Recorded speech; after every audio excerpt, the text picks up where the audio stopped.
Okay, hello everybody, and welcome to Citizen Science Podcast. And here we are, we're live. It's been a whole other week again, and somehow I lost a day during the week, like all day Thursday. I thought it was Wednesday. So, but you know what? We still have a fun show planned. I stayed up like late last night putting stuff together, so I'm excited, especially for Alexander's videos. Telling Sam I like added overlays and whatnot to it, so it's going to be good. I can't wait to show that one, as well as all the colorful ones. You know, like how many states had all the purple and pink, orange, yellow sky. You know, that was unbelievable. So anyway, let's go ahead and get Sam on here because I know he's anxious to talk, and he's already bought some Ricolas. So we are set. I'm sure it's going to be a long show. We'll see, but here we go. Hey Sam, how are you? Hey, I'm already laughing. Yeah. Yes, I did. I bought Ricola,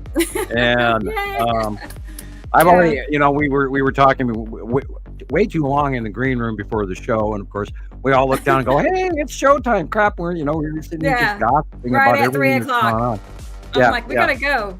Yeah, and oh Christ, Right. what a week! Oh, the stuff that's coming in right now, it's insane. And hopefully you guys will stick around through the whole show. So, I mean, yes, we are long-winded. We are very long-winded. And I do appreciate each and every one of you that is already in the chat comment section. But you know what? That's why they're here. I mean, they like that. That's why. Because we have the same group of like 40, 50 people that are consistently here every show from start to finish. I mean, the whole marathon. I don't know if I would even watch a show like that. I consider you know what I'm each saying? and every one of them our friends now. I mean, personally, our That's friends. cool. And remember, like we talked Yes. about last week's show, and I'll let you bring in the other guys from the green room. real Yeah. quick. I'll make it short. But remember, I'm that jerk that never answers anybody's questions, and I'm that arrogant guy and all of this. And anyway, we'll talk about that more in the show to come. And my suggestions for some of you folks out there, real fast. If you guys this is show 89. This is, November 23rd, 2024, Saturday again. And I ask that you all, if you guys haven't watched all of Rebecca's videos, and I know we are on 89, and you haven't seen the first show, number one, go to YouTube and look up Nibiru Followers Anonymous YouTube Citizen Science Podcast number 1. And you'll get a really good education on how the startup of things. And we, of course, in the near future and on hopefully today's show, we'll bring back some of that information for you new folks so that you guys can get a better handle on this. And by all means, if anyone's out there, the only stupid question is the one you don't ask. So if you have a question, ask it. That's why I'm here. That's why we do this every week. Otherwise, I'd write a book. I'd be done. I get to go vacation, man, out there in some tropical island and just, run off the proceeds. But that's not why we're here. We're here to educate people on the stuff that is really happening right now. And there's so much information that's coming in every week. We have to do a weekly show. Anyway, I'll like to bring Gillian and Christopher in. Cool. All right. Let's go ahead and see. I see Christopher is ready. So let's go ahead and see how things are going in Vegas. Okay. Hey guys. How's everyone doing? Hello again. We're doing good. How are you? Hey, you gotta have the glasses. You gotta have the glass. The glass. Oh, yeah. My dollar store There, glasses. now. Hey, Now it looks like Yeah, it. now I'm ready. Don't tell them that. Tell them, they're Versace and they'll believe you. Or Yeah, 5 right. people out there will look it up. That way they're doing their homework too, because they have a questioning mind. That's Which is, funny. we ask people to actually have a mind. And if you hear something that I say and you doubt it, say so. Look it up. Right. I dare you. Definitely. I mean, over the years, I've gone back and forth between being kind and demure and polite, and then every once in a while I get irritated, slightly annoyed, and then become partially arrogant. Yeah, I have a slight touch to me, you bet, because by God, you wouldn't believe who I really am, and that's a truth, a metaphor, and a joke. And my friends who are close to me know exactly what I mean by that, because I can do things that you can't do. And that's my comical joke, because yes, I am being a little arrogant, but yet, by God, you wouldn't believe what I can see, what I can do, and my friends know that. And anyway, welcome to the Citizen Science Podcast number 89. And Gillian, I know you're out there. You got to, feed the dogs, bring them back in the house, and then come in out of the green room, and bring that big bowl of snacks with you when you come. Right? Oh Because yeah. we always leave the good stuff in the green room. Sorry, I just keep doing that. Right. Yeah. and all the green M&Ms and keep the fur bags off my lap here, When I ran the nightclub, I used to run a hip hop nightclub in the 90s, a very, very popular local bar, and we were number one in our market. Fun. That sounds so fun.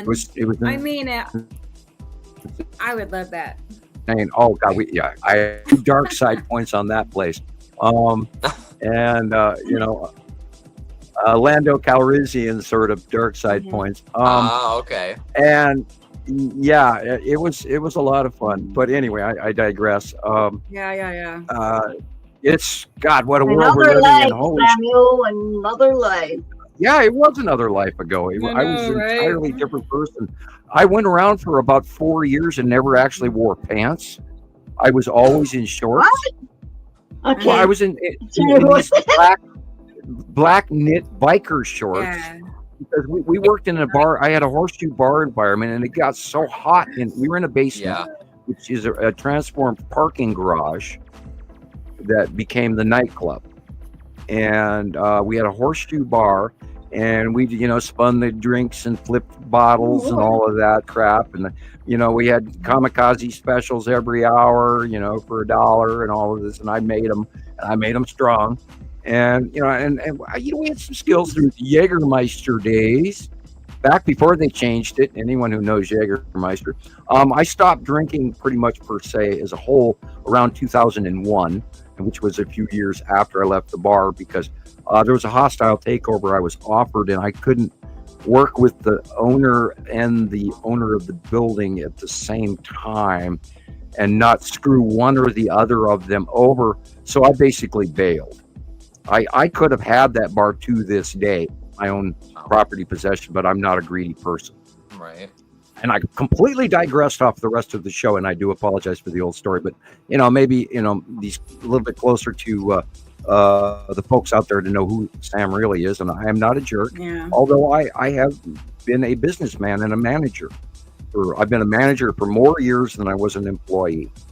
Anyway, back to the show. I was just going to say, you're not a jerk, but there's definitely something intimidating. I mean, there's a difference, though. Intimidation versus a-hole. You know what I'm saying? Right. Yeah, and that's because I do. I have a very high government-rated IQ, and this is why we talk about the Ryan Reynolds films. I mean, Ryan Reynolds is the master emotional reverse joke thrower. He throws the primoest. Now, maybe most of it is scripted, but right off the cuff. That's why I just every time I watch Ryan Reynolds, I go, "Oh, you beautiful man! You're allowed to say that to people," when I dare not. I mean, he takes the gloves off and just goes for it and says, "Well, and that's because you're emotional bedwetter," and it's like, what? and I don't do that to people. And I by the way, I did watch again this morning, show number 1 for the Citizen Science podcast for Nibiru Followers Anonymous. And I recommend you, if you're a new folk out there or a new Skywatcher or whatever you want to call yourself, we'd love to hear it. We'd love to hear from you. We also want you to open sister sites or become our guest. Or if you're anywhere up on the spectrum of the food chain, from Graham Hancock down from Billy from New Orleans, come on over, visit us, be a guest. We want to hear your opinion. We want you to come and tell us what you know or don't know. And if you don't know, that's okay. It's not a negative. What it is that you've been either conditioned, separated from this information, or you haven't had the opportunity to learn what we're trying to hand you every week. Because both of you guys, or all 3 of you guys that I'm looking at here, Gillian and Christopher and Rebecca, I would like you now to explain to everyone out there just exactly what we are sharing and how accurate all of this is. Please, I'll shut up. Shut up, Sam. I know. I mean, when I go live on TikTok, I talk about this a lot. I'm sorry. Yeah, no, I mean, I talk about it a lot, about how accurate the drawings are. I mean, I just keep going back because as I'm showing the sky, I have a picture of your drawing down below so people can, compare, right? But that's just it, the accuracy. It's like, for me, it holds all of it together because anybody can come along and say, this happened to me and they forced me to do this. And I mean, anybody can say anything, but it's these drawings that I know for a fact that they're perfect because I've studied them like I, from as a graph, I would just every square inch, every little dot, and it's there. I mean, that's why I can look at the sky and I can actually picture which drawing goes along right with it in my head, because I've studied them all that much. I got them all memorized. Cool. Anyway, that's just they're accurate. That nobody else can, and so no, you can't. Anybody can say anything, but the drawings hold it all together because they're that accurate. Absolutely. There. Absolutely. And see, this is part of why I was recruited, and now I can tell you this information because the project, this classified project that I was recruited for in 1978 and 1980, I had two separate approaches from the government faction, and I'm like really sticking my neck in the guillotine on this one. It's been declassified, and it's called the Far-Seeing Project. And it was last year I got fried. Half my house got fried over the fact that I took in Library of Congress documents showing that the G7 had refunded the Far-Seeing Project. This is the last information that I looked up. I'm sure it has been refunded again. But as of 2003, I looked up the Library of Congress information to prove to myself that this really did happen because we've talked about this in previous shows. I spent 25 years trying to digest information I got from 3 separate factions within a short period of time. Not only is the U.S. government contacting me, and then 2 other alien races, and I'm trying to figure out in the middle of this whole process here, A, my sanity, and B, which one of these people I can trust. I mean, I feel like I'm I pardon the expression, I'm not trying to be arrogant, but I feel like a James Bond kind of spy where all these other factions are around me, all asking for the prototype of the chip or the thumb drive that I've got in my possession, and they're telling me why it's going to be the greatest thing for their faction, or world peace, or world war, or whatever. And yet I'm weighing all of this stuff. I had 3 factions approach me all at the same time. They do not do that if you are wrong. Some stupid 17-year-old kid in the middle of Montana trying to get through high school and write a term paper for a chemistry class does not get noticed for being wrong. They don't slap a 30-year non-disclosure agreement on you for that because I have written something that scared the shit out of these people.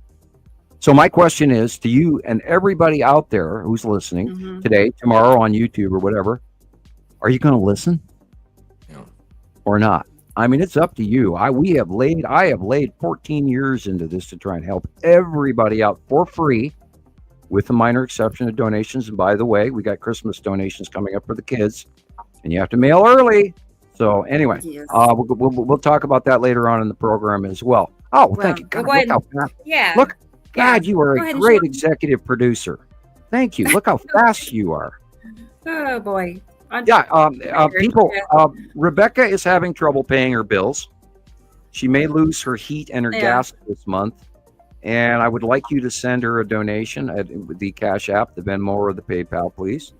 And if you would like to talk to me, and I don't care if you send me a donation, I'd appreciate $2. I'd appreciate $5. I'd appreciate $20. I'd appreciate $100. But if you appreciate what we do for you out here with this show, we're giving you time-proven information that NASA hasn't even touched. Because we are accurate, and we have proven NASA to be a liar and a thief and all this other shit. And oh my God, look where the world's going. And oh man, you wouldn't believe the study where I went this week. Oh God forgive me. and if I was Catholic, I would be doing the crucifix on myself right now. I would.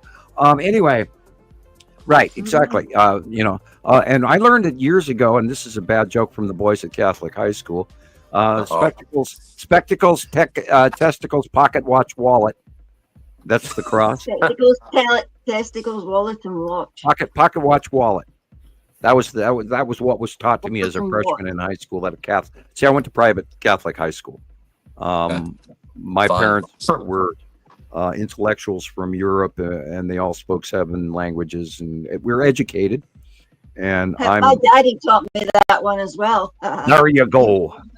He was a Presbyterian, though, but he always said that you've been watching all your pals going spectacles, testicles, wallet, and watch. Yeah. Yep. Yeah, I know. We shouldn't talk about it like that. Right. Yeah. Well, remember, I got crap for talking about fart stories. Be sure to look up my favorite video, the Bud Light sleigh scene. Type it in on YouTube. Yeah, look it up, but don't. But like, yeah. I of course watched the view count this week on last week's show, and I read all the comments, the nice people out there. Nobody, and Christopher, you were asking people to comment even more, and they're not doing it. So look, you guys, you got to razz us up. You got to talk to us. You got to communicate. The only person that's remiss here is you. Right. We're doing our shit, man. Whoop, bad word. Right. Even if you just make a comment on, when the show ends, make a comment. It pushes the algorithm to push out the show to more people. Like, subscribe, hit the notification bell. Now, I sent out the notice of today's show through about 30 different Facebook sites, and I expect every one of you to be here right now, because we're not doing this shit for free, folks. You got to pay. You got to pay the piper. You got to work. You got to do the effort. You got to get in here, learn this shit, because we are not joking. We're not guessing. This is not some conspiracy theory from a crazy guy, that is from Greece and has funny hair and said, well, I'm not going to say it's aliens, but it's aliens. And yeah, I love that guy, Giorgio. Anyway. Oh, okay. Yeah, I love him. I love him. The guy's got balls that are hairier than I ever dreamt of to do what he's done to get where. Speaking about Italy, did you see? Friegra. Yeah. Oh, yeah. They're saying the Phlegrean fields are busy rumbling and bumbling. Did you know? Their volcanoes. Guys, they're concerned now, really concerned. Since the last show, we have had eruptions that stagger everything we've seen in the last 10 years in 1 week.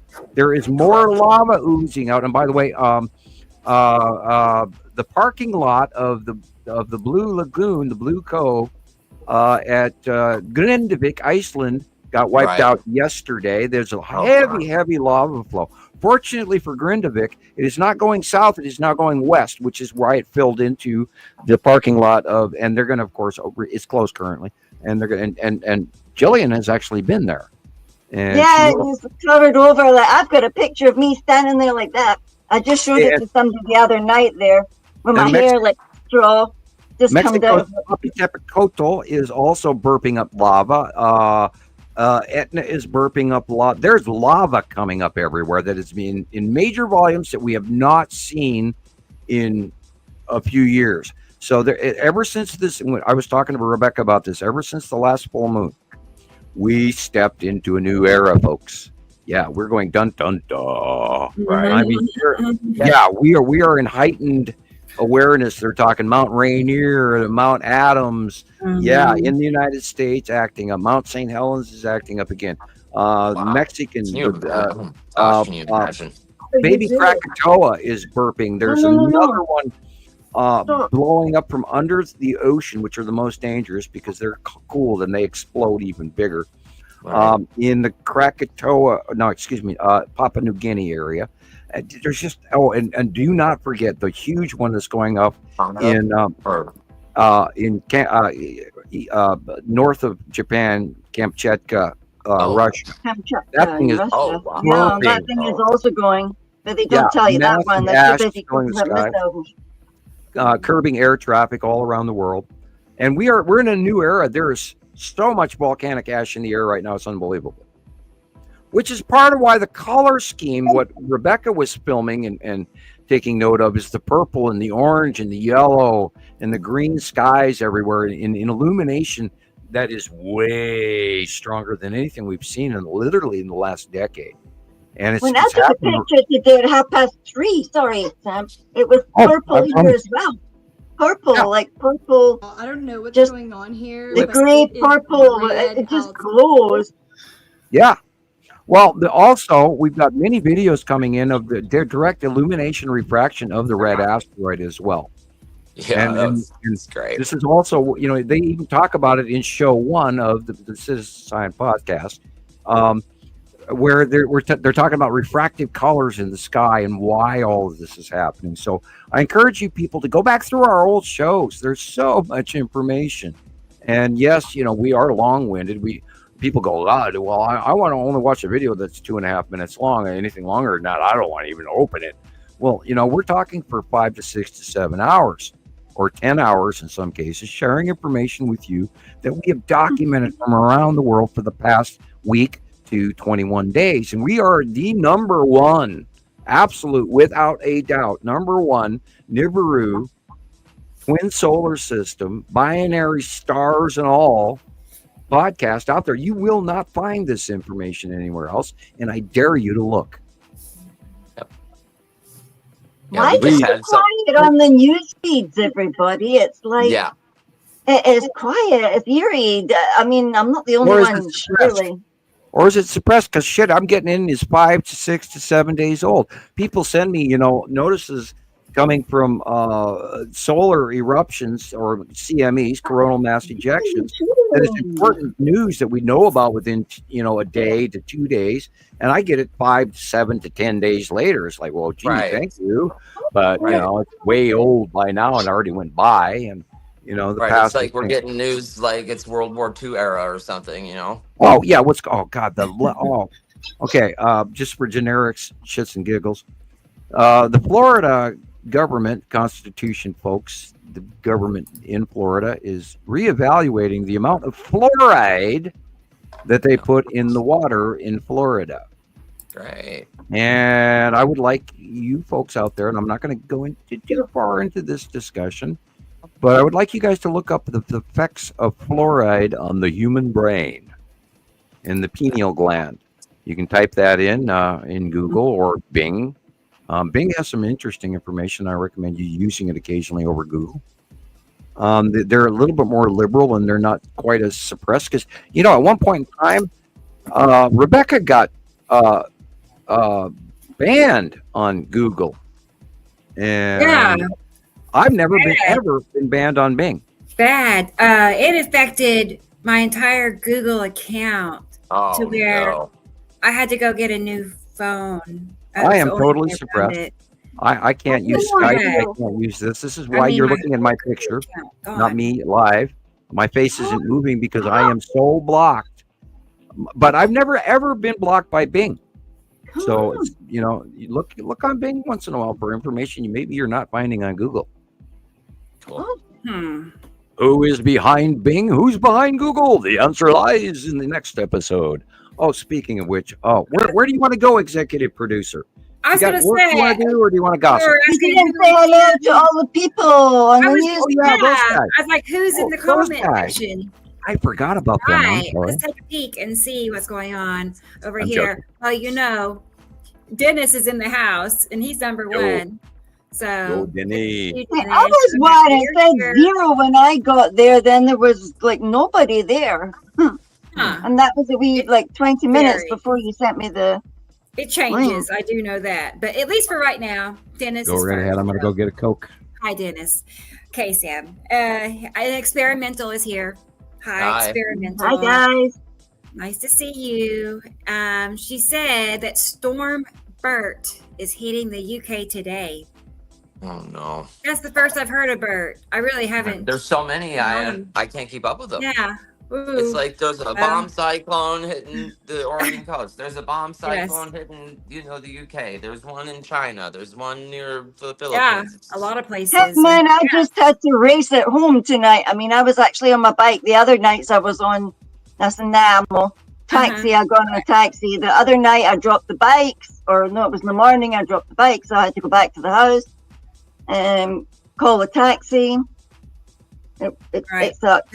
Too much. But then it was snowing and there was ice and there was all sorts of stuff. So I don't know where it was. I saw a video of a village, like a village, and people were like up to their shoulders in water.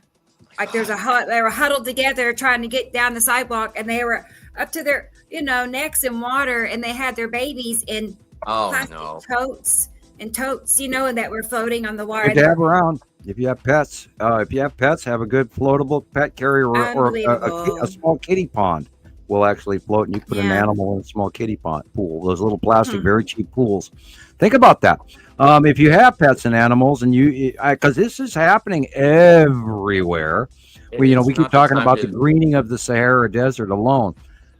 If you're not aware that this climate change is drastically happening within even the last 3 years, for an example, we can go back farther, of course. I've been talking about this for a decade, watching, because I watch everything, and if you have a question to test me on that, please do. If I don't know about it, it's pretty rare that it doesn't exist. If that made any sense, I could have spun that wrong, but anyway, what's going on is so direly being suppressed and not shared that it just amazes me. None of us get to see RT News anymore. Now, for a period of time, RT News, which is Russian television, was actually very accurate and informative on the climate and science things. If you stay away from the politics, then they were actually a good news service. I liked it as well in South Africa. It was really good. The Indian National News, and I can't think of their name, is very prominent. I watch news from India if you can. The NHK from Japan and all of that, very informative news service. There are these people. If you are out there and you are a follower of Fox News, turn this show off right now. Go watch Fox News. I'm joking. No, don't stop. Please just stop watching Fox, because they're the National Enquirer or the Sun magazine from England. And I don't know why you're watching them, because they're lying to you like you have no idea. And then we could even talk about all the way the full end of the spectrum, all the way across the board on that. You wouldn't believe what's going on overhead with all the spaceships and the cubes and the fact that they're. Go ahead. I mean, interrupt, but that's what Nicole was just pointing out. Crafts. Oh, yeah. And Nicole's here. Hi, Nicole. Like you see for the planets, everybody. Okay. Yeah. Oh, there are multiple factions. Oh, speaking of which, we have some great information coming up later on in the show for you.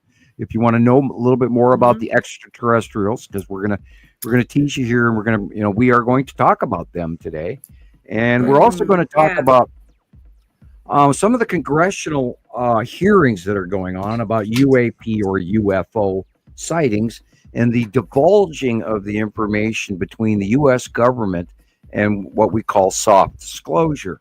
Now, soft disclosure is being attempted, and they're attempting to get you on board with it and start studying. However, the information you're going to get from the natural source that is out there is total bullshit. There, I'm using the swear words now. You know what that means, psychologically, sociologically. Anyway, you need to listen to us, and you need to listen and follow and study and look this information up. If you hear something we say and you have a question about it, look it up or write us. Write me. The address was given earlier, and we'll give it again later. If you have a question, I will answer you on paper, up to a point. I'm not going to give out classified information, but I will tiptoe and bend that straw a little bit. There's your address. First sip off my cherry Coke, by the way. We're having. I think everybody should write Sam. Coke now. I mean, it's so fun to get mail. You know how it is when you get a mail, somebody mails you something. Snail mail. I think everybody should put something in the I have a huge budget. It's the holidays. You know what I do?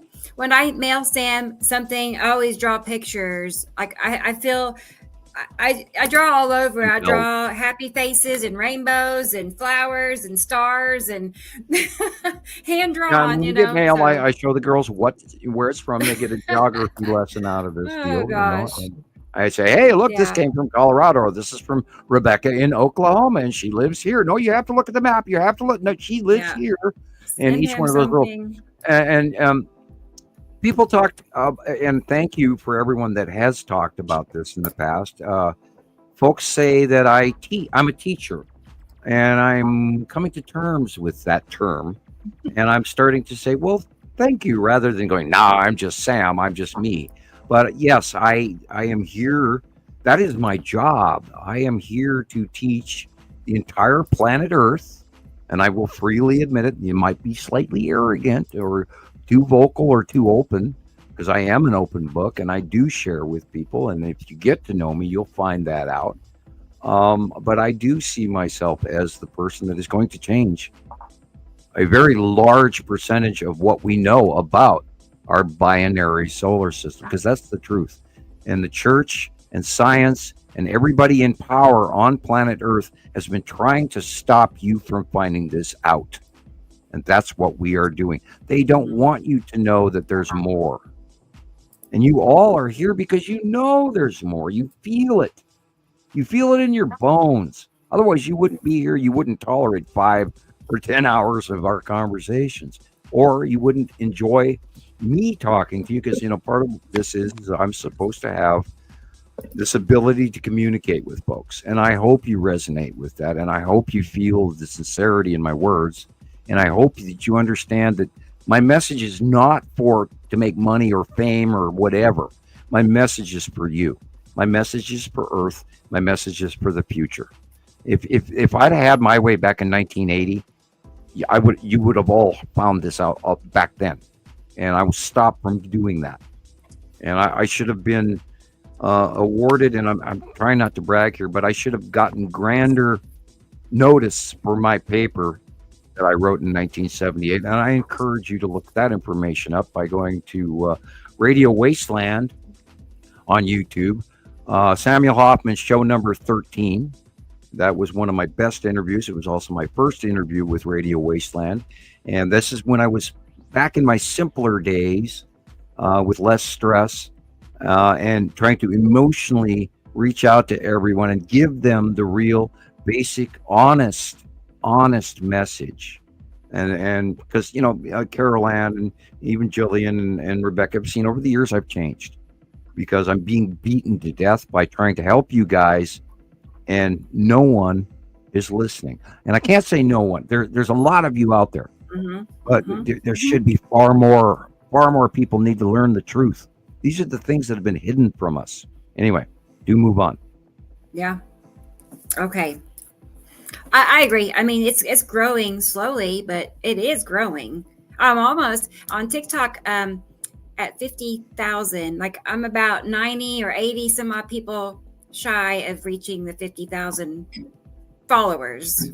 50,000 followers, and it's like 600,000 likes. It's over 500,000 likes. Well, we got to give you that YouTube plaque. You got to get that silver I think plaque. That's cool. I will. That will be the proudest day ever for me, is to see that silver plaque from YouTube behind you. Well, that'd on be our fun. shows.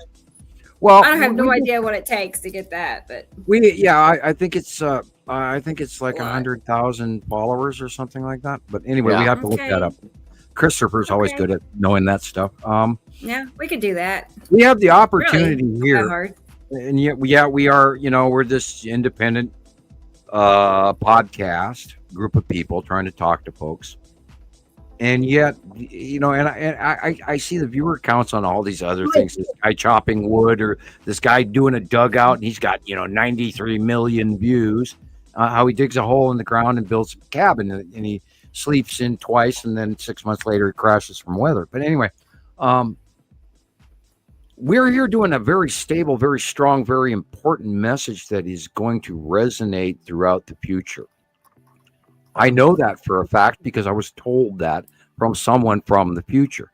How do I explain that to you that you will listen to me or believe me in the first place? I exhale, swallow. I'm trying to deal with my first swallow of Coca-Cola and carbonation. We regurgitate, whichever you want to look at it, down or up, or anyway. The point with it is that there's no way for me to give you this message other than openly and honestly and caringly as I can. And the question is are you going to listen?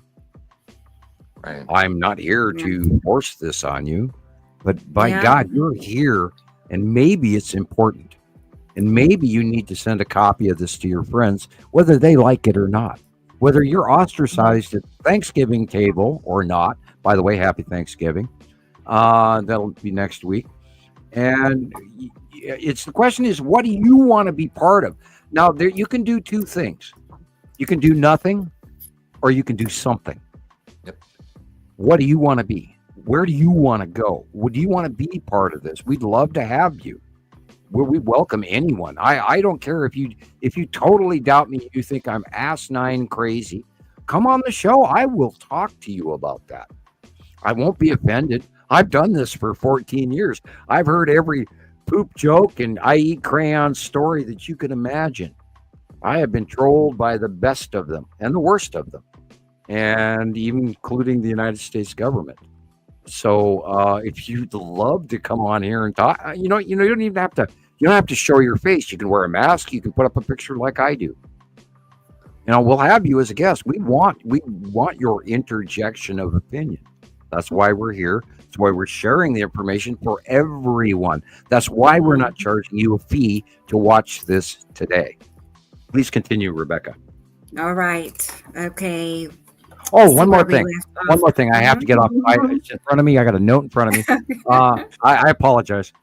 Jason from Lolo Town Pump, the major truck stop in Lolo here in Lolo, Montana. Hello, and thank you for tolerating me and telling you my stories while selling me your wares from the truck stop and putting up with me. And I talked to him today, and he's just now getting off of work. And so I would like Jason to remember that we talked, and you're a noted local celebrity guest friend. Thank you. Isn't that cool? Hi, Jason. Hey. Yeah. He's a cool I think kid. that's pretty neat. He's got good hippie hair, man. He's got long hair like I do. Oh, by the way, everybody, I shaved the beard off. Oh my God. Yeah, okay. It was like shearing a sheep. I couldn't believe it. I went down my chin and it just stayed there and hung on. I mean, this thing was like, my chin was like 3.5 inches long, and I'd never ever grown my beard. It was from Movember. You can look that up on Movember.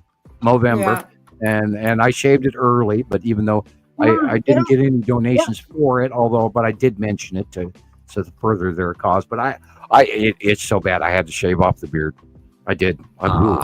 It was like shearing a sheep. It just clung as I shaved it off. And it went interesting. That's interesting because last week Taylor shaved his beard off, and he does that almost yearly. Like every year, he'll shave it off. Yeah, but up here in Montana, you wait till spring to shave your beard off, and because it's so cold. It's going to grow fast. It grows within 2 weeks. It'll be like Christoper's. It'll be about like that. Yeah, I literally, I went. It doesn't look like him at all. I went from like this weird, summer. Right? I like the beard. Yeah. I stopped shaving mid-summer, and it grew all the way until now. And I went, oh my God, and it started itching, and I was wondering if I was getting some kind of a dermatitis under the, because I got to get rid of this. I can't stand it anymore. So I did shave off the beard. Although I'm sure some of people out there want to have me looking like Merlin. I was just thinking, anyway. Did you read my mind? I was. Yes, ma'am. You know how that's works. I know. I know. It's automatic. Now that you have a fresh makeover, that a new profile pic will be appearing soon. I worked on that the other day, and I took a bunch of photographs, and I went through some of my cloud photos, and I went through some of my old file photos, and I could not find anything that fit in the framework. You can make something lurky like you did before. You made it lurky, like Star Wars kind of lurky. I have a joke one. If you guys would like to see a joke one, I can post for Rebecca. Yeah, come on, bring it on. It's We could do that. I saved it, boy. and it was this was part of what I was going through, and I grabbed this old picture just being silly when I photographed in the first place. Okay, let's see if you come up. Yes, you I do. have an old one of you too. I was looking at. I'll include that one too. Yeah, we have so many videos that I sent you earlier today. I'm laughing at myself with the topic we're sharing right now. Okay, where was it? Oh, camera roll, bottom of the file. This is a joke, and he's warning us. It must. Yeah, it's part of the tease about far seeing and remote viewing. Okay, well, I was going to do a remote viewing. Advertisement, and I haven't typed over any, and I may yet use this photo. I don't know. I'll type something over the top of it in white. But this is the joke photo. This is the only one I came up with, and I thought, well, do I want to put that up today? And then Rebecca flagged me in the green room before the show, and we were short on time. And I thought, no, I'm not going to use this one as a joke. Here's the joke photo. Come on, where is it? Waiting. I'm getting it. It's got to go all the way across America. Through my really bad internet. Yeah. I wish. Okay, hang on one second. There's one other one I'm going to throw on there too. It makes me look really old, so, Come on, stop it. Hey, but by the way, I think in the last decade I got really old, and I'm not ready to admit to that. Yeah. That's what's happening. I looked at the reflection in the north window, and I went, "Hi, Dad. How are you?" I was like, "Whoa!" It's scary when you see your father. And somebody's eating a cat. Hang on, man. Come on, leave the cat. I did that with my picture of me and my mom side by side because I never really thought I looked a whole lot like her. But the older I get, the more I'm looking like her. It's uncanny, isn't it? Oh my word! Yeah. I looked at it was early before sunrise, and I looked over to the side of me, and there's my reflection in the dark outside window, and I'm looking at my dad and me with my long hair. By the way, my hair is getting very long now. It's now resting at collarbone. And I'm a firm believer in hair, long hair, and my hippie me. That's who I am. I've had long hair since I was 9 years old, back in the 70s. And my hair is my chi. My hair is my Samson's power. I shaved it off for the courts that I never had to go to because I was being evicted. Other than that, my hair would be down in the middle of my back right now, but I grew it back. Now in this photo, it is ponytailed behind me, and at that time it was all the way in the middle of my back. I do have normally long hair. For anyone who wants to know that, it could be redundant information. I don't know. And we're still off topic. Forgive me. I apologize. We're being silly. It's okay. Hi, welcome to show 89. Come on, stop it. StreamYard makes me click here, sign in, put your password in. It's like just to get to my pictures, I gotta go through a lot. There it is. Hey, Christoper. Yeah. Pull the wife forward. I'd like to hand her a homework assignment. If you don't mind. You can't make her appear on camera on demand. What if she doesn't have to. All she has to do is wave with her hand that I know she's there. Okay, because I know how I would be. I'd be like, I can't go on there. Here's me in my crystal ball, remote viewing, which is of course an overstatement because I don't have to do anything crazy like that to see. And it's a remote viewing joke picture, and my hand on the glowing crystal ball. And by the way, that is real. That isn't photoshopped. That is my crystal ball, and it's real. It's mysterious. Yes, and I will never give out the secrets to my crystal ball. I thought that was a good picture too. Oh, that one. That is a refractive light picture. Shiloh, when she was like 6 years old, grabbed the camera, and I was standing in front of the mirror, and I was talking to Nova, and she took that photograph. And it shines out of my chest, and there was no flash. Whoa! that was her taking a picture of me. This is the reflection in the mirror. And the rest of the picture is a lot of people have commented on over the years, because I do have a body electricity issue. And remember that your heart is the greatest spot of electrical emissions. And I can put spoons on my forehead. It used to be an old party game. I can put 7 spoons, tablespoons, not teaspoons, 7 tablespoons on my forehead, and they stay there. Oh boy! Oh, come on. No, totally serious. I have a body electricity issue. That's why I can't wear watches. I can't use cell phones. I can't wear metal. If you put sterling silver, I have a very beautiful Power Star pendant that I love dearly, and I can't wear it because within a week it turns black. Sterling silver does not tarnish. On me, it does. I have a body electricity issue. I have fried things you wouldn't believe. When I get mad, TVs blow up around me. Why I don't get mad. Oh, Rebecca, send us the stamp pictures, okay? Yes, send us the stamp pictures. Send it to you. Thank you, S. Ricolette. Thank you. I'm happy you were here. And he was here on time today, too. We should get back to the get through every comments. I've been crazy and talking we about did not even get started. Oh, boy. So in other words, Sam, shut up. Yeah. Okay. I'm joking, and I do apologize. Before the show, we even talked about. I'm tired, but I also had some very special coffee, which was given to me, sent to me from a fan in Fort Worth, Texas. And Chris H, you know who you are. Thank you. I had your coffee today, and I am like on the ceiling and laughing at myself. So I do apologize. This is Sam being. I'm amped up on caffeine. He is amped up. Hey, it's David. Good World domination. He made it. We love David Green. David is a very long member, friend. It goes back very long time. He's been around a very long time. I think David's been around longer than you, Rebecca. Wow. Probably then. Okay. Neat. Now I'm intimidated. No. You should never be. You are a shining star amongst yourself, Rebecca. You should never be intimidated by anyone else. Hey, you're on the council. You know, you're a council member. You don't even know it yet. Now I'm nervous. Okay. Well, that's cool. Good. That's all right. Neat. You know, a new job is always, a little bit scary. It's always a little bit scary. Yeah. Okay. I can do it.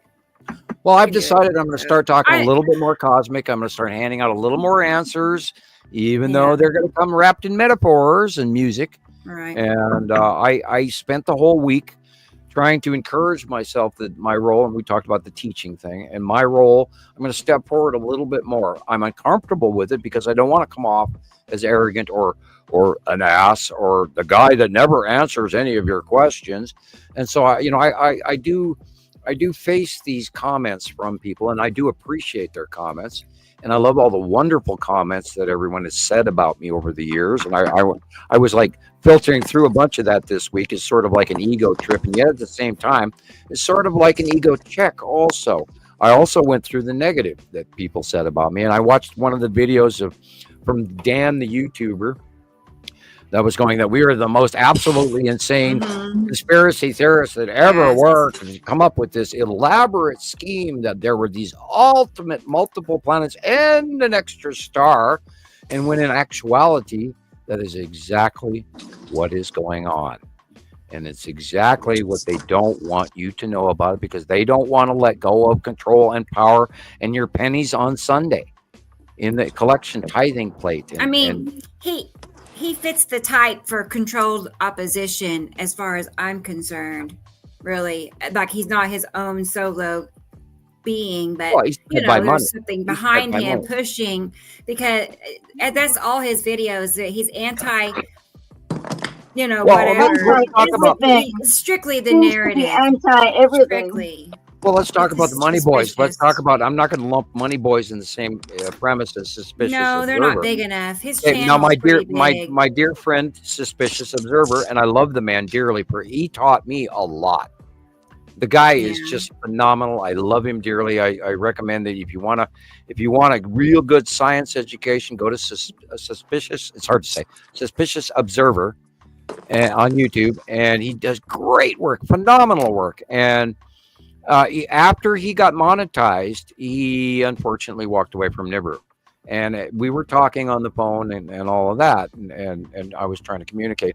Now, I've tried to communicate with Marshall Masters. I've tried to communicate with everybody I could think of over the years, including, God, I can't even mention half of these guys. But and we've often said that even if Graham Hancock was to lower himself to come down and join us, or even wish to listen to our program, and or the fact that we mention him, that hopefully he'll hear about it. I have answers for everyone. Yeah. Because I can look inside you, and even, you know, Christopher and Gillian and Rebecca, I don't have to be next to you to do this. Right. And this is why I was recruited by the government, because, sir, and you and madams out there, my examples of my accuracy is undeniable, and I have spent 14 years proving that. And if you doubt me, please go look it up, and I dare you to prove me wrong. Please. I'm not wrong. I'm very good at what I do. He's like, that'd be fun. He's at Storm Bear. Yes, please. Let's discuss it. Let's debate it. There was a couple of guys out there over the years that just said, "Oh, you never even want to debate." And I said, "What are you talking about? I've always welcomed you to come talk about this." But anyway, right? Every Saturday, 3:00. Oh, the years ago, old trolls, and you know, there were 5 different Facebook sites devoted just to strictly downing me. You know, well, we're sorry you had the effect of the Samuel Hofman effect, and that's how they. Oh yeah, I just seen that again this week. Something came up and I seen them again. I thought, oh, not again, please. Well, do go on. Explain to folks what you've seen on. We don't mention the site because we don't want to give them any fame, but let people know what they're doing. They would hound you if you ended up in their site. I ended up there by accident, and somebody must have joined me. I didn't even know I was there, and when they realized it was me and that here we were talking on the podcast, I got really offensive things sent to me, and they insulted my dead mother.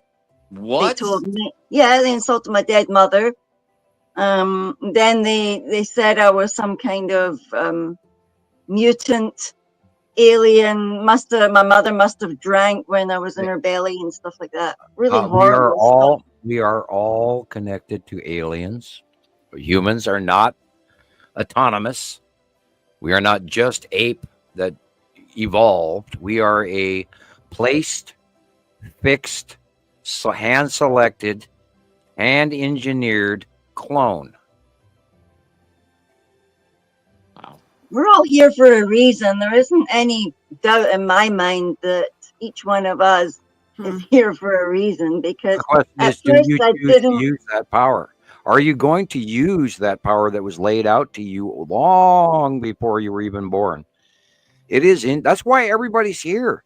They have that power. They have that ability to know something's wrong. And I'm just here to tell you what it is, because I see it plainly.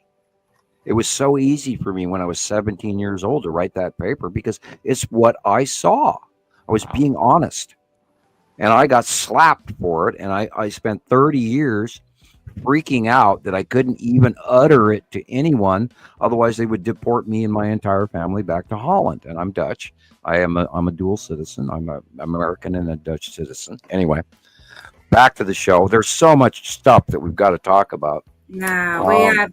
Oh no, we've got storm bears, and the fact that the sun is like to the left, like northwest, like it's not going over where it was before. Yeah. It's changed. I'm sure we tipped again. It feels honestly like something changed again this week, and that's what I wanted to ask. Yeah, there was a transition as of the last full moon, and that's why the volcanoes are doing what they're doing. Yeah. I was going to say, let's say hi to everybody, and then we can get the pictures. Yeah, we just kept going.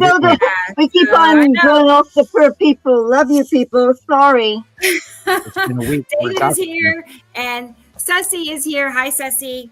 Good to see you. Good afternoon. And Robin is here. as always, she's always here. Dennis, I think we said hi to Dennis, but hi again. And if not, okay. Audrey, it's 35 degrees at 11 p.m. and that was probably like an hour ago. So, hi, Audrey. Glad you're here. Hi, Audrey. And that's quite warm for South Africa. Ahmad, Ahmad, is that sure is? Saying that right? But nice to see you. Good to see you. And they are expressing their thanks for Sam and myself. So that's super nice. Thank you. Dr. Nibiru. Yeah, that's so cool. Dr. Sam. It does say Dr. Sam. I like that. Okay. Hey, we earned our 10-year doctorate. We did earn our 10-year doctorate. We sure did. We should have degrees. We could make our own degrees. You can buy them on Amazon. You guys are the experts, so you have your degree. You've spent, you've got your doctorate going there. I'll frame it and put it behind me. Okay. There you go. Hey, go to AI and make one. Like we can go to. Yeah, maybe I'll have one printed up at the printing company that I make my cards up. Go. I'll get maybe 100 of them made, and I'll mail them out. I'll mail you a certificate of expertship. Planet School. There you go. We went to Planet School, Planet University. We have to call it something. We have to call it something because it's going down in history, so it has to. Well, we know that the Pleiadians know about it, and they are from the future because they came back in time years ago, back in the 80s, and told me about it.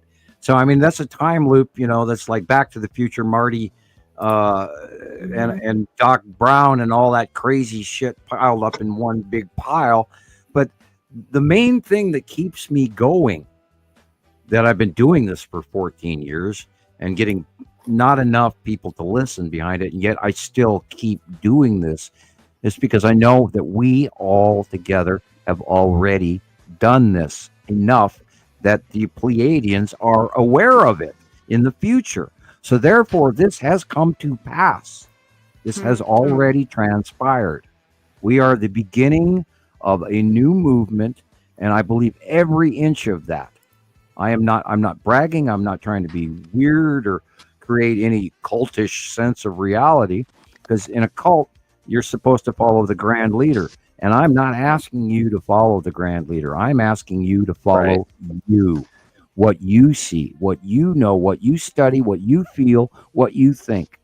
And that's why we're asking you as a guest on the show as well. And we've had many wonderful sidebar folks from California, like Daniel and Mr. Coop and all of that from around the world. And we encourage you to come on our show and talk to us. That'd be nice. Who else is here? I don't know if he can't talk to us yet, but one day we're going to get him on the show is Alexander. Somehow or another, at least just to wave at each other, but he's here. Alexander's here. So what we'd have to do then, what we'd have to do is we'd have to get a co-translator on the show at the same time that speaks German. Yes. Let him talk, and then we'd let the translator tell us what he said, and then we'd get to see his mannerism, his hands gesture, his face, and him talking. Speak German. We need a German translator. Alexander, if you are here, record a message for us as a guest visit, like 2 minutes or less, and then make a message for your wonderful fans here in America and speak German. And then we'll run it through a translator, and then we'll go from there. But you're more, you are one of the experts as well. You're a very valued contributing member. Every week we count on your work, and if you'd like to just prompt yourself or even promote your YouTube page or your Facebook page where people can talk to you and contact you in your area or from around the world, make a video for us and we'll play it. Please continue, Rebecca, and I apologize. I've interrupted. He actually should have his own group, but hasn't he got his own group? Not yet. I'm just saying yet, because you could call it he should have his own group and his own YouTube channel. or local town that he lives way, in. It's saved forever. All your work is out. You could be the German Skywatcher. It's a good idea, right? So, okay, that's the goal. You know, yeah, because German Skywatcher, Africa's. You know, yeah, we missed it. Nibiru, watch Africa. We need. Yeah, we had Italian Skywatchers for a while, and they were so good, and they were giving us so much material because they're out of the Mediterranean, which is of the planet, and they got the best captures, and they were doing so good. And then all of a sudden, the lady that was running it got too stressed out from family because they thought she needed intervention and was batshit crazy. And yes, it's a very difficult topic for people to gather. And if you're wise, some of us learned not to talk about it to our coworkers. And stuff, or our locals, and just have your persona online and then separate yourself if you can, or be brave. Sometimes I still talk about it to store clerks, which is the case with Jason. But we would love to have you as a sister site, even if you've got 5 members. As long as you're running your Facebook site, we will share information. We will teach you. I post all the time to about 30 different sites regularly. Right. Yep, that's more than me, even. Okay, let's go back here and see, where did I leave off? Here it is. Oh, it's Sabrina. Sabrina is here, everybody. Hi, Sabrina. Hi, let's see. Good to see you. And Egg is here. Hi, from Egg. New York, Hey. as far as I know, unless she's on a plane somewhere else. We'll see. But hi, Egg. Good to Traveling see you too. around. She is. She's our jet setter. So cool. And Wayne Simpson is here, everybody. He does not think you're arrogant, he said. Sam. I thank you, Wayne. I don't try to be. I have a level of knowledge because, I have an IQ thing. And I am the Sheldon Cooper of reality from Big Bang Theory. I view the world, I view the world atypically compared to most everyone. And I view my entire existence around chemistry and astrophysics and the paranormal and all of this, because that's been my whole life. And I've had so many unfortunate occurrences in my life that I can't walk away from it in any way, shape, or form. Once you wake up to this, you cannot go back. There is no going home. You can never go home again. Jägermeister, Nicole says here down the way. Right. Yikes, yeah. That was it's Esri Colette. Of course, I already knew he was here. Right. But hey, you know what he noted is that he was on time. And I saw that. Yeah. I saw that. I was like, wow, because usually he's a little tardy, a little 20, 30 minutes, no big deal. But he was here on time today. So cool. That is right. Good job. Well done. So good to see you. And then it's Sharon Holloway from Down Under. How you doing? Hi, Sharon.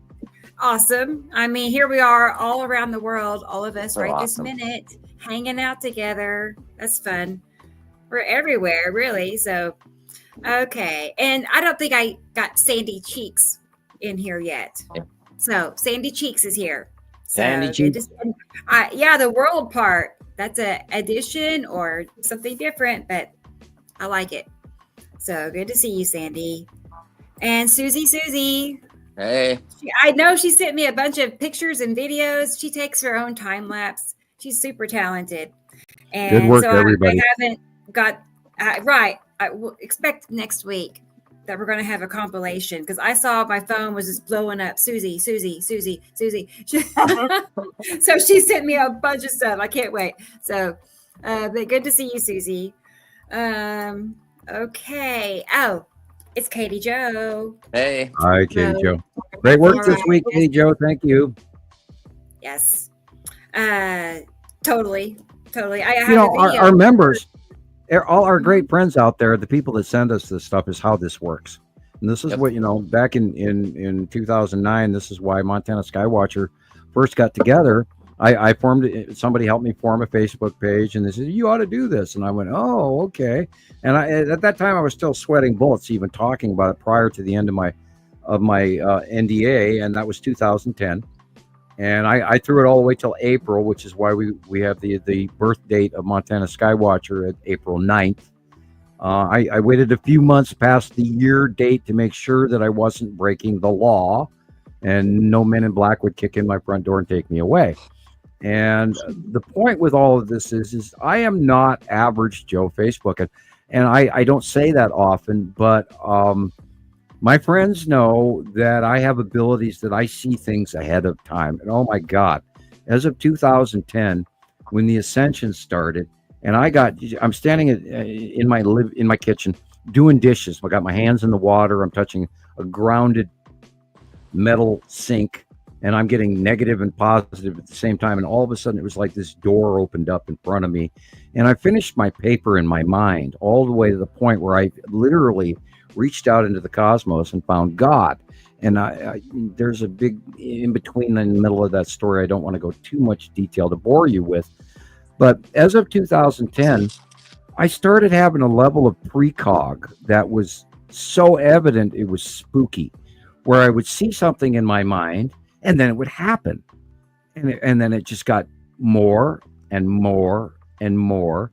And I was talking to Rebecca in the green room before the show today, how I'm really going to actually start giving myself more credit for what I see, think, and feel, because I am not wrong.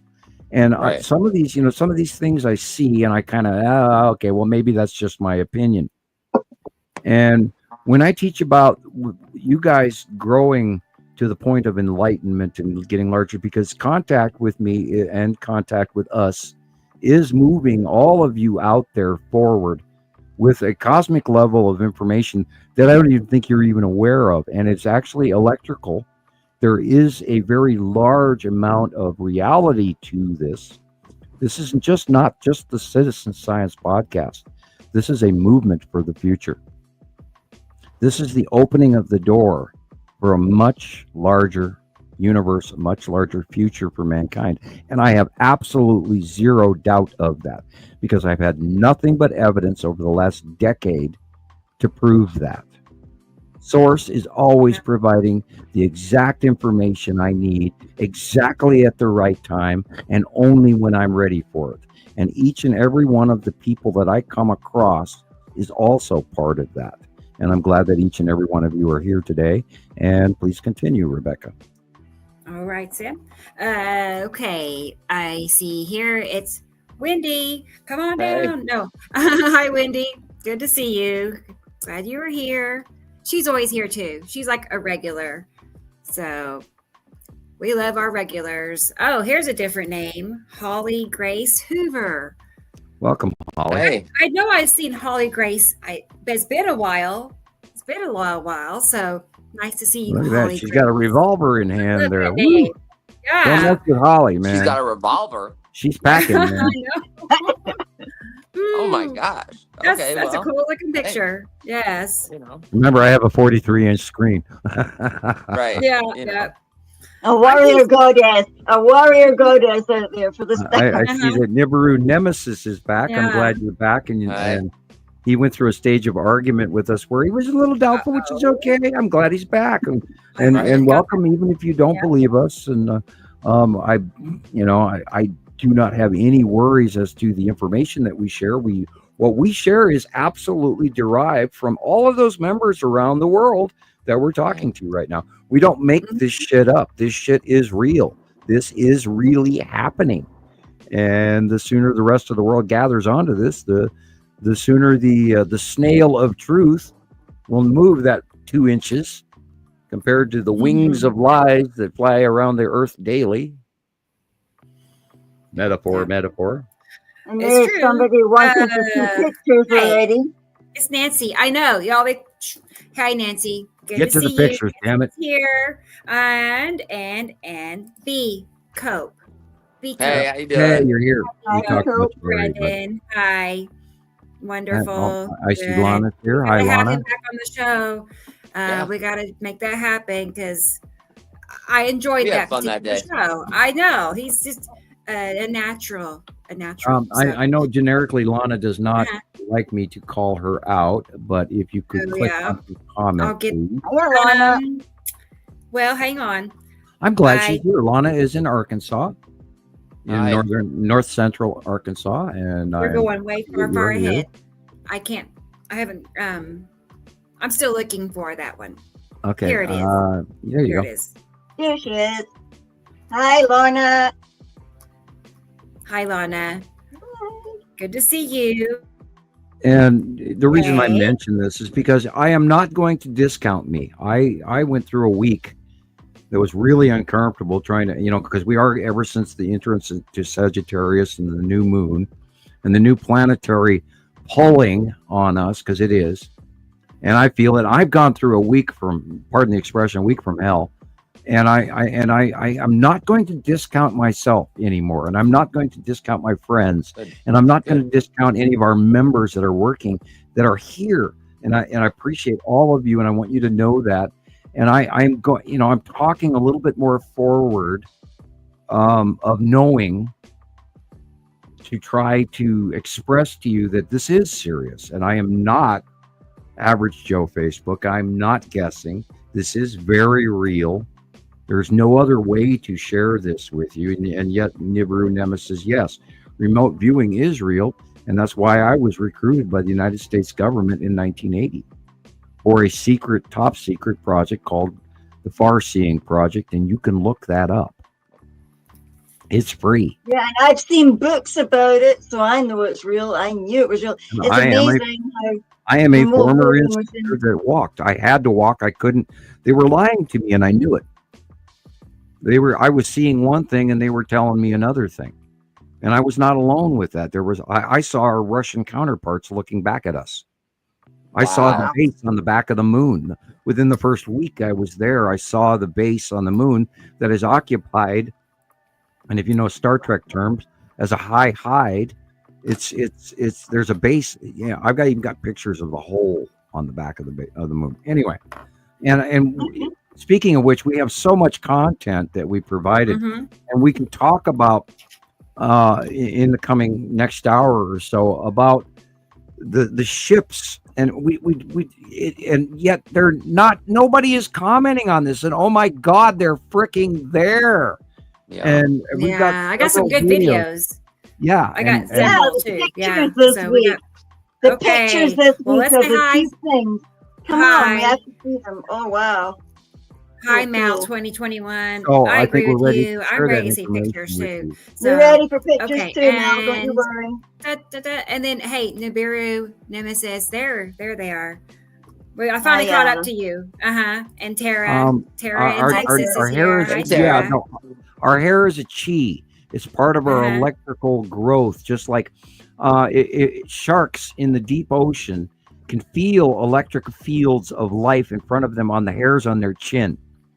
And I'm a firm believer in the hippie movement and the power of chi and Samson and his long hair and all of that. I was raised with the Bible stories as well. But my hair is my power. And I did notice.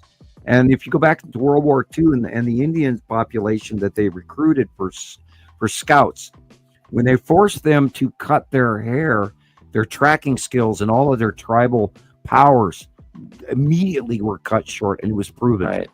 Yeah, most people don't realize your hair is an extension of your nervous system. So it's electrical. Yeah. Yes, absolutely. We are electrical beings. There is so much more to us.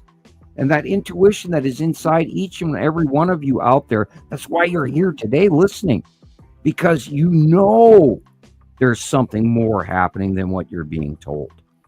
And I credit each and every one of you, and I congratulate you for getting here today. Thank you for being here. Yeah. I am not alone. We are a nation. We are a Skywatcher nation. We are the Citizen Science Podcast. Even though that's unfortunately, if you type that into YouTube, you're going to end up with 5 free segments about NASA. Oh, that's why I still to this day believe we should be the Nibiru Citizen Science Podcast. Yeah, I have tossed that around. I really have. If you type it in, it'll come up number 1. Yeah. I mean, what I did start doing, though, is I started typing the Nibiru Followers Anonymous Citizen Science Podcast. I did do that in the title. So if somebody puts in Nibiru followers anonymous, and your hashtags do work on TikTok, by the way. Also, one of your shorts came up on Newsfeed.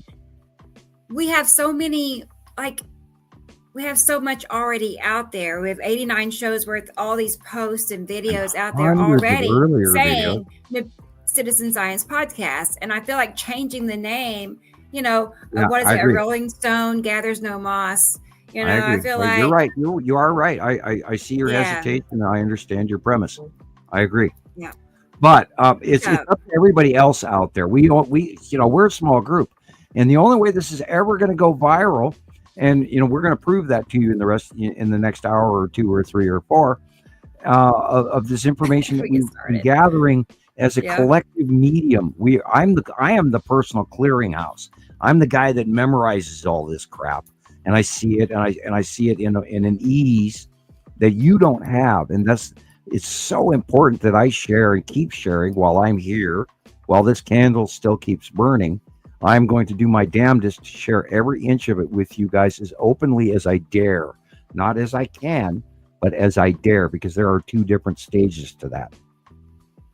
The answer lies in the next episode. Wow, that's deep. Hi, Dubaloo. Jubilee was here. I can save today. I can fix today, but I cannot save the future. The future is up to you guys. Today I can save. Right. All we have is today. That's why they call it the present, because it's the gift. Open it up, listen, use it, enjoy the gift. Now.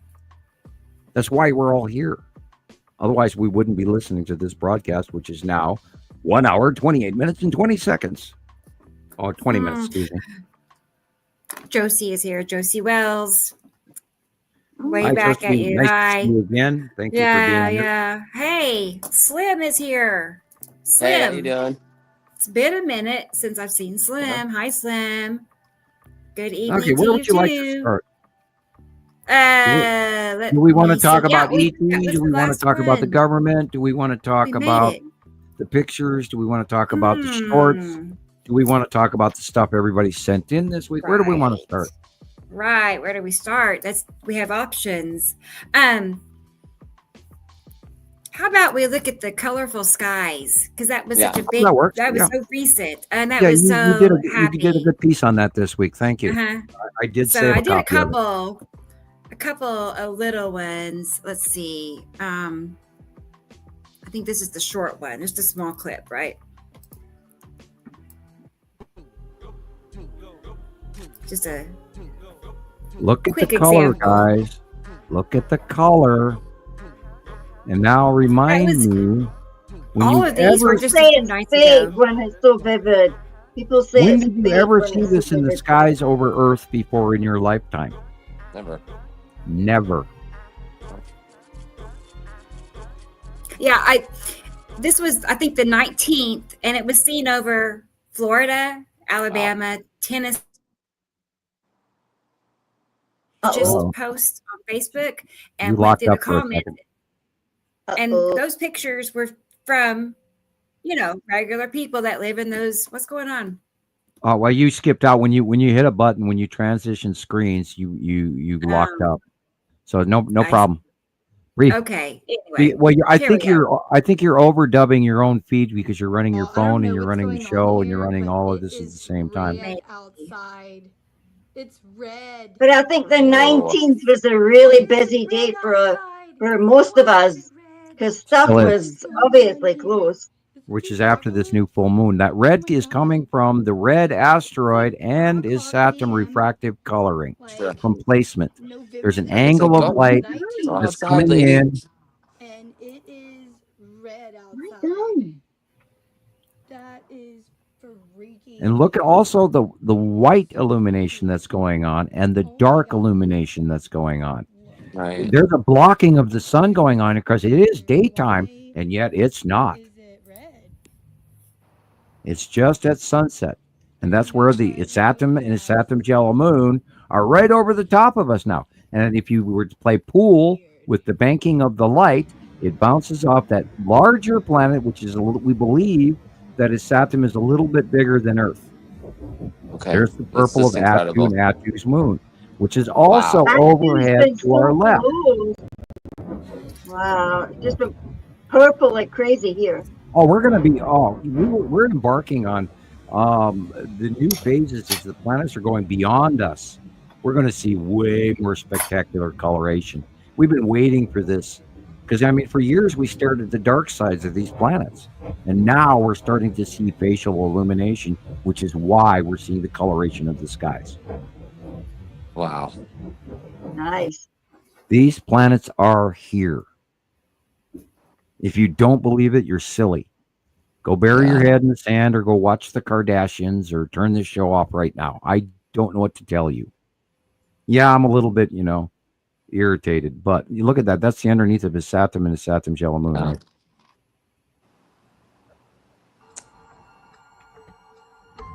Purple. That's Atu's moon and Atu. Because the light is shining on those planets after dark. This is like an hour after sunset. We have moved into the darkness of Earth, and that is the planets standing next to us, showing us their facial illumination because they are beyond Earth, and we are seeing their color. And as the years go by, we are going to continue to see these facial colorations. Undeniable accuracy, undeniable fact, undeniable repetitive examples, day in, week in, month in, year after year. For how many years now, Sam? Well, pretty much predominantly from 2010 on. They were in the distance in 2009 and they were way small. 2010 they got big. 2011 you could see them from Australia.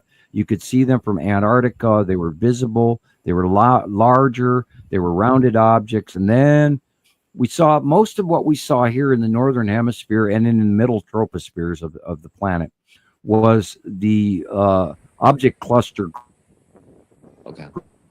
group, which is why it got its. The asteroids were self-illuminating between the planets, and they create like a 4-foot office tube lighting effect in space. So we saw the asteroids first, and then we realized that we were seeing the dark circles of the backsides of these planets roughly around 2011-12.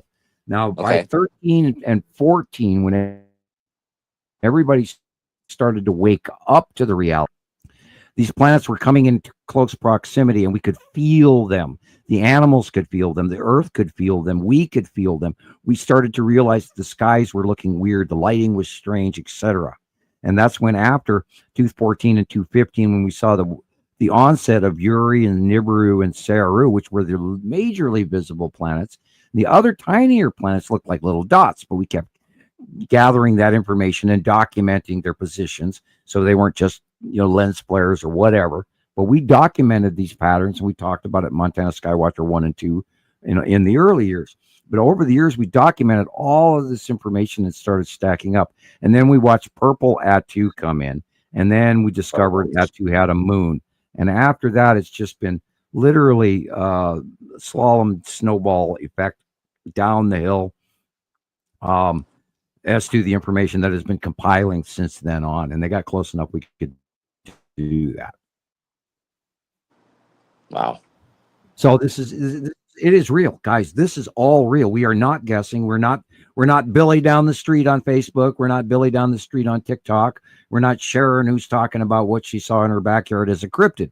No, we're not talking about Bigfoot. We're talking about the binary solar system and the reality of a greater, huger universe than you ever even imagined. And it's real. And it blows Einstein the hell out of the water, as well as modern empirical science. And we've had to brave across that threshold. We've had to walk away from them because we know they're wrong. And once you take that step where you go, wait a minute, maybe there's something to this, off you go. And you've opened a new door. And when you see these planets for yourself, Christoper is a great example. When you see these for yourself, you go, oh my God, you're kidding me. And you can never go back. Nope. And why would you want to, really? Well, there is a level of ignorance is bliss. I mean, there are people that are not ready to understand the fact that we have two suns and two sets of planets, and there's another life force of beings out there that have higher tech that are directly responsible for our existence. That's a huge topic, and it might make a lot of people very uncomfortable. It makes my children uncomfortable. Sure. But it's real. It's what's really, really real. And all you have to do, I mean, a lot of people, they go, well, what's coming in the future? And I tell them all the time, if you want to know what is coming, go back to 1650 BC, 3,654 years from 2010. It's basic, you start from there, your math. And 1650 through, 1700 or 1700 to 1600 BCE, and see what the climate change did. See what happened to the Mycenaeans and the Minoans and the people in Greece and the people in Italy and the people in Sicily and all the wars going on around the planet and in India, where they had this influx of people moving in, which were known as the Aryans.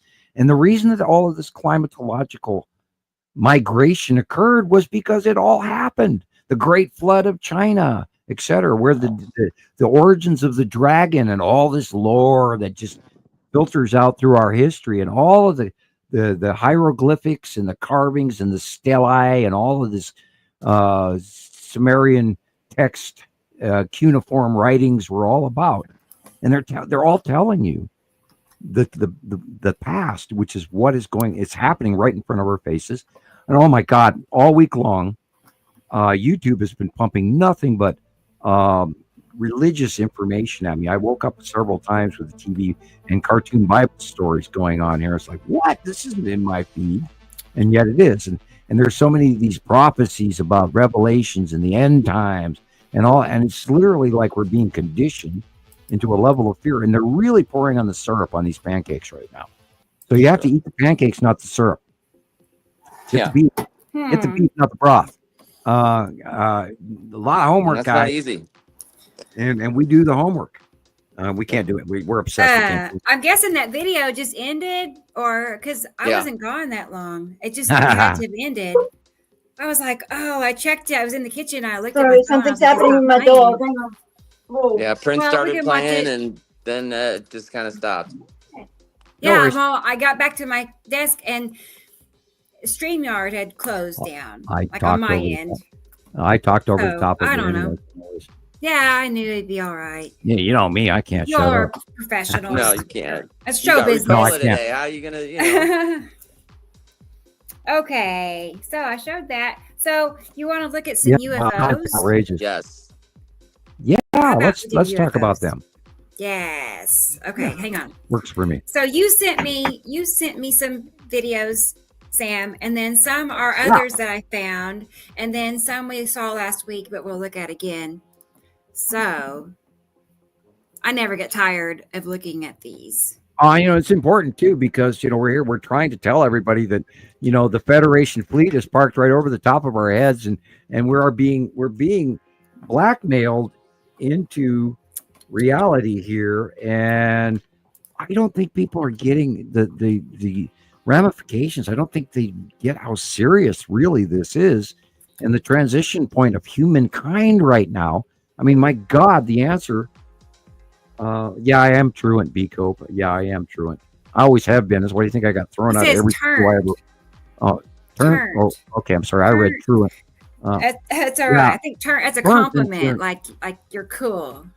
Oh, Is thank you. That means I don't know, but that's why. All right. I'm sorry. I'm already. Interpret it. Hour 32 minutes, and I'm already. And you're hyped. You're hyper. You're like wound up. I drank. I got somebody sent me extra caffeinated coffee, and I drank it today. It's like, what does that mean? I have to look that term up. Let's Google that. Just so I just need to know, what is it actually? Both our lookup secretaries are gone. Either Gillian or Christoper is usually looking things up for us, and they're gone. You guys are getting potato chips again, aren't you? Okay. It's nice to share, man. It's making me hungry. Oh boy. Okay, so hey, I just now saw that we had a donation Carol Ann. Thank you. Thank you, Carol Ann. Sitting there, but I just now saw it. So cool. That's she's enjoying awesome. herself on her Let me stellar, find you a little.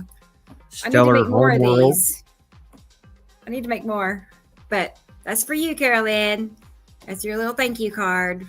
I am wound up. I'm a little giddy and silly from the caffeine. It's actually getting warm in the house. Yay! I have warm feet for once. Yeah.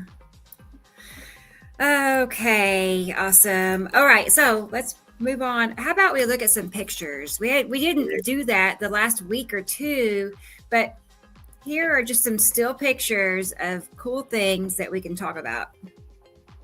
Go through a few of these because I never get tired. I can't delete them from my phone. Hundreds, thousands of pictures like this just sitting there because I want to look at it again and again. So that's got to be Nepicity, is it? No. Is it that is more than one planet. Okay, Nepicity is the oval on the left-hand side by the trees. See that circle? That's the base cloud in Nepicity. But you're also seeing Okay. Go to the middle of the picture. On the left-hand side, look at the horizon. You got that one pine tree just next to the scrub trees that doesn't have any leaves on it, okay? The one pine tree, and then go all the way over to the bigger pine tree on the far left. Well, yeah. Directly above that, see that white circle? Base cloud. Illuminated white circle. Don't look. Yeah. Look the dark to the, okay, and so that's where Nepicity is. But you have the Saturn's yellow moon and the lead asteroid just behind Nepicity in this shot. Oh, that's incredible. Look at it. Stunning. That's unusual. Yeah. The white line directly dead center, that white area just above the tree that is dead center at the bottom of the horizon with very few leaves on it. That big white circle illuminated center is the bottom of the lead asteroid. Look at all those fire clouds. There's fire clouds everywhere. Look, right, exactly. On the right hand side is the fire clouds, but on the left hand side is Nepicity clouds. But the point is look at the size of the clouds. Look how micro cloudy they are. Mm-hmm. Those are clouds around other planets. Those are not our clouds. What about Metim? Metim, it would be in this shot. Metim would be below the horizon line, but dead center with the trees with no leaves on it. It would be below the horizon. Because remember, Metim is cutting into the left-hand side of the sun. So we are seeing at the far distant horizon on the left-hand side, we're seeing the side of Saru.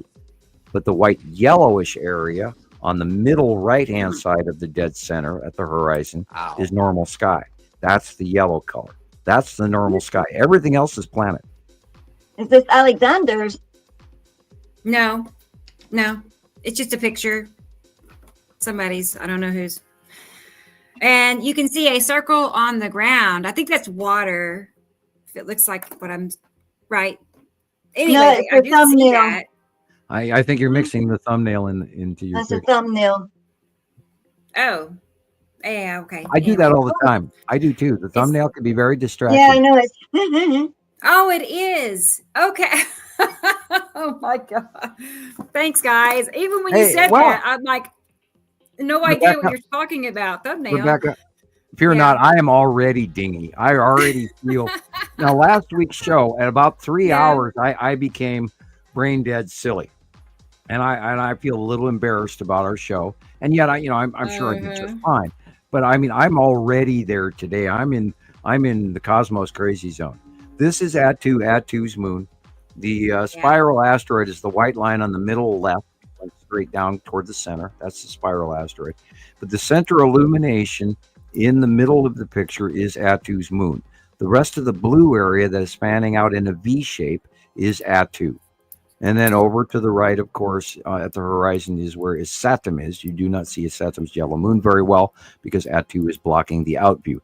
Now, on the left-hand side horizon, behind it at the lower area is where it says J.D. Martinez, and thank you, J.D., from Wichita, Kansas. I love your work all week. I saw your stuff. That area is where Yuri and Saru are.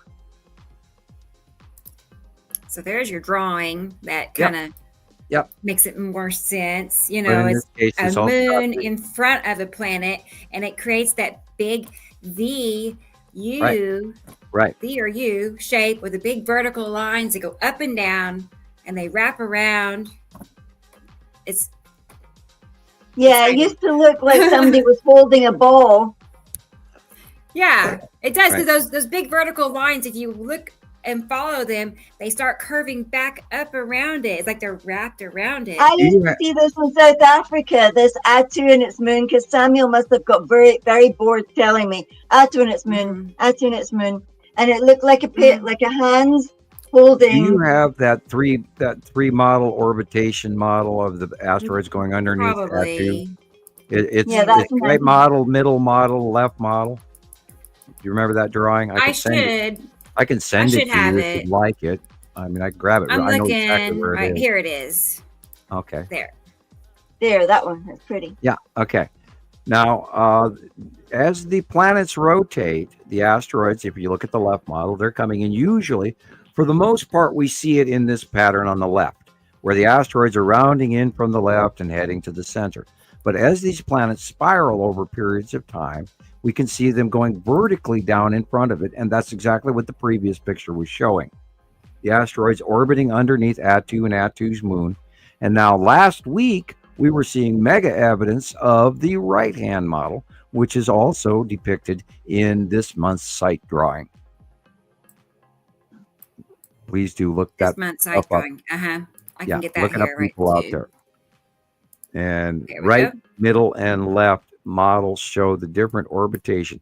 Now, in this month's sight drawing, November 2024, lead object is there, but it's actually coming from the upper right and heading to the lower middle left. And that is the right model of the diagram of the drawing that we just saw beforehand. Now, this week, we're seeing them going vertically straight down again. So be aware of that. You know, these asteroids orbit underneath Atu's moon, Uri, and they're always there. Although, this is a great example of that. Look at that. Look at that. That is one of the orbiting asteroids in front of Uri and the bottom edge of Atu. Atu's moon is in the upper left corner, the white cloud. The purple next cloud is Atu. These are the asteroids underneath that, and behind it is Uri. Yeah. And then behind that is Saru. Yeah, look at that. Look at that is the asteroid. There's several of them in this shot, but that predominant will just point out the circular regular one. This could quite easily be the lead asteroid. It is shaped properly, although it would have to be in the southern hemisphere for this capture to be current, unless it's an older capture, which I don't know the date. It's not. It's current. Okay, I thought so too. A little over a week ago. I got it a week or so ago, but we don't know when it was captured. But this is a very, very brave example. It was current. And believe it or not, this is not our clouds. This is an asteroid, and it looks to me to be the lead asteroid from the shape of it. And the red asteroid is behind it in the lower. And we know the red asteroid. So look at the placement. That tells me this picture has got to be older. Has to be older. Even though we got it last week, it has to be older. Because the lead asteroid and the red asteroid were not in the same proximity recently, nor were they this size recently. So this has to be at least 6 months old. I was going to tell Sandy, she might be in. If you don't see anybody else in the chat, it's because you're on the backup channel YouTube account. Nibiru Followers Anonymous backup. So you got to go to the main channel. Hopefully that's what you're talking about. Okay, let me know. Gotta have that backup channel. Yeah, just never know. It's like zero. There's nobody there, man. This is the red asteroid and little sister on the right. Probably there's another asteroid. And this is the spiral asteroid and its little sister spiraling. The little sister is actually in front in this shot on the left-hand side middle. The spiral asteroid is actually a larger and a smaller asteroid in their concentric orbit. And that's the smaller one rotates around the bigger one, and that's why it leaves a spiral trail straight across the sky just above the deck. And we've been watching that for about 8 months now. And its placement and where the red asteroid was is dead center now, and that also shows up in the monthly site drawing as well. And we are accurate to date. This is a Saturn yellow moon. Wow. In Colorado. Yeah. Thank you, Nicole. That's incredible. That's like, right, textbook, like a classic, right, appearance. And you can definitely see the difference in atmosphere and everything.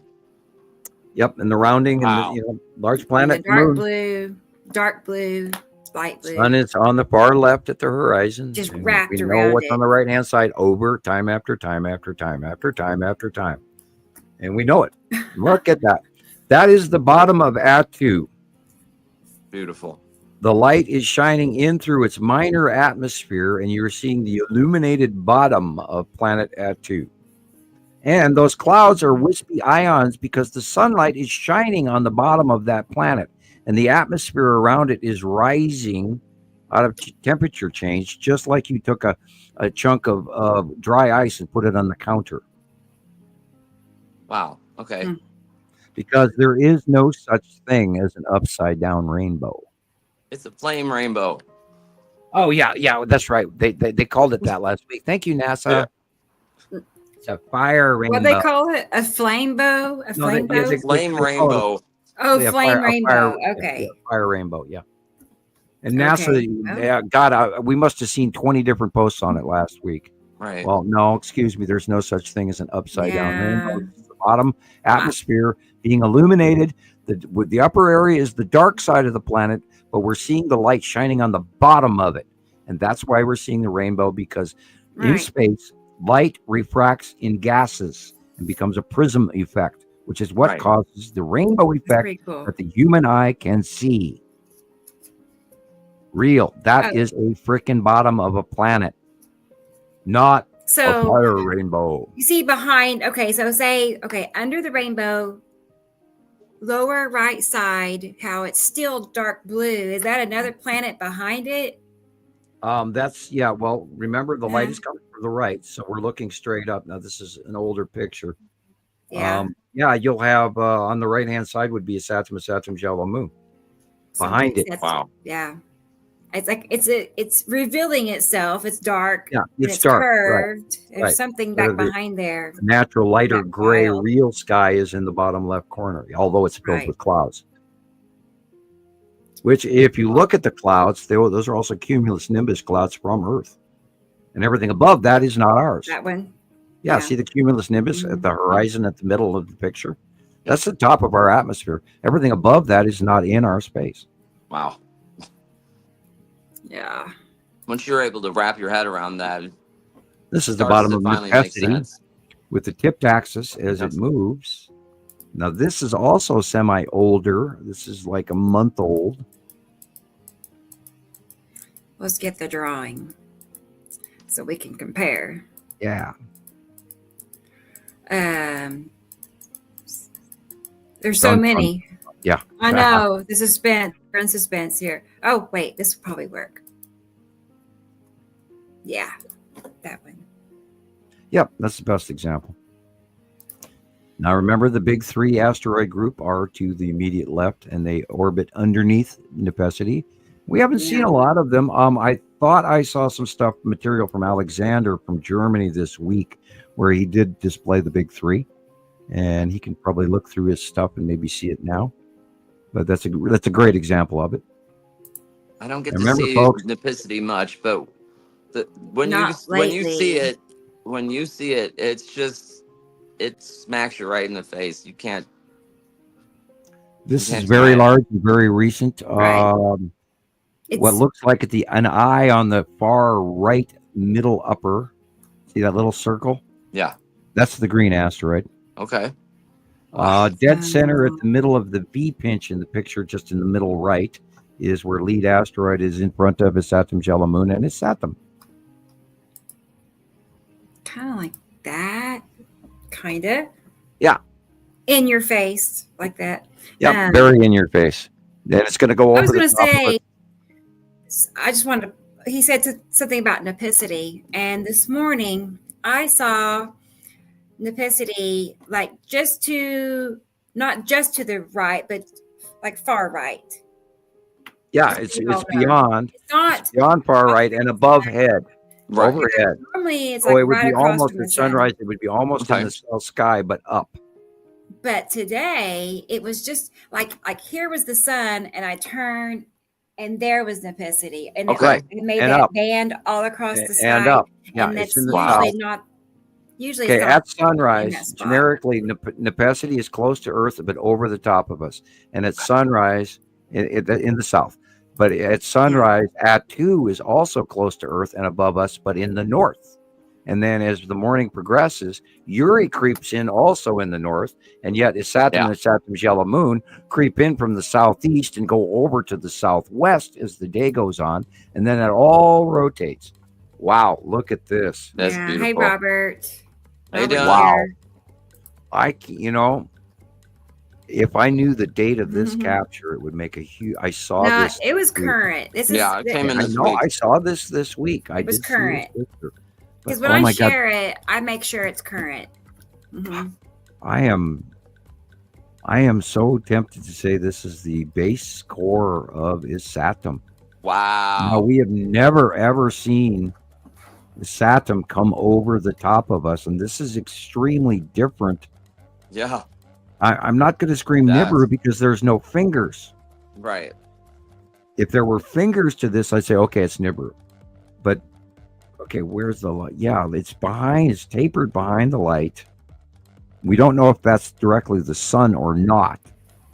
Because that could be an illuminated asteroid. Quite easily could be Casper. Illuminating right there. This could easily, I can't fully call it, but I would say this is a base cloud of something on the right. After sundown. Yeah. Now, does Nibiru have an open core like that? We've never seen the bottom of Isatum. Okay, right.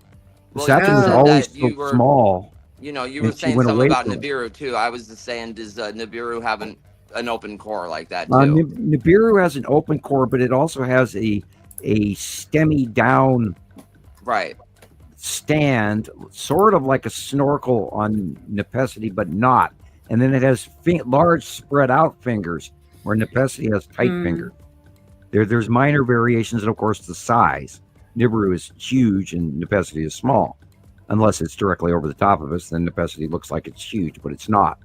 But yeah, this is a very strange, very almost like took a knife and cut the bottom of the plastic bag out, straight line bottom core, and look at that dark purple blue behind it. That's the real planet. Beautiful. With a very open southern pole, and the rest of the clouds are wrapping around. All of those clouds that we see are around that planet. That's beautiful. Which one is that? I would say it's Isatum. Wow. That's great. Isatum is going to be vastly huge any day now. Through December and January, it's going to get nothing but bigger. I saw it last night, and you can see the whole sphere. I have a question. Go ahead. 2 days ago, about 8 o'clock in the evening, but I think to the northeast of us, it seemed like everybody was seeing lightning and flashes, and people were talking about thunder snow and all the rest of it. But the asteroids are discharging as well. So it was like a pure white flash in the air that I saw about 8 o'clock. Okay, I've seen it through my window, but everybody's talking about it, and somebody has literally just sent into Nairn Rocks like a video, like a very fast video over the sea. You can see it's over the sea, and it's like the red brilliant purple burst. Like there's electrical. This is the end of the 180, and we're going to have discharging off the asteroids. This is the red asteroid in front of Atu's white moon, very large. If you look in the middle right of the white area, you see one of the craters of Atu's moon. That's the red asteroid. Mr. MRBB3, he also had somebody send in a video. and this couple were, well, obviously driving in their car in America, and the lady actually said to the guy that it's like seeing the surface of another planet in the sky. Wow. You know, we got some video in. Whoa. We got some video in this week where it's a nighttime filming, and they're seeing a dark rotating mass with city lights. What? Holy cannoli. Yeah, there's just been so much this week. So obviously, let's see. Where did can we see that? Where is that? I didn't share that with Rebecca, I don't think. Because Mr. MRBB freeze, like, I couldn't believe it either. I mean, I just watched, there was also like a long box cube. Somebody saw the long box cube. Yeah, well, see, I'm still watching that video, and I have to discern whether or not it's real or what it is, and I don't want to jump the gun on it. I know I posted a couple of places, and God, I hope I didn't lose it. And I sometimes do. I'll post something, and then I don't have a copy of it, even though I did. It's frustrating, isn't it? It's so frustrating. Well, we have seen city lights on the planets before at night. We've watched the planets go by. I've seen them on Nibiru back in South Africa. Right, obviously. I have myself personally watched the city lights at night on planet Nibiru, but I can't get anybody to listen to me because I was seeing that in 2012 and 13. It was in the southwestern sky, and I watched it and watched it and watched it for months. And I was seeing it day and night and night and day, and the planets and the concentric moons, Nana and Amel Saru, and all of this information that we have gathered over the years. Yeah, okay, this is the bottom illumination. This is past sunset. And the middle illumination is the side of a Saturn's yellow moon, it's the V. And then the big white line beside it is the side illumination of planet is Saturn. And then asteroids going underneath and are the other blue lines and stuff coming in from the other side, because they're all remotely directly connected to each other with these cloud patterns called space clouds, and they are quite real. And we've been telling you that. Noticed a lot of asteroids with Isatum too recently. Oh, like, yeah, and I did. Asteroids I've never seen like that. Yeah, go back to the site drawing. Worth mentioning. Well, look at that base. Yeah, go back to the. Okay, look, I did draw in a whole bunch of smaller dots this month, and this is April. Okay, April 20. The November. There you go. I did draw in a whole bunch of bigger extras. You know, I drew in Casper, I drew in Skylar, Lorraine, Pappy, the skull. And the skull's been sighted for weeks again, and it's still showing up, and we could still bring that up as well. Now, but I also wrote in the middle, right next to the lead object, just to the right, it says micro asteroids.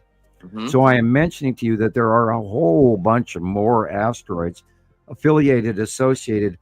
Today I got some sightings in about the red asteroid, and visibly there were 5 or 6 major ones behind it as well.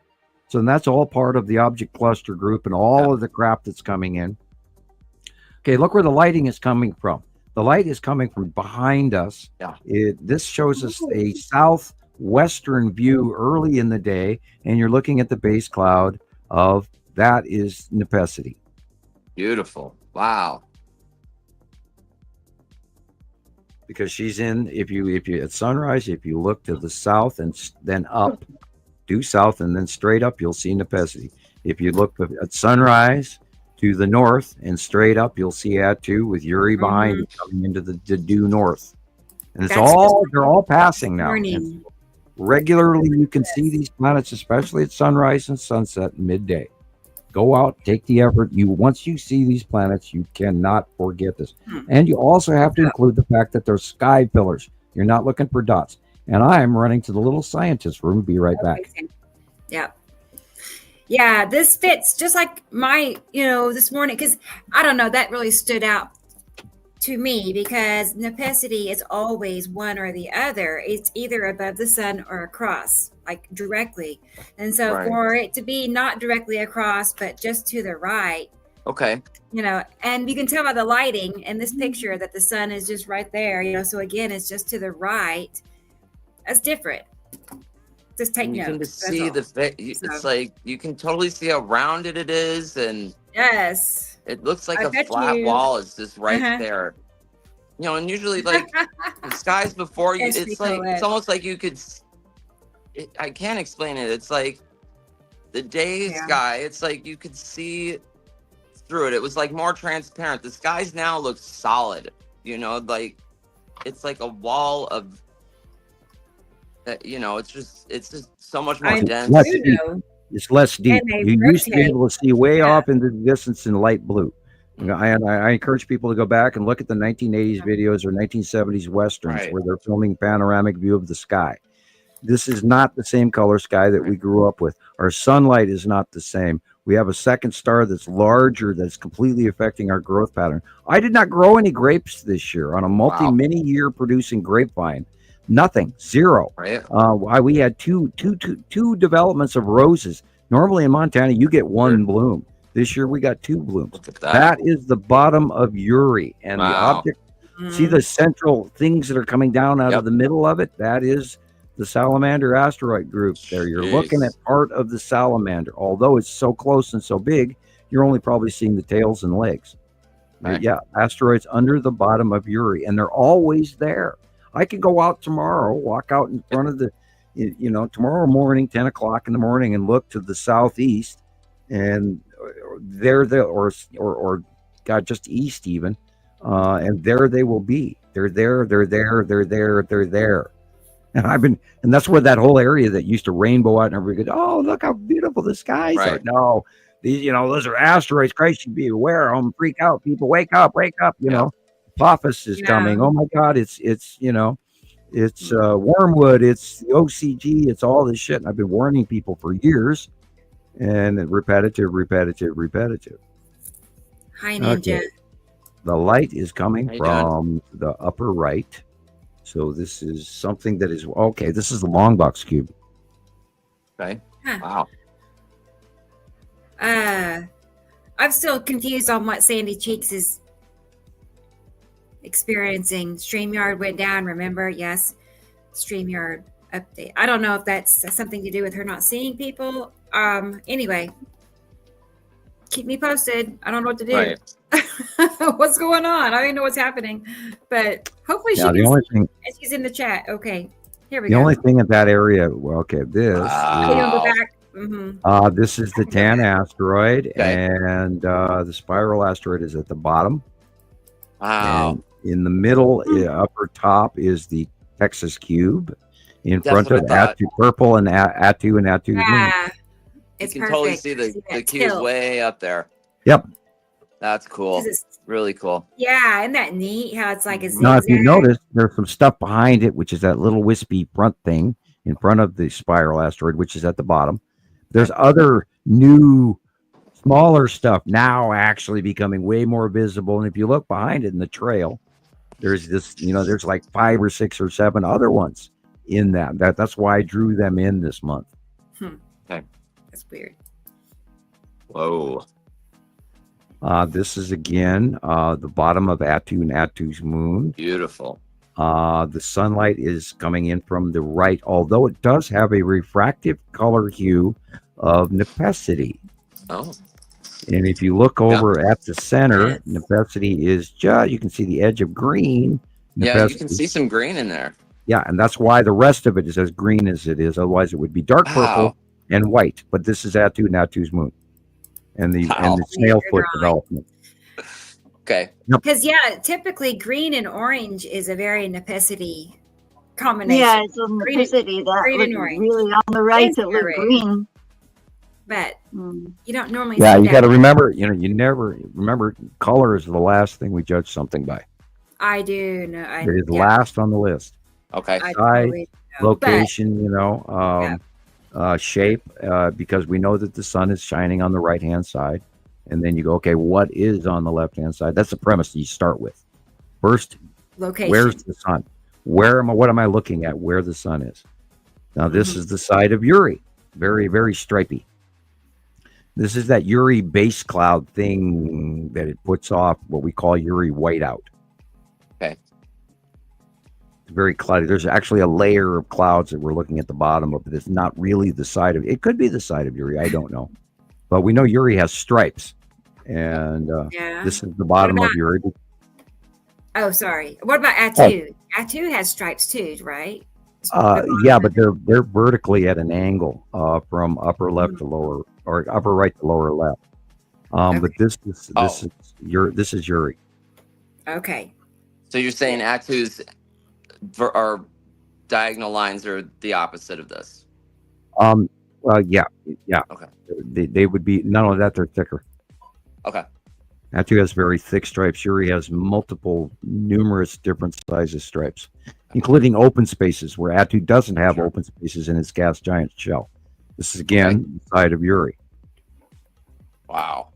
Looks Bubble like it's got bottom. waves. Yeah. Lots of Bubble stuff bottom. in there with waves. The real cloud is the orange stuff. That's our normal clouds on the bottom by the house on the right.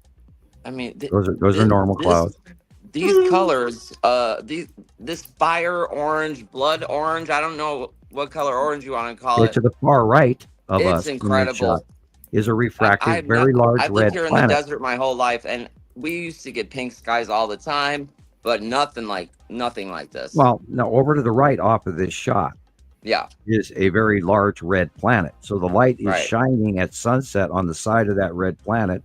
So it's going to the left, showing on the white illumination of Uri and offsetting the color in the entire sky to an orangish red. And now remember, Saru also has that. Yeah. This is the debris field, the asteroids underneath Uri, and they come in. Now, look at the date on this is 6/20/17. Back in 2017, that's how big this was. But it's gotten bigger. And so we're seeing way more of it now.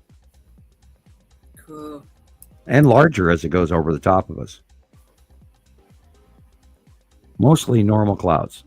That looks not very suspicious. I was going to say, but the darker, I mean, there's still some darker blue action happening. Oh, yeah. I wasn't even looking that deep. I was just talking about the cloud atmosphere in front of us. Back behind all that of could be the bottom of the stratum. Right. That right. Even when it looks like nothing. Yeah, that's literally probably a stratum in most of the picture here. Yeah. Okay.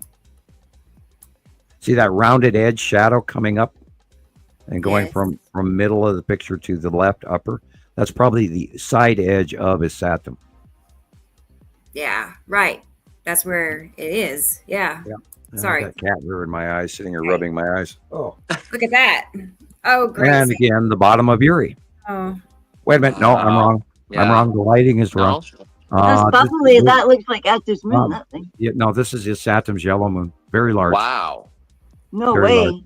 Because look where the light is coming from. This is on the right-hand side. It's on the left, isn't it? Yeah, it's coming from... Okay. I would have thought that was asteroids illumination of asteroids. Well, yeah, no, but look at the cloud pattern. That's surrounding of an entire moon or planet. So, it could be Saturn's yellow moon, but this is on the right-hand side of the sun because the sun is behind us to our left elbow. And so the light is going there. That has to be, if this is a recent picture, that has to be his Saturn's yellow moon, and his Saturn has to be. I would have liked to see a little bit behind it, the left of the picture, The dark blue area behind it from the middle of that white thing all the way to the right is where Nibiru is. Okay.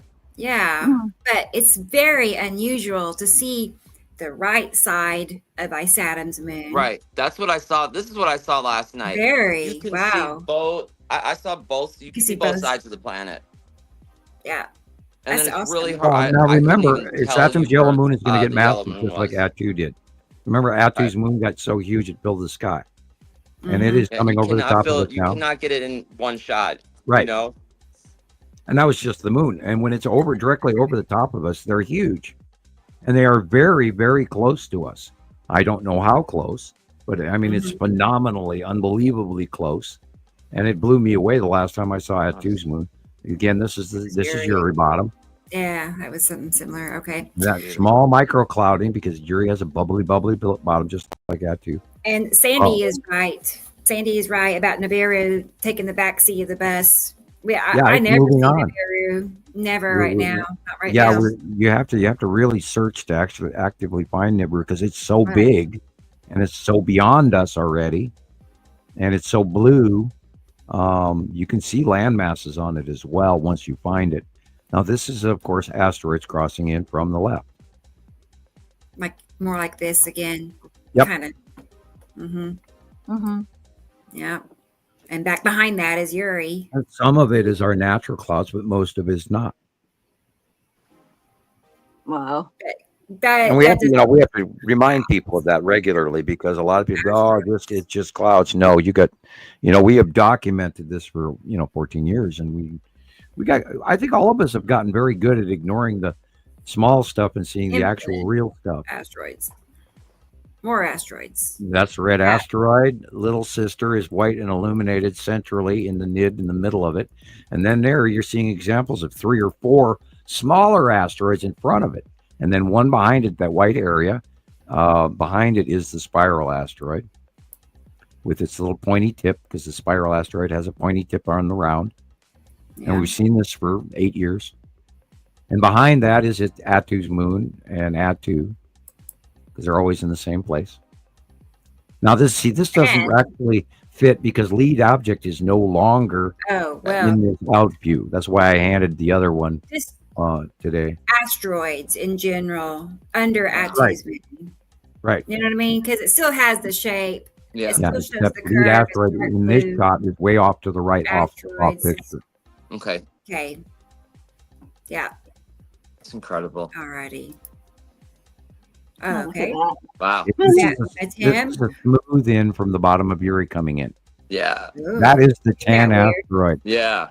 Definitely. That is the tan asteroid behind all of those clouds. That big rounded circle dead center is a very large tan asteroid coming in from the bottom of Uri. That is great. We have a drawing. I wonder if my picture as well this week was tan asteroid then. The tan asteroid is so big that we hardly even recognize. I sent it to you, Rebecca. We're still debating. I haven't seen it yet. It's so large, and it is so prevalent and so predominant of the salamander body. I think it's like the hips of the salamander body that we've debated for years whether or not it was a moon, because gas giants have a lot of moons.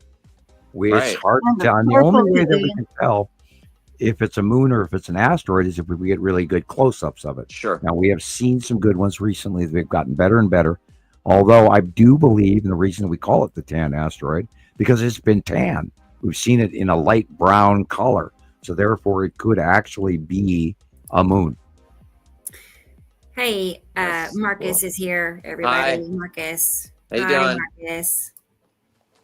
Glad you're here. He fell asleep. Oh, well, man. Okay, you're only 2 hours late, but we're just getting warmed up, so you're good. Glad you're here, Marcus. Oh, we all know what this is, don't we? Yeah. Sorry. Correct. Christopher? Nice call. The white area is the bottom of Uri in the upper left corner. There you see that white. Right. That's Uri in front of Saru, and that is the illuminated base core of. Look to the side on either horizon, green-blue Saru. Showing her base core again. Look at the water reflection. See the rounded edge of the planet on the water? Here is a drawing. I'm trying to find the one. Yeah, her illumination is rising. That's not it. Her illumination is rising. It was closer to the horizon in the last month or two, and now it's starting to rise up. She's getting closer. She's getting bigger. She's getting oranger and yellower. And we see that open core that's very thick. Now, remember, the open core on Nepenthe has 3 rings. Saru has one very thick, illuminated open core. So it's complete. Yeah, that's where she is. She's just Saru is right above the sun. Behind Uri. Now, remember, Matim is hiding between Saru and Uri, and she's coming over towards us again as well, which is cool. And going to go over the top. A year or so or 6 months. I couldn't even tell you. We might actually get a close up of Matim. Should be bright blue, very cool. Can't wait. I agree, Ninja. It's a good one. Very unusual. There we go, closer. And Holy Grace. It's good information. We do try to share. We watch week after week after week. Yeah, look at class. Yeah, you can see the rounded edge of Saru, and that's her illuminated base core and her bottom, shining after sunset. Because if you look at the left, at the horizon, at the trees above the lake, you see the dot of where the sun actually is. That is the illumination of the bottom of green blue planet Saru with Yuri in front of her. Nice. All right. Uh-oh. What's that? That is the spiral asteroid trail. That's the spiral asteroid going at night. Just off the horizon, just off the deck, very large, leaving a cloud. Oh God, yeah. We have to speak about that bomb cyclone that just went off here in the United States. Thunder snow. There you go. Let's do that. We have an on land northern hemisphere Arctic hurricane. Montana is soaking wet. We are 37 degrees. It's been raining for days. This moisture river, atmospheric river, they're calling it. It's a back rotational anticyclonic 940 or so millibars hurricane. Yeah. And they're going, oh, it's a bomb cyclone. And you're used to that because we talk about bomb cyclones, though they're very rare. They're happening again. And then, I've never heard of one till last year or two. Europe keeps having them, and then they keep causing the flooding and all the crazy shit. And it's going off here again, causing major snow and major flooding in Northern California right now, Oregon, Washington, Idaho, and Montana. And we got a lot of rain. Thank you. We need it. Sure. I have a video. You want to watch? Yeah, go ahead. Okay, let's play it and see what's going on.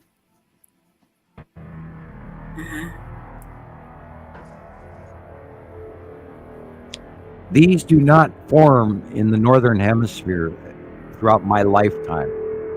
That is 940 millibars, and there's two of them. What I think we're seeing is what we're seeing. Oh, God, I'm glad you got the Fujiwara effect. A bomb cyclone undergoing the Fujiwara effect. This is not common to see. We have seen this multiple times this year, mind you. Looks like the Grinch. With Hurricane right, and they call it rare. We've seen it multiple times this year. That were off the coast of Florida. This is what caused all the tornadoes in the middle of the country in April and May. For all those people that lost their homes, these are these Northern Hemisphere hurricanes. Very rare. I've never seen this in my lifetime where a bomb cyclone underwent a Fujiwara effect. I mean, this is... And there's more next week also. Now this storm, now look at the bottom edge there. That river of moisture that's dragging up into California. It's going to cause landslides, flooding. It's also over the top of Montana right now. That which you're seeing there, because this is older. And the rotation has changed. There's one on top of the other, north-south now. And the second one's going to hit. It'll be about 60 to 80 mile an hour winds. The last one went through at 100 mile an hour. They're downplaying it. And then there's another one behind that next week. Now that cold moisture is about to go through the country over Colorado, and then it will cause a major severe snowstorm, as well as a super cooling effect on the East Coast next week. Just around Thanksgiving. So everybody next week on the East Coast, you're going to freeze your asses off. Be ready, it's coming. An Arctic blast is coming your way, and a lot of snow. Cyclone over time. Northward, rotating. Wow, look at that. Wow. This was literally the theme, y'all. The theme of this cyclone was literally to drop trees on top of cars, houses, plane, trains, and automobiles, literally. Hurricane. It wasn't a major hurricane, but it was 940 millibars, which is hurricane status. And there's still, a few 100,000, if not a million. I don't know. Don't quote me. Don't blank me out, YouTube. But there's a lot of people without power, and they got a lot of flooding. And look at that, sideways high winds. Everything got blown away. Oh yeah, this is it. Northern Hemisphere hurricanes on land do not occur. Bomb cyclone is a false flag term for a very serious new development in our transitory climate change. This could also be brought on by passing asteroids and close passing planets. We haven't completely, jumped across that bridge to say, yes, that's what's happening. But these did not exist 10 years ago.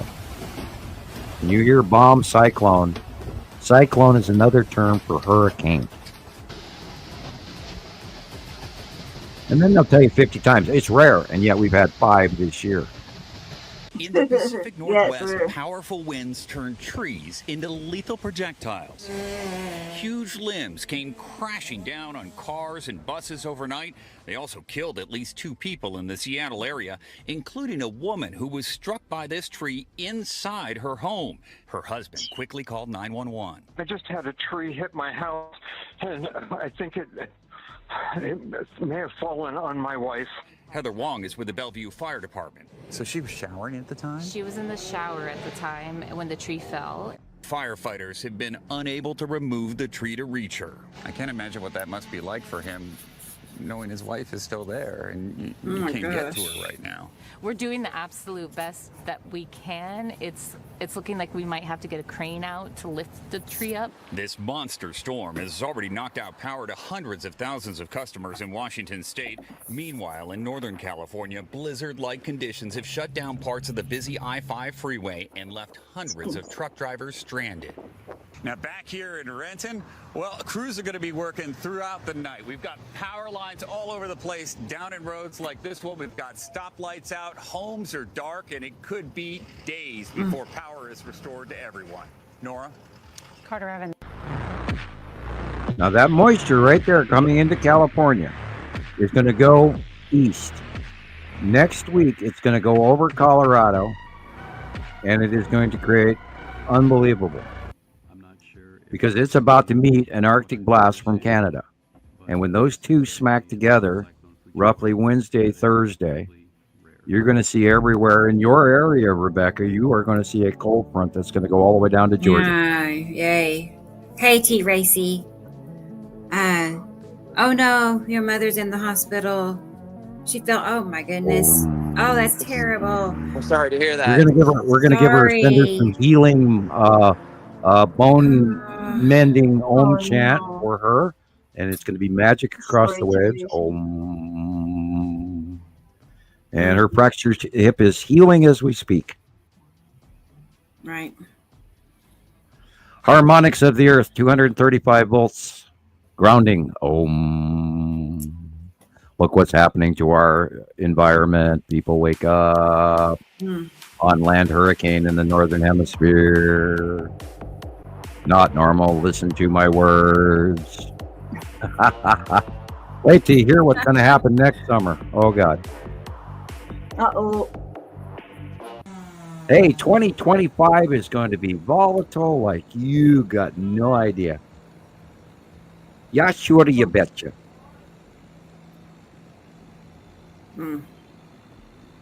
Oh, I can't wait for January. How fast were the winds? Did they say like 100 miles an hour? I actually did look that up. There were under-reporting, but they had 90 and 100 mile an hour winds. In altitudes, it was even higher, but they weren't being reported. But on average, they were 60 and 80 mile an hour winds, which are enough to do some. I mean, those trees right there were hit with 100 mile an hour winds. Yeah. Right there. Look at that. That is not an 80 mile an hour wind. That would take one of them down, not 8 of them. Right. Look how that one big frontal tree right there, that's bent. That was 100 mile an hour wind to do that. And this is coming to everybody. It's going on around the world as we speak. We forget that Spain is flooding. We forget that the volcanoes are going off all over the world. Hawaii is burping up lava again. Everywhere is. Guys, it's happening right in front of our faces. You've got to look around because you're not being told this on the news. since this storm? We're seeing issues with roadways, the trees that are down in the roadway or debris in the roadway. Oh, there's all pieces of the roof that came flying off with that wind. That is the roof. Just north in Arcata, powerful winds from the bomb cyclone tore the roof off this The bomb cyclone. They're making it normal. They're normalizing it. Makeshift tarps to prevent more water from getting inside. Like, we always think it's going to happen to somebody else and we feel bad about it, and then suddenly it happens to you. Exactly.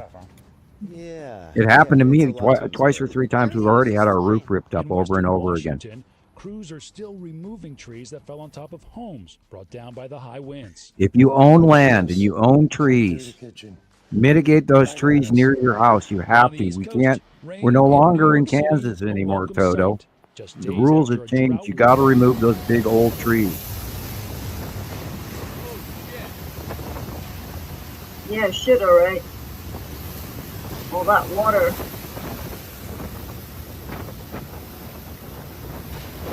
No smoking. I'd like to see you light a match right about now.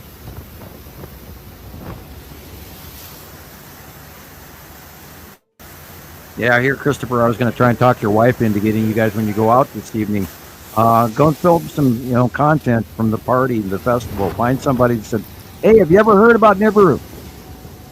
I dare you to film 3 people for us.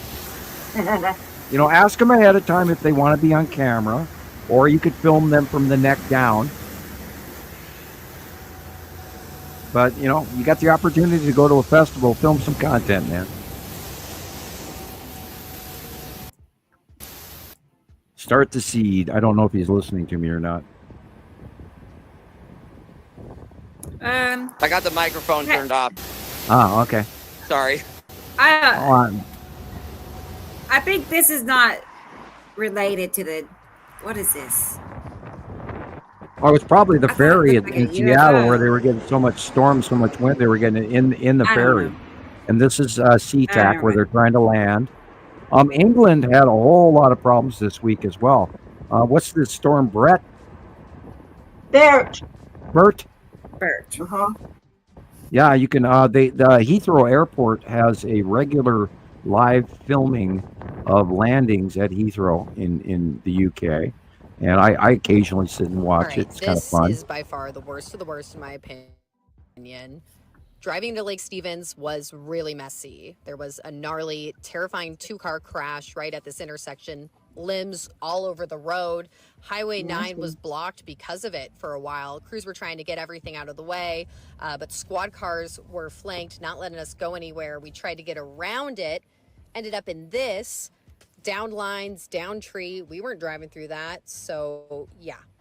Needless to say, that's 70 and 80 and 90 mile an hour winds to do that. You're talking 100-year-old trees that have been there for 100 years, and then they're turned into rubble in seconds. It happened here. We had that, I'll remind everybody, we had that freak 96 mile an hour gust that went through Lolo and hit Missoula Valley, and it affected the entire county. And it happened in a very short time. And I watched it come.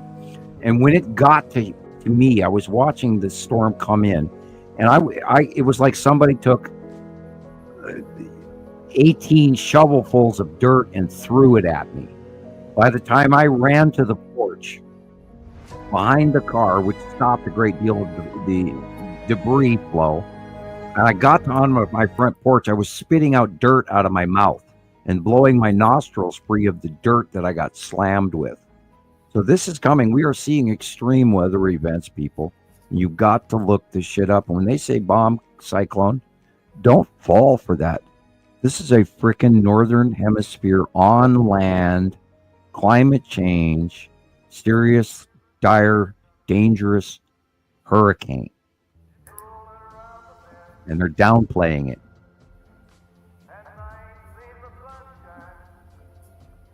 That's what they do best.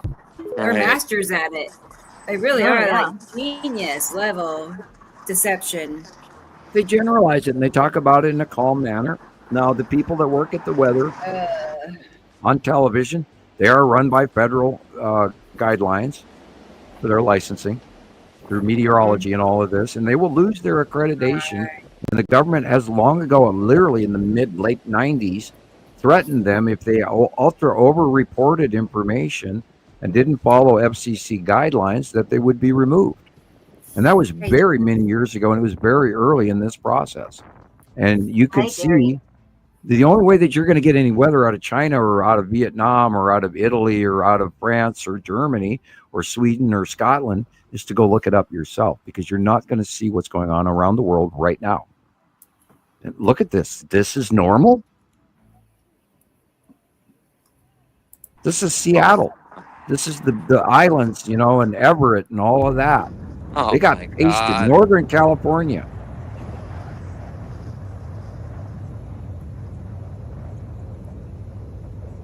They must have had a peachy time landing. Yeah. Well, thank you. I wouldn't be blind to Seattle right now. It's still going on too. I mean, they're still having 50 and 40 mile an hour winds going on right now as this next one comes in. And then there's another rotational low, cutoff low behind it out in the Pacific to the north of Hawaii. So be checking those maps as well. There's a really good guy out there. It's called Pacific Northwest Weather Watch. I encourage you to watch his videos. A lot of people like Ryan Hall and Max Velocity, they don't cover the Northwest enough. Yeah, look at that.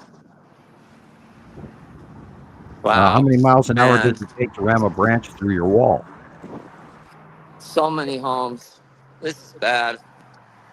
This year has just been about the pits, hasn't it? I mean, they did have tornado warnings in Oregon and Washington 2 days ago, and water spout warning. Yeah.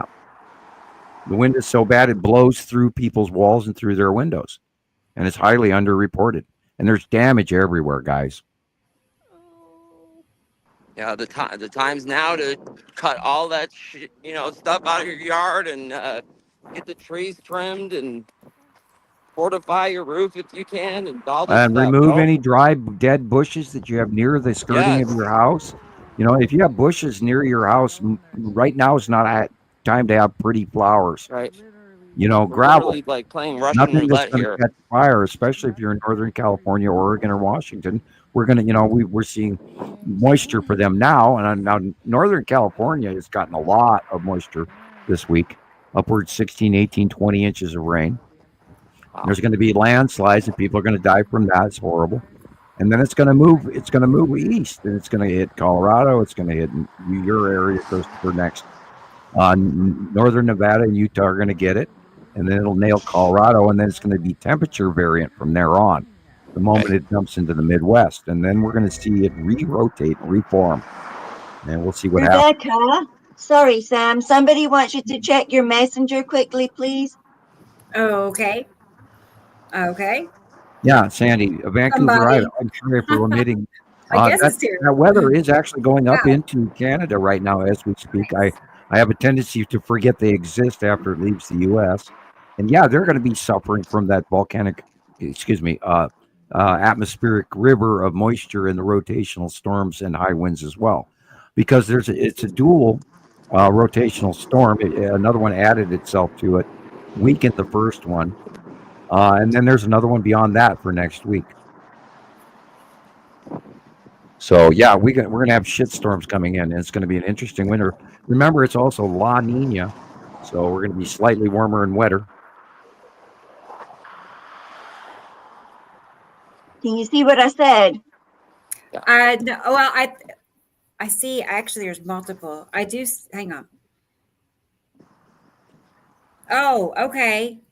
Yeah, now I see it. Okay. Yeah, now I see it. But I also see Tara's too. Hi, Tara. Hi, Tara.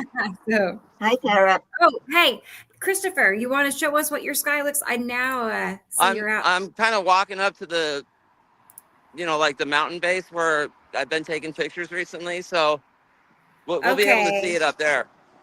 Okay. Well, like there's just houses. There's like houses around me right now. Yeah. But yeah, it's starting to come in. There was no clouds at all all day. Now there asteroids, a little bit of asteroid coverage coming up. I'm excited.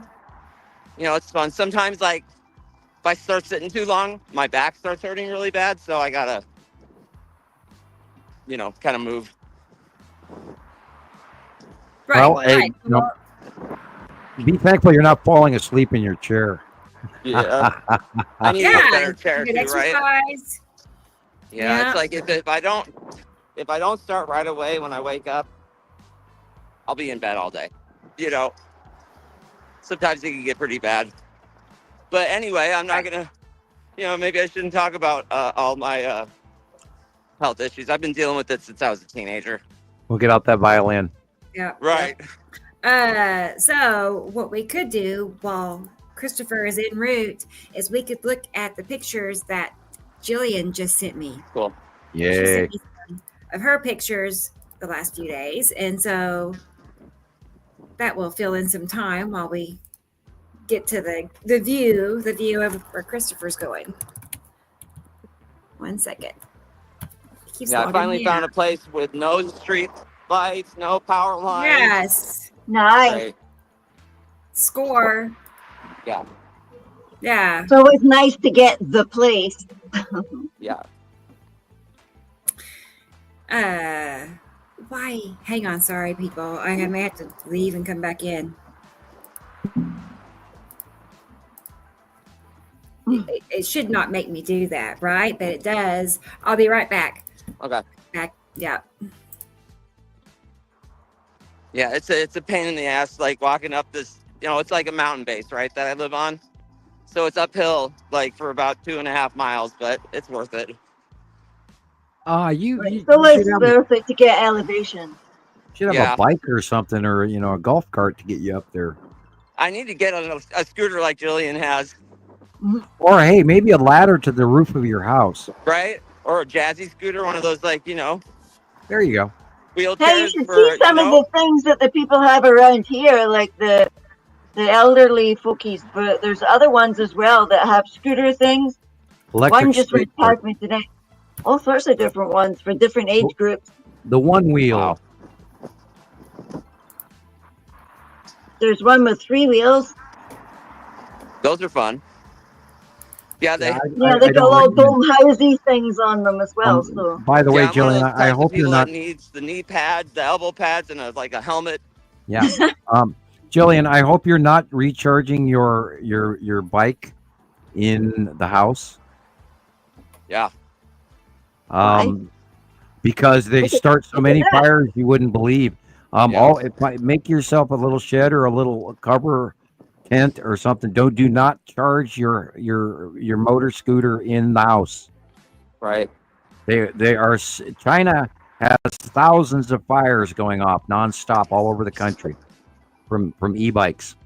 It's crazy. Look at that picture. And if you go to change Beautiful. the battery, if you ever buy a new battery, make sure you buy the brand that it was made for. Yeah. If you have an alternative replacement battery, they are not safe. Those little hoverboards and everything everybody's buying, and the one wheel and all these electrical e-charge things, the e-bikes and everything, mountain bikes. Do not plug them inside your home, Right. because they can Buy burn cheap, your you get house cheap. down. Basically. If you do charge it in the garage, make sure there's nothing anywhere near it that can catch fire. What's in this picture, Sam? Looks like a big asteroid to me. That's Atu's moon and Atu. Cool. Yes, Atu's moon is getting smaller. Is that her moon, that circle? That circle is Atu's moon. Oh wow! What? Right Really? after Yeah, left it's of the getting sun. smaller. She's rising up. Wait, that small dark circle to the left of the sun. That The is large Atu's dark moon? circle left is Atu's moon. Yeah, it's Okay. getting smaller. No. Yeah, it's What's getting that just like the immediate drawing. left of the sun? Just like the drawing, it's getting smaller. That's too little, Sam. I would Well, have guessed that was Matim. Depends on Yeah. what you see versus what I'm describing. Okay, yeah, let me it get could. that It could. seems too You're right. little. It could be. It could be Matim. You're right. Okay, You are let's right. get the. Yeah, Let's Look do at our that. you science. could be right. Okay. Hey, I'm not always right, so Well, you're it's right. okay. But it's okay. Let's put our heads If- together. Right. yeah, that's a good point. I hadn't seen this picture before, so awesome. Yeah. Okay. But That's the first thing I noticed. Now. I just noticed all the purple, like that thick, oozy purple candy floss cloud stuff. There. Wow. See how Matim is up there hugging to the left of the sun, like hugging. Yeah, you are right. You know? And then the two bodies next to Matim are Atu's Moon and Uri. Yeah, just like the side drawing. Wow, that's great. Then there's Atu's Moon, and then there's a great big thing on the left. That's got to be one of the best pictures of Matim that we've seen this year. Yes. Yeah, I agree. Do save it. Talk it up in a file. Right up. I'm going to make a comparison with that. See here, the student has surpassed the master. You have. Oh, no. Well, you're right. I am wrong. You are correct. I was just going to be floored at that because I honestly I don't want Atu's Moon to be that small. Yeah. I'm not ready to see it get that far away and all that. No, you are correct. You are correct. Because there's a thing at the base there as well, like just on the horizon, and then the moon is in the left corner. And then there's that one on the top there. And right next to the sun is Matim. You are right. Beautiful. The size is even correct because it is getting bigger. Matim is getting got like a band around it. Look, it looks like it's got a ring like this thing's got. Thanks, Tara. All right. Super thoughtful. And I'm excited. That's very exciting to see. Let's find you a little birthday, or not birthday, a thank you card. I gotta find it. I need to make a whole bunch of these, right? I will, don't worry. But for now, that's what you get. Thank you. Right? Oh boy, appreciate it. Really, really, it helps, big time. Yep. Okay, so let's go back to her pictures. These are all from Gillian, of course. Wow. Oh, you can really see it there now.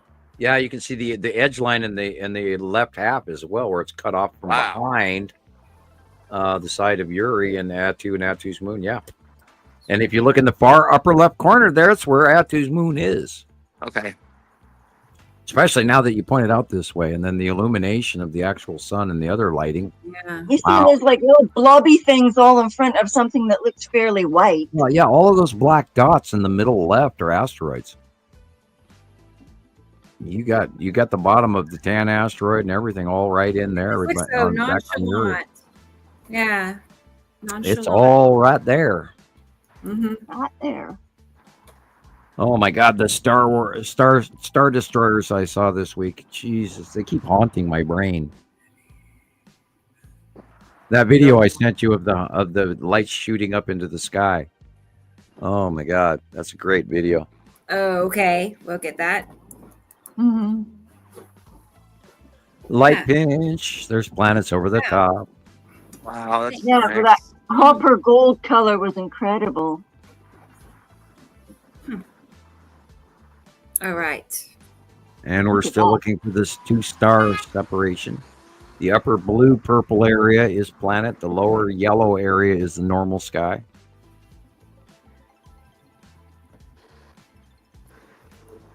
Would that be asteroid, like spiral asteroid trail or anything possible, like that? Bottom of planet possibility. I wasn't gonna, And then if you look, if you look above the sun, just to the left of the sun, straight up above the top of the grass, there sits Matim again. The big rounded edge of Matim right there. Yeah.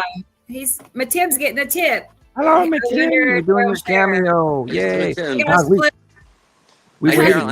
We waited like 5-6 years to see Matim. We haven't seen Matim in forever. Wow. Yeah, I am very excited to see Matim. Matim is the smallest of all the planets. It has a rather unusual orbitation pattern. We believe it goes around Saru and then all the way around Uri and back. That's cute. It is completely separate of the two arms of the normal part of the solar system of the Nibiru group. Hello, birds. So in Matim, I'm sorry, go ahead. No, the birds were just sort of spiraling and spiraling. They weren't actually making any noise that time. Wow, okay. That was weird. Kind of watched them. Maybe they were just too far away. They didn't steal your sandwich, so it's a good thing. Yeah. Only the seagulls do that. That's all they'd be doing. That's so funny. They will steal your sandwich for sure. Oh, seagulls, sure. Look at that guy.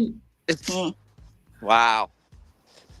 Wow, you got a real good zoom there. Question is that Comet C3 Atlas, 2024 C3 Atlas, or not? I finally saw it. Oh, good. That looks a little triangular. Yeah. Now that I've blown it up. Yeah, it had same thing with a little like light on its bum. Yeah, I see that. Wow, that's No, odd. that's not the comet. That there's like some kind of blue exhaust coming out of it. I got this week. I got over like 15 different sightings. I tried to save several of them. I couldn't. I only saved 2 or 3 of them. But from other people and other less credible sites, because I was doing a little bit of fishing, looking for the new craft. Now we've seen new craft, and they look like a soft-shell crab with a square thing at the middle back of them. And we saw at least 10 major sightings of these new craft in the last week alone. So there's a new faction here that we've not seen before in the last decade. Yeah, cool. Wow. And I tried to warn about that last week, that I truly believe there's more folks are on the scene that we don't know about. So people, it's really, really important that you realize that we are not alone. They're parked right over the top of us in very large amounts of ships. And I sent Rebecca a video on that shows a bunch of stuff. We'll do that next. We'll do our UFO. Sorry, that one was to the line. Or actually, we need to do Alexander first. That's the long box cube right there. Yes, we'll do that. One straight down. Look at that. That's the long box cube. Is it? Let's change Yeah. that. Mm-hmm. Square as hell, going straight down. Mm-hmm. Okay. Wow. With lead asteroid cutting into the sun. Okay, that is the red asteroid. Yes. That was today at 3:30, and it just everywhere went purpley, sort of weird purpley. Yeah, because remember, the red asteroid is directly in front of Atu's moons. Even when it's beyond Earth, facing away, we're actually seeing, in the early part of the day, now we're actually seeing the red asteroid to the west in the morning. Or, let's see, in the evening, it would be Earth's brain. How's the brain work? Okay, same thing. It would be to the east, northeast. No, it would be due east after sunset. Again, here an example. The bottom at the horizon line, just above the tree's dead center, is the bottom open core of Saru. And then the illumination in white on the left-hand side is the bottom of Uri. And then the white-orange area on the left-hand side is probably asteroids in Atu's moon. That was the last one. Okay. How about that awesome. thing shooting up from the ground? Gillian, thank you. That video. Well, I got lots. If you want to see the rest of that, I'll send you, because it really was quite interesting. I didn't really know what it was. It was going up. It was really high, and it was going up and up and up and up. It just appeared suddenly, like it was there, and then it went up and up and up, and seemed to get farther and farther away. So obviously, like tech, because it was going really fast. When it's like that. I'm just looking at what's over the top of Christopher's head. Oh, I think the Texas cube is right in front of me. I'm just walking into the desert now. I don't know. Can you guys see the mountain there? Yes. Yeah. Okay, so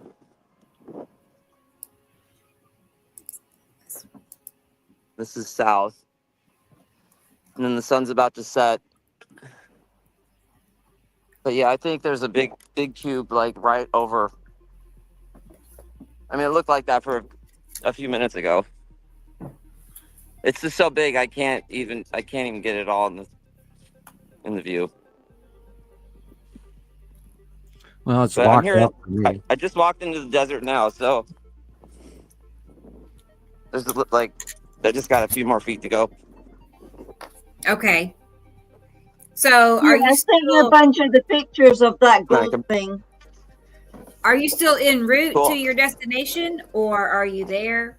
Yeah. You can like play Alexander's video or something. Okay, that's what I was thinking. Well, that's about 12 minutes long. Yeah, you so. see, there was like each of these things. Right, one of those things. Yeah, I sent you a bunch of them again because that thing it just appeared like that. And it went up and up and up and up, like really high, ridiculously high, more high than, What they should, right, normal. Yeah. Oh, okay. I'm making sure Alexander is here and present. He is. Hey, okay, good. All right. How you doing this week, Alex? Video. Alexander Waltz from Germany. Here we go. Let's go ahead and get it rolling. And let's see. Here we are.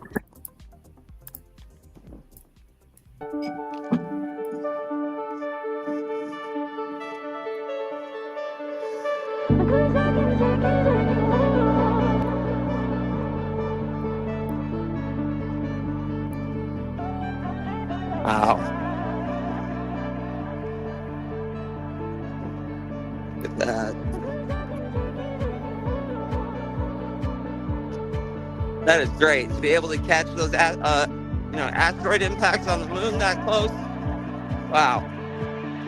Incredible. Like the detail.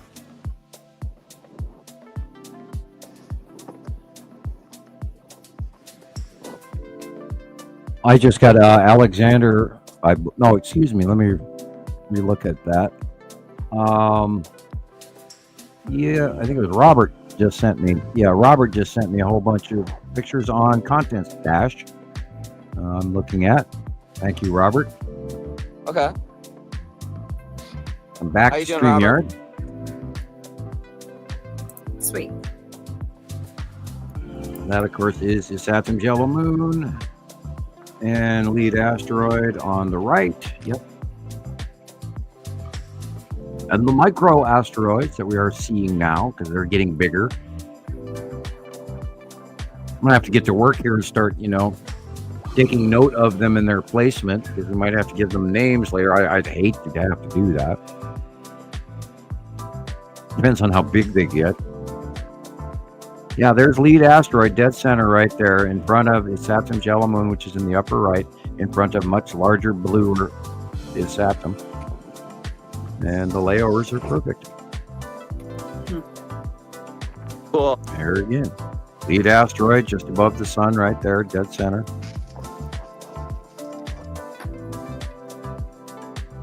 And it locked up on me. Or you held still, one of the two.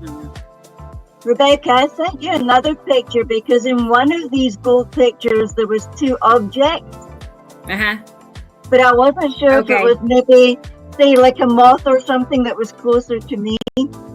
Yeah. But all the other objects was like pics and things in it. It was just unusual. Cool. Okay. Well, we'll get it. I don't know. You can see what clouding. Cool.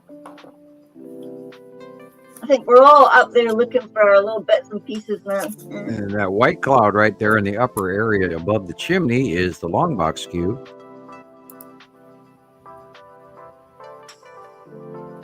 That's the real sky and our normal clouds. That could be the spiral asteroid right there. Okay. Look at the different colors. Start at the dark, work your way to the light. There's so much showing here. There's so many layers here. Some of this is our clouds, some of it is not. Look at the shape of the sun. Yeah.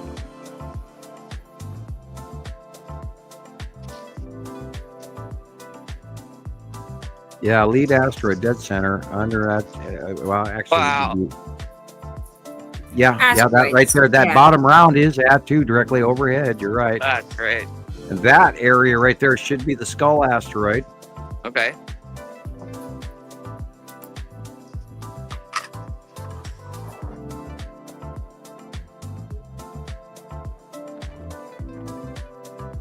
Yeah, look at those things moving through the clouds at the edge of visibility. Very good. Exactly right. That's great.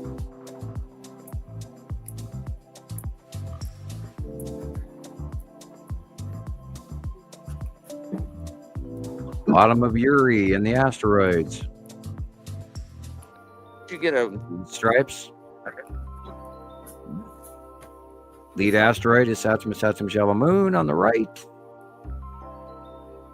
And we go straight up and we're looking at the stuff underneath Atu's moon. How many times have we heard this soundtrack? I love it. I know, I like it. It's like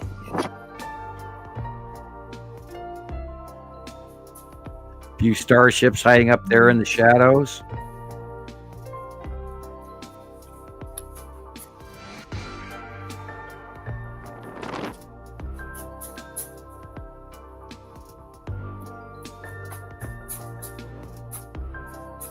Yes, how many of these are Star Destroyers and what's up there? Because we know they're up there. busy. He has the best zoom, I tell you. Yes. No. The little white dots.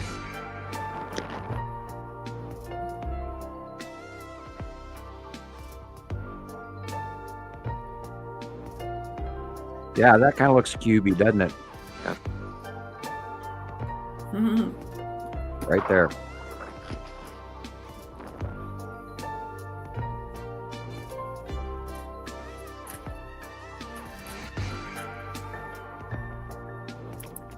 And that would be where the long box cube would be in front of and near the lead asteroid, Saturn's yellow moon is Saturn. We cannot forget the long box cube. We cannot forget the Texas cube and all the ships, including the new ones that we've never seen before.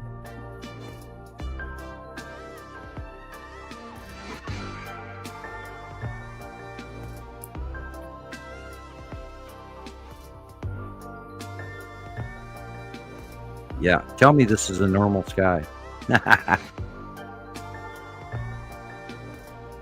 Oh, look at that. What do we got there? That's a crescent illumination of something very large and round. Wow. Unless that's a sea trail that somebody was pulling a 3G turn. Right. That's interesting. And that would be right where the tan asteroid should be. Wow, I wonder if he's got a side illumination of the tan asteroid right there. Look at that right there. Yeah. Wow. That's the side of Uri right there, and the bottom of Uri right there. You can see the stripes and you can see the asteroids. Yep. Perfect layover. Cool. The Tim hiding close to the sun there, slightly veiled back in a light blue compared to the Uri dark blue. Yeah, you can't make this shit up, boys and girls. No. Doesn't match time after month, year after year with progression without it being really there. Oh, they look like clouds to me. Yeah, well, because each of these planets have an atmosphere and asteroids and moons. We don't have, we don't own the whole ball game there. I love this one too, Alexander. I told Sam before the show, I said that this could be my favorite part is Alexander's videos because I've taken the time and putting the overlays on there. So yeah, look at the breakup of the illumination here. Most of that could be just clouds, in front of our sun. What is that long thing in front of the sun? What could easily be a Star Destroyer? Kind of looks like one. Oh boy.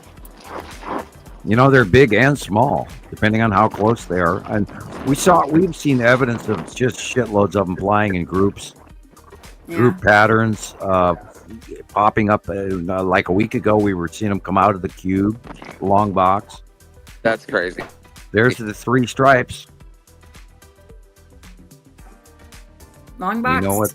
Yep. Is it you said? 3 stripes, long box. The 4th one is the side orb. That is cool. See it? Just like all the other pictures of it we've seen. See it. You know, the funny thing is, who else tells you this shit's real? Nobody out there even Not has, the government you know, with our UAP, thing they're doing. Why aren't they talking about the cubes? I mean, oh, hey, well, Rebecca, that leads us to the next topic there, Rebecca. Mm-hmm. Yeah. When we were talking about the key phrase word that's got me literally going in back channels, doing all this weird studying into a new term for you boys and girls in the enduring part of the congressional explanation.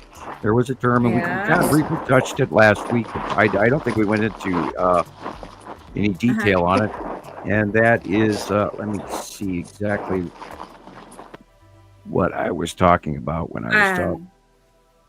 Is that an asteroid, Sam? Just clarify. Yes. Okay. Most likely, placement wise, that should be the spiral, even though it's not leaving anything behind. Or no, it could be okay, Happy or Lorraine. Yeah, I forget those guys sometimes. All right, let me go back here and look this up exactly so I don't quote or misquote here. Well, there's that video, 100 objects in the sky. Whoops, looking at the wrong one. I know, T. Racy. Just an asteroid. Okay, Immaculate Constellation. I keep hearing that. It's this report that was given by the government, sort of and it's worded in a deceptive manner on purpose, so the layman doesn't understand what it means. And I sent Rebecca a whole bunch of pictures along with that from our work, from our path about you can do that next, if you'd like. Yeah. An immaculate constellation would mean a godlike constellation. You put those two words together, and if you cross-reference that with our binary system, and those thy kingdom come, which is here, this immaculate heavenly body group, depends on how far or deep you want to go into the religion. But that keeps coming up a topic during these congressional hearings. And we have more evidence compiling that we are correct. And this is a manner for them to discuss amongst themselves about the binary system without actually calling it the binary system. They call it the great large heavenly bodies. Immaculate Constellation. Oh, the Immaculate Constellation. Yeah. That's almost like saying that other thing from religion, Right, Immaculate Conception, which has to do with the bloodline, which has to do with the truth and reality of what's going on this planet that they don't dare tell you about. And, it goes into national treasure and all of these, the Da Vinci Code and the Holy Templar Grail, Knights. Yeah, because I've seen a Vatican. All of that, yeah. I've seen a Vatican episode during the week about how they'd opened up a room and they were showing off stuff that was in it. Oh, yeah. Meanwhile, they've got 30 miles of tunnels. Yeah, they've got used to that stuff. They go under Rome like you wouldn't believe. They're a country unto themselves. Oh, the Vatican? Absolutely. Yeah. Free of trial and free of being served any government or extradition papers. Okay. Sanctuary. So, Rebecca, did you see that last little picture that I sent you? Can you see if that's a moth, please? I won't be able to go to sleep tonight wondering if that's a moth. Thank you, Alexander. I'm sorry, Alexander. I also love your pictures because you put little black tips in your clouds too. And doesn't it just drive you absolutely insane, Alexander, when you see those things and you've increased his size zoom to the ultimate, and you're like, oh my God, can't I just get the next size up camera to but can you zoom a little slower, please? Zoom slower. Yeah, zoom slower. That way we can take it in better without getting seasick. Sometimes now behind you, Christopher, is Yuri. That blue behind your head directly is Yuri. What do you think that little thing is, Rebecca? Well, I mean, is it the same thing as that Dave Dobbs object? Is that what we're seeing? Quit. I can't I have believe a you give very him credit for aggressive that. cat. Well, you know what I I'm have talking heard about about. it. God, you would not believe how many times you got to talk to Dave Dobbs, and I'm going, I don't know I've read his him. material. I don't know him. I know of But- him. I don't know him personally, and I'm not trying to down him in any way because he has been around a long time, and he was semi-accurate. But I tried to reach out and help, but I didn't. I Get have any return. some examples of that No, object. it's not and Dave then, objects. Dave. And then yeah. we'll compare to Gillian's Dobbs captures. object. But bear with Yeah, me. you see, I tried to filter it to the ultimate as well, and then there was other flip things that were. I would invite him on the show, and we could discuss it anytime. And Yes. he'd be more than welcome. I'm not trying to down Dave, but Mr. Dobbs, you're close, but you're missing the circus for the clown car. Mm. Are you just saying that it's an asteroid, but not his asteroid, or? Well, no, he's been doing a lot of work in some pretty encouraging ways. However, unfortunately, he doesn't have our information to back up the reality of what he's talking about. And I've had so many people try to contact me about him. And then I did reach out a couple of times, and I never got any return. And I'm always busy dealing with a lot of people, so I can't always stay on topic. But I just I was aware of his material. Contact you back. I was aware of his material. I saw it. I saw how close to factual he was, and he was doing a better job than a lot of people out there.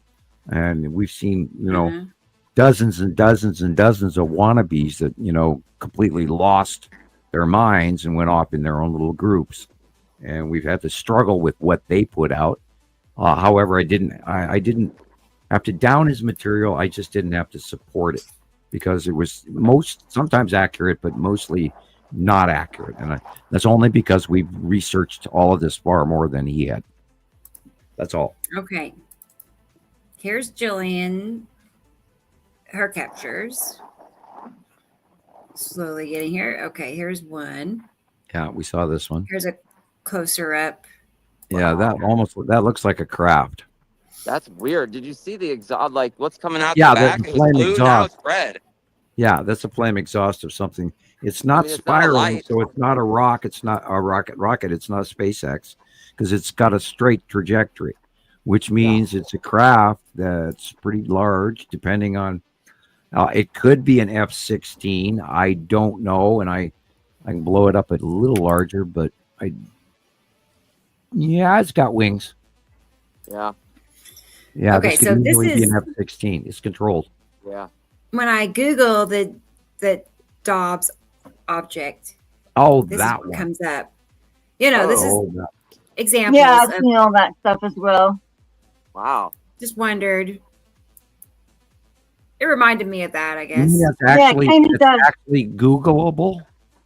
Yes. Uh-huh. Wow. Well, he spent a lot of time on one object. Rock. Yeah. You know what this Yeah, some picture is? people obsessed on that. You know what this What is picture that? is? It's the lead What? asteroid.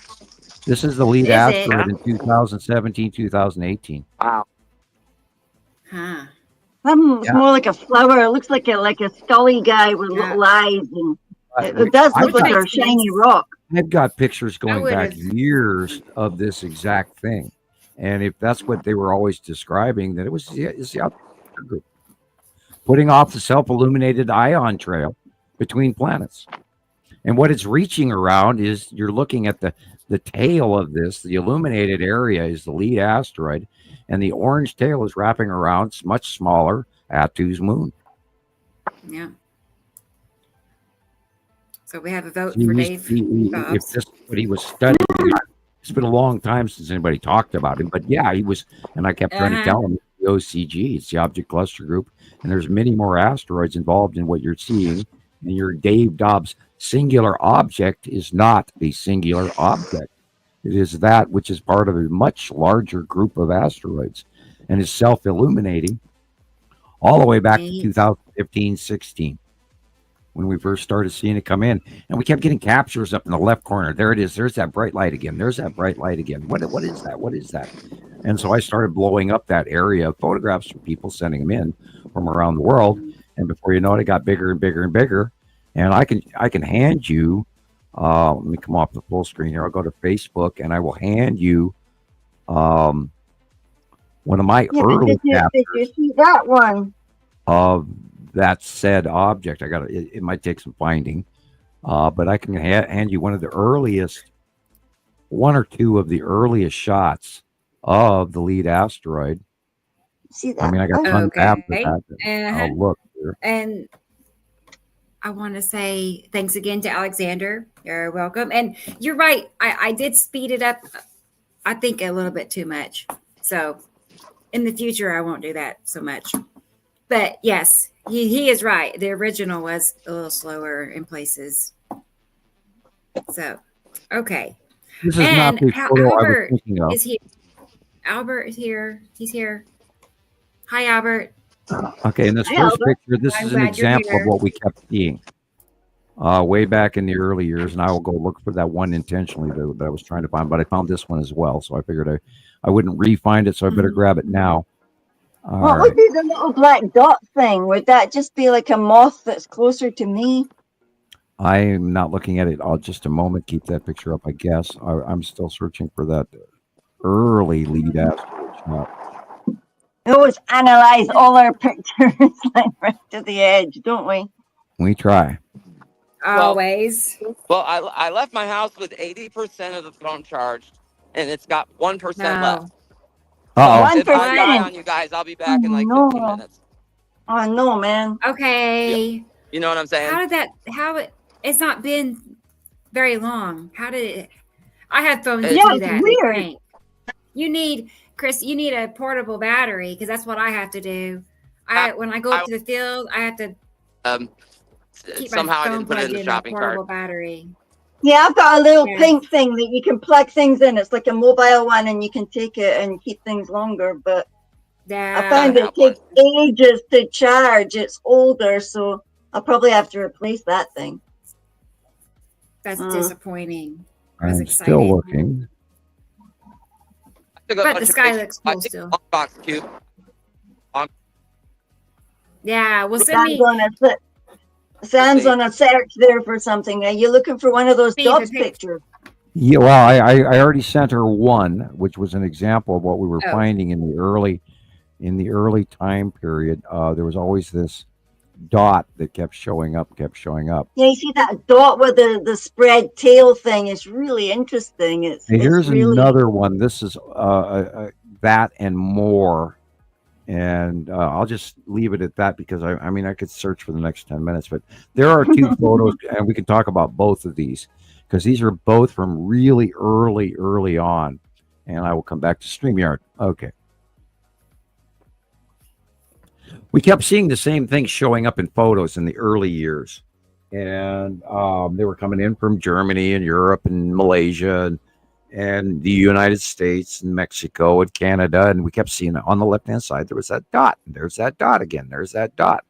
So over time, I started paying attention to it. And it was a good thing that I did because it was literally very, very important. And the first one is just an example of that dot that kept showing up in the upper left-hand corner. Bear with me. All right, we're getting there. I was just thinking. I only sent you two. Yeah, I was just thinking how even when it looks like it's nothing, it's like really everything out there is significant. You know, you know what I mean? It's not just some random anything. It's like totally significant. And automatically my brain goes back to the next lead object photograph that I use all the time. And I'll slap that one up while I'm at it too, just in case people who don't know about this will want to see this, because we've been watching the lead asteroid in the asteroid group underneath Uri for many, many, many, many years, to the point where we documented the bodies: the blue asteroid, the red asteroid, the green asteroid, the spiral asteroid, lead asteroid, Casper, Pappy, and Lorraine, and all the, salamander asteroid group, and all of that. So anyway, we can run with those three, and I will come back off of Facebook and come back to StreamYard. And she's obviously had to hop out because she's probably overtaxing her internet to do this. Now I'm talking by myself and everybody's gone. Or maybe I'm gone and don't know it. I could be talking to an empty room. Rebecca's back. I'll try it again. Yeah. And we lost Gillian briefly as well. Huh. We're getting there. I have to jump through all these hoops. It's like, click here, click there. Yeah, well, I remind people to go back to YouTube and Nibiru followers and anonymous citizen science for one, and you'll see how far we've come in a short time. There, took forever. Have you seen this? Now, see that white blob in the upper left? We kept seeing that and kept seeing it, but then we didn't realize that there was a circle right next to it, a very large circle, and that is the lead asteroid in front of Atu, believe it or not, way back in like 2014. And that white blob kept showing up, and in actuality, it's the lead asteroid with the red asteroid slightly behind it, and the spiral asteroid way behind that, and then the green asteroid is in the front, way off in the far, but you can only see a little white line leading to it, and then you have Atu's moon behind that, and then Atu behind that, but little did we know way back when that we were seeing this. And then over time, I kept blowing that area up, and then you can look at the next picture if you have that ready. Yeah. Now that is a blow up of what we were majorly seeing in the upper left-hand corner when the planets were here as of 2012. And this is the second star and the planets arriving from way back in 2010, 11, 12. They were this tiny blarish flash. And we kept watching, and it got bigger and bigger and bigger. So that goes back to the early days of what we started seeing. And it kept showing up on the left-hand side of the screen in submissions from around the world in the early years, 2010, 11, and 12. And then the sun started rising in the other side, in the northeast sky, and then that was the larger star. And then we automatically somehow stopped seeing our normal sun rising in the east. I think it was being outshined as the two joined and crossed paths, and outshined by the larger secondary star, which we're dealing with today. And this has been a long and involved journey. People need. Hey, thank you, Esri Colette. Sorry, it's stalled. I hope he's taking notes. Are for you these okay? $5 bills. It got quiet. I don't know if I was stalling, but I just wanted to say thank you. Thank you. Thank you. Yes, thank you very much. That is super thoughtful. I am concerned as to you be getting your bills paid for what it costs you to do this. I know. Well, and we have to mention, we got Christmas coming up, folks. We got Christmas coming up, so let's write those cards and letters to the Hofman family and send the girls a little something. Even $5. If everybody threw in $5, I'd be able to give the girls a good Christmas. Mm-hmm. But I know we are all very broke right now. Me especially. Donations have fallen off, and we don't make a lot of money doing this, but we keep doing it. It's important, right? I mean, well, y'all know. I was going to say. I mean, we spend money to do it, but donations have been better. It is getting better. So good. Well, I'm concerned. I don't want you to just, thank you, because it does add up. I know. I know that your situation changed, and you're a single income now, where you used dual income, and now you're not. Crazy. It's how it's changed. Yeah, we never expected to be here. I never expected the eviction last year or any of this stuff or half these crazy storms that we're going through. Nor did I expect the economy to go to hell. But and what used to cost $3 is now $7. It's scary what a bottle of ketchup costs. It's just so different. Yeah, people. It's like everybody I know is, I don't want to say the word struggling, but it's like. Well, from day to day, it's like, how are you going to get by? I looked at a chuck roast at my butcher that they wanted $31 for.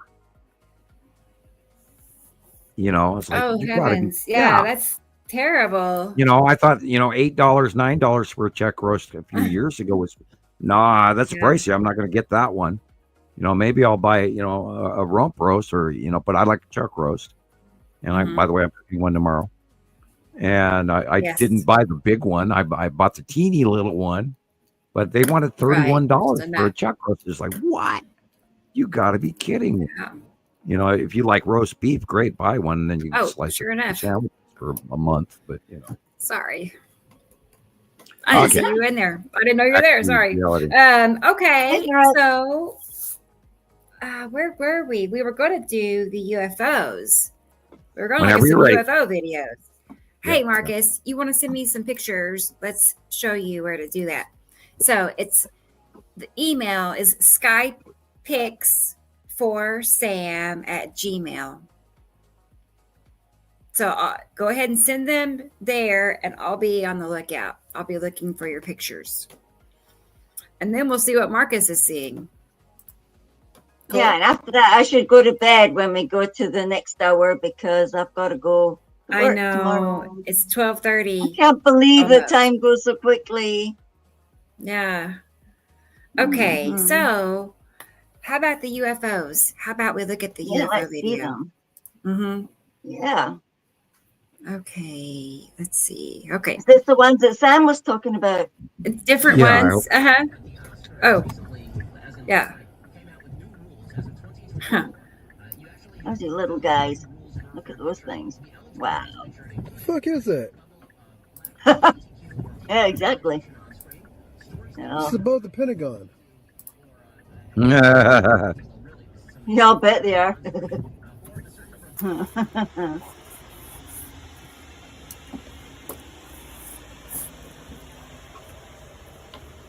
Yeah, I was watching somebody else's one with all these little rapid style star things at night as well, and you sped them up a bit, you could see there was heaps of them, like flotillas of the things. Yeah, there are the Star Destroyers are so numerous, it's unbelievable. I saw video footage today, and now I don't post everything that we capture or we see because we're not farming the internet for people that we don't know generically. We try to stick to member information, but there is so much coming in. This one I thought I posted this was farmed, but this is not being done justice by the original. Yeah. That is not ground-based lights. That is something that's actually in the clouds and swirling. Yes, up there, something big. Yeah, that's not ground spotlights doing that. That's objects. That's like a rotational, I hate to use the word, but mothership type scenario. And something on the base of something, man. I have to reiterate, there is no mothership coming down to save us. They're only here to study us.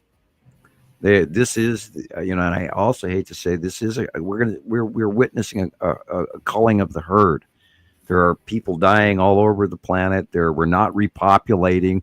Just about most of the major countries right now are in under repopulation, which is part of the stigma about why they're trying to stop abortion right now in the U.S. Un asombroso avistamiento ovni ha sucedido, se ha captado en la zona de China, en donde ha dejado Look at that thing.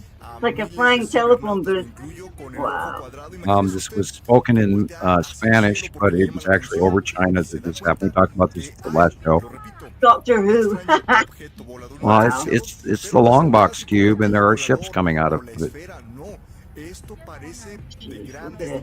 It looks like something in a wartime, and it's firing things off it. Wow. You know, like in Battlestar Galactica when they left the ship. These things are the size of unbelievable proportion. There's also been objects sighted behind the moon. A few weeks ago, we saw the Skull asteroid behind the moon. When now we're seeing sightings of a red planet that went behind the moon. It could be the red what was that, Sam, eh?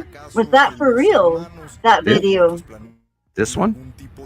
No, that you just said about the red thing behind the moon. Yeah, I was. Man, that was freaky. Still waiting that. I gave Rebecca a copy of it, and I wanted to talk about it. That I was still speculating as to whether or not it was real. Yeah, me too, man. That's this one I know is real. This one I watched this one over and over again. This was real. What's that? It's the back end of a Star Destroyer. She put it back again. That's cool. Oh, he's coming out the other side. Look at him.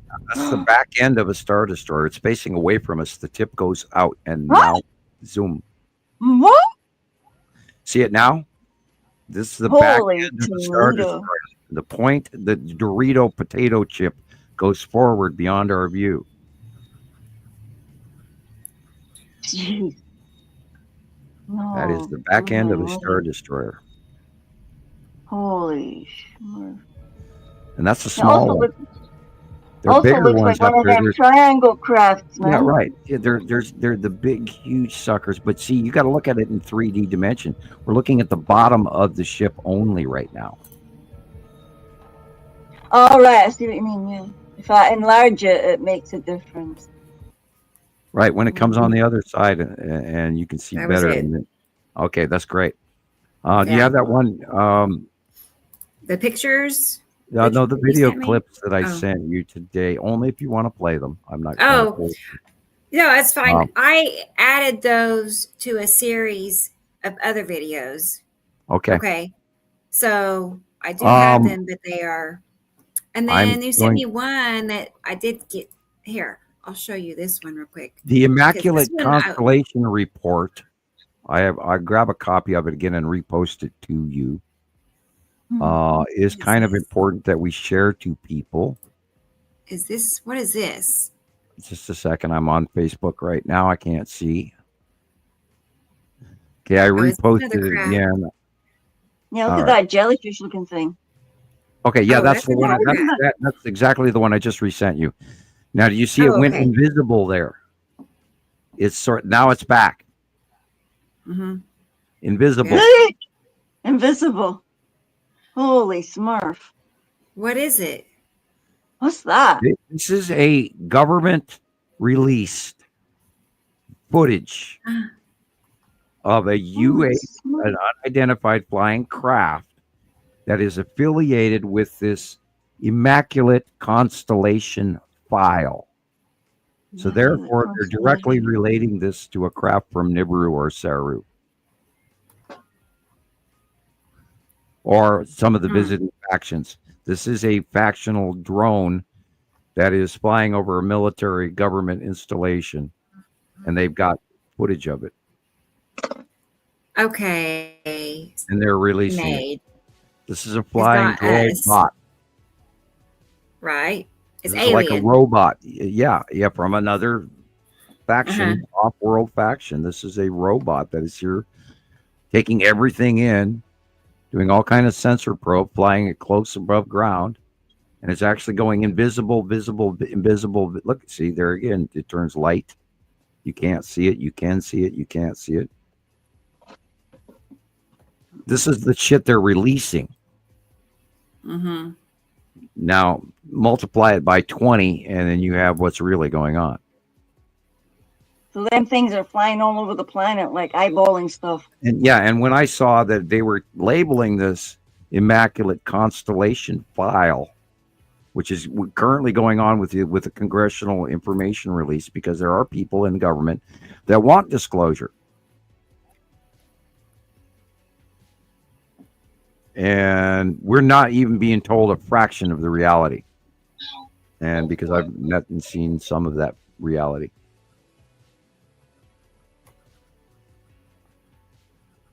There's so much more going on overhead that I am aware of because I can see it in my head.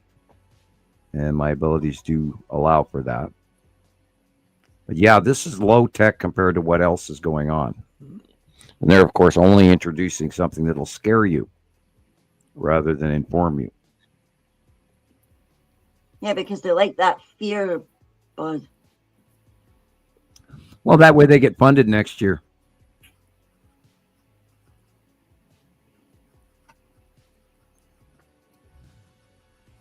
You don't give out the whole loaf of bread. You only give them crumbs.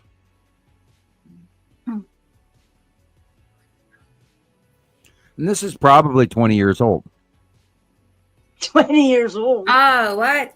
I didn't. Okay. You know, well, they don't have to. They don't have to give us the new stuff. They, you know, something that that hasn't been vetted for a long time. This could be a very, very old. Look at the grainy of the film. Look at what's with all the black dots in front on the camera here. How old is this? You know, we don't have this as current. I don't see a date on the camera, which is odd. Yeah, that's it. So, you know, how's this been militarily vetted or you know, gone through and then finally released? And it is a release from the government. And they are talking about it now in Congress. Although I have been watching it and it's been boring as hell. And I mean, I was doing the dishes the other day while playing it in the background in the kitchen. I have a little tiny TV in the kitchen. And I was playing it and it's just like, oh, you got to be kidding me. And you just sit there and you go, and you people actually get paid for a living to lie to us. And we really, and you know, we can't get mad at them. Well, the government's trying to do this, trying to terraform. Oh, it's, you know, it's the sun simulator. Oh my God, it's HARP. It's this, that, the other thing. They can't go there. They're only giving us tiny little fractions of the reality. Yeah, little niblets. Yeah, and because they, you know, parts of them don't want a mass exodus or people panicking, freaking out, and you know, at the end of society and kicking down stores and people heading for the hills, which on some cases could easily happen. And yet we are seeing a real strong case of soft disclosure going on in many ways over the last 6 months, even because we are getting more information. And, you know, even us is becoming a little bit more tolerated because we've been talking about this forever and we have more proof than anybody else. That's what amazes me. Even some of the UFO sites, we don't focus on the small shit. We go after the big story. So, and welcome to, you know, the Citizen Science Podcast, #1 in the market. B Cope knows. He knows the real deal. You know, and they're gonna let you believe in all the scary shit that you can imagine and all the internet rumors and everything that way. On one hand, you're going to get numb to it and dulled to it, and you won't even listen to it anymore. Or if you are a deep dive researcher, and Rebecca has learned this over the years as well. It's a pity we don't have Jesus here to talk about it, but that you see so much information that it distracts you from being able to understand the facts or the truth. But over time, the accuracy of our groups, our sister sites around the world, have been putting together, and then we use live footage and live captures and not run off the internet information, and we formulate our summation through fact and not gossip, which is why I have a very stern Montana Skywatcher 1 and 2. We have a lot of rules, and we do that for a reason, and that's why and how we've gotten here today. Okay, so I have another folder of some pictures, and what this is, you know, in my group, how we have the daily sun pics, right?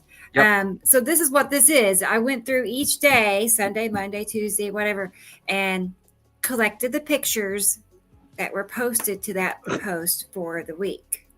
So let's do that because we have not done that before. It's something new and different. Let's see. And Katie Jo is asking about a video at the end of the comments. Oh, I do have a video of hers too. Don't let me forget. I got it in my notes. But she was not here last week. And yeah, it's just some of her things. So we'll do that too. Cool. Yeah, we got time. Yes. Sorry. Yeah, she's got one where something white shoots across her picture. I've seen that too. I'm going to have to back out. Pretty wild. Yeah.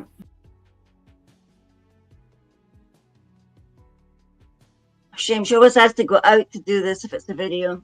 Yeah, I think she's overtaxing her internet feed when she's running, the computer and the laptop and the phone and all of that at the same time. And if Taylor's in the other room playing or on his laptop, then I imagine she's getting kicked off. That's kind of what we got going on here too. The girls are in the other room playing, and they usually will play unloaded games, not internet games, but they are linked to the internet, and our feed gets killed for the three of us, and that's why you see my picture and not the camera and the microphone working together, because they don't. And my upload speed is horrible, but I hear other services are worse in some cases too. So we've been looking for a better way, but not got there yet. And she's back. I know. I should not have to do that. I should not have to. Well, I mean, are you running two devices or three in front of you right now? Wow. Okay.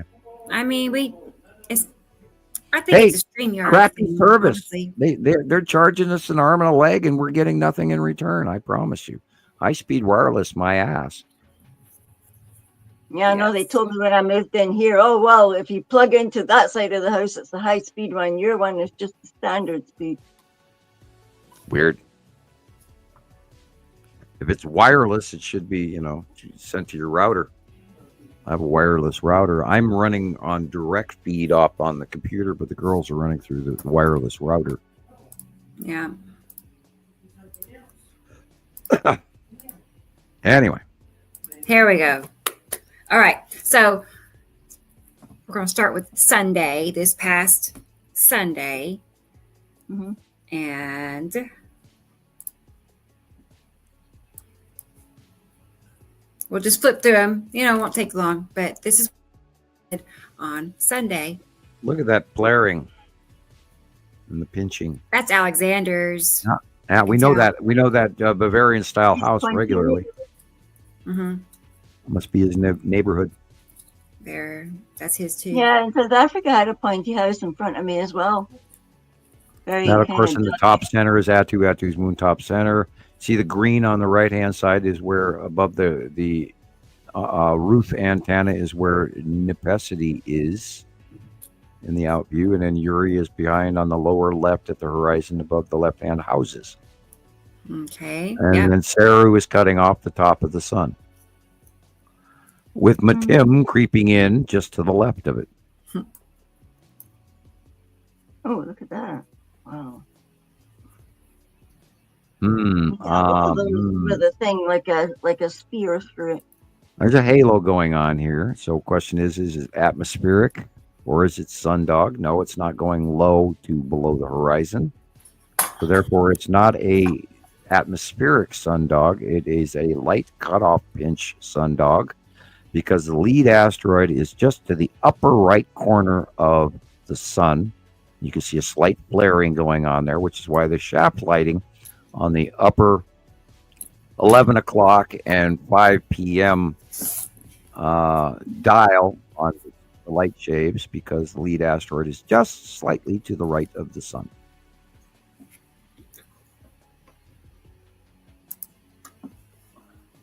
That was technical sounding.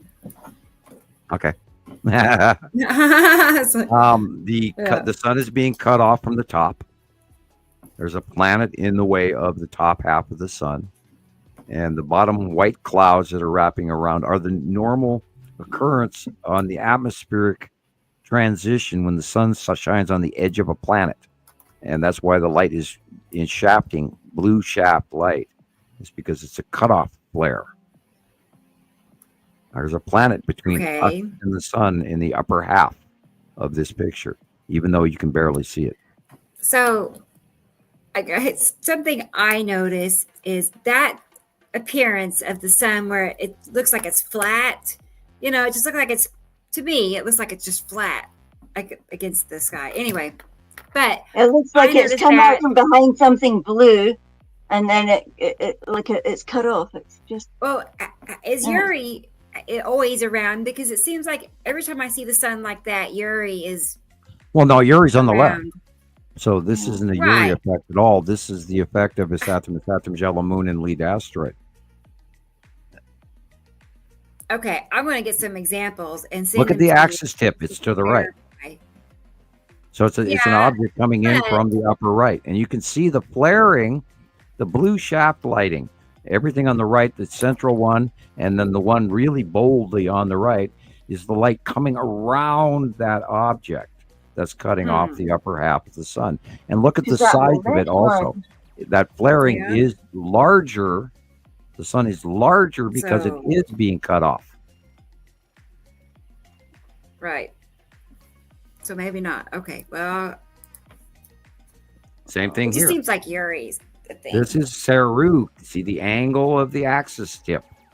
It's higher on the right, lower on the left, on that bottom horizontal shaft light. Look at the blue, not the white. Beautiful. Look It's at got that. an X and then a center. So there, Matim is cutting in on the upper left of the sun. You can see there's a blue blob. That's Matim cutting in with Uri on the side, and Saru as well is the straight line going through the X. That's the bottom of the pinhole sun. It's like a pinhole sun, like a wheel. Me and Dubaloo. It's a cut off refraction. Dubaloo. You can see shadowing. Look at the landscape. Look at the ground. Look at the color. It's not midwinter, but this is showing the light illumination of midwinter, which is way less than it should be. And yet we're at fall. We're about to emerge into winter. This almost looks like one of Nicole's pictures. I don't think it was. Okay, well, it looks similar terrain. Because hers is always autographed or has there's a watermark. Autographed. You know what I mean? Oh, wow, look at that. There's two illuminations here. There's two lobes to this sun. The blue asteroid could be the little dot above the center of them. Could be a cut in from Matim on the left and the sun on the right. Splitting it. It's making the sun. Right. Because the light shines. There's two bowls there. There's two bowls there. You can see. It's almost like infinity shaped. Yeah. Or an apple, or One's got like a crater eyeball in it. And there's a halo in the background, which shows you. Now look, there's darkness inside the halo. There's no light inside this halo. So what could that be back there behind the two stars? Or this could even be the two stars. We hadn't thought about that. The separation. And then look, there's a dark halo behind it. And when it's dark infilled halo, we know that's Immaculate behind. And if we're seeing both stars here, which is possible, I'd save a copy of this, Rebecca, if I was you. That looks like double. It looks like a double sun. That Yeah. definitely looks like double sun. That The intensity is similar. However, there is oranging and browning on the left-hand side, which would also indicate planetary cut-in. So it's one of the two. It's either Matim cutting in, or we're looking at two stars. Neat. I reckon it's two stars. To me, Put that in the possible. I want to believe it because we saw last week some really, this would be like number 10, and we have to keep looking for the separation of the two stars, because we've seen information that's coming in from SETI Alpha, right and left, and all of that. The star information just doesn't look right. Something's hinky about what we're getting here, and I've never said that about any of their information prior to this, but this to me does not look like they're showing us our star. I think our star is behind the bigger, because here it is November 23rd in Montana, and normally we have 2 feet of snow, and it is raining here. So we got your snow. Well, you get that bigger star close to the planet, and winter sort of kind of like changes. Yeah, there's a cutoff here, because look at the darkness in this.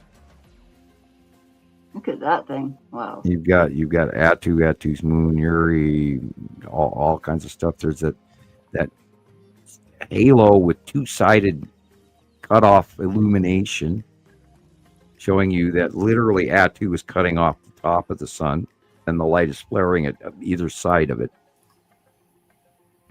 Sort of a central backlit crescent flare halo would be the way to call it. And look, they're trying to spray and distract you from seeing the reality. Yeah. There are like 5 little planes at the most. 5. Okay. And then look at all those streaks. There's millions, and people will still argue with you about it. They do on TikTok. They're like, no, those are all true.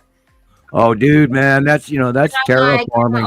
They're getting measured. Yeah. They're changing. It's actually the Draco lizard race, and they're changing the temperature of planet Earth so they can come down here and land and take over, man. And all we're gonna have left, Earth. And they're gonna steal all of our nugs and our blunts, man. That was a joke. Okay. Yeah. Totally awesome, dude. Of course, we see the yellowing and the big illumination going on in the way horizontal distance because we know that Yuri and Attu and everything. And way back there is Saru. We've been watching that for about 3 months now, 4 months, where Saru is making herself revisited. And we haven't seen Saru, God, since like 2018. Where she sort of snuck into the background. And there again is another example. There's the base cloud, big round orange yellow base of Saru, and above it and in front of it is Nepacity.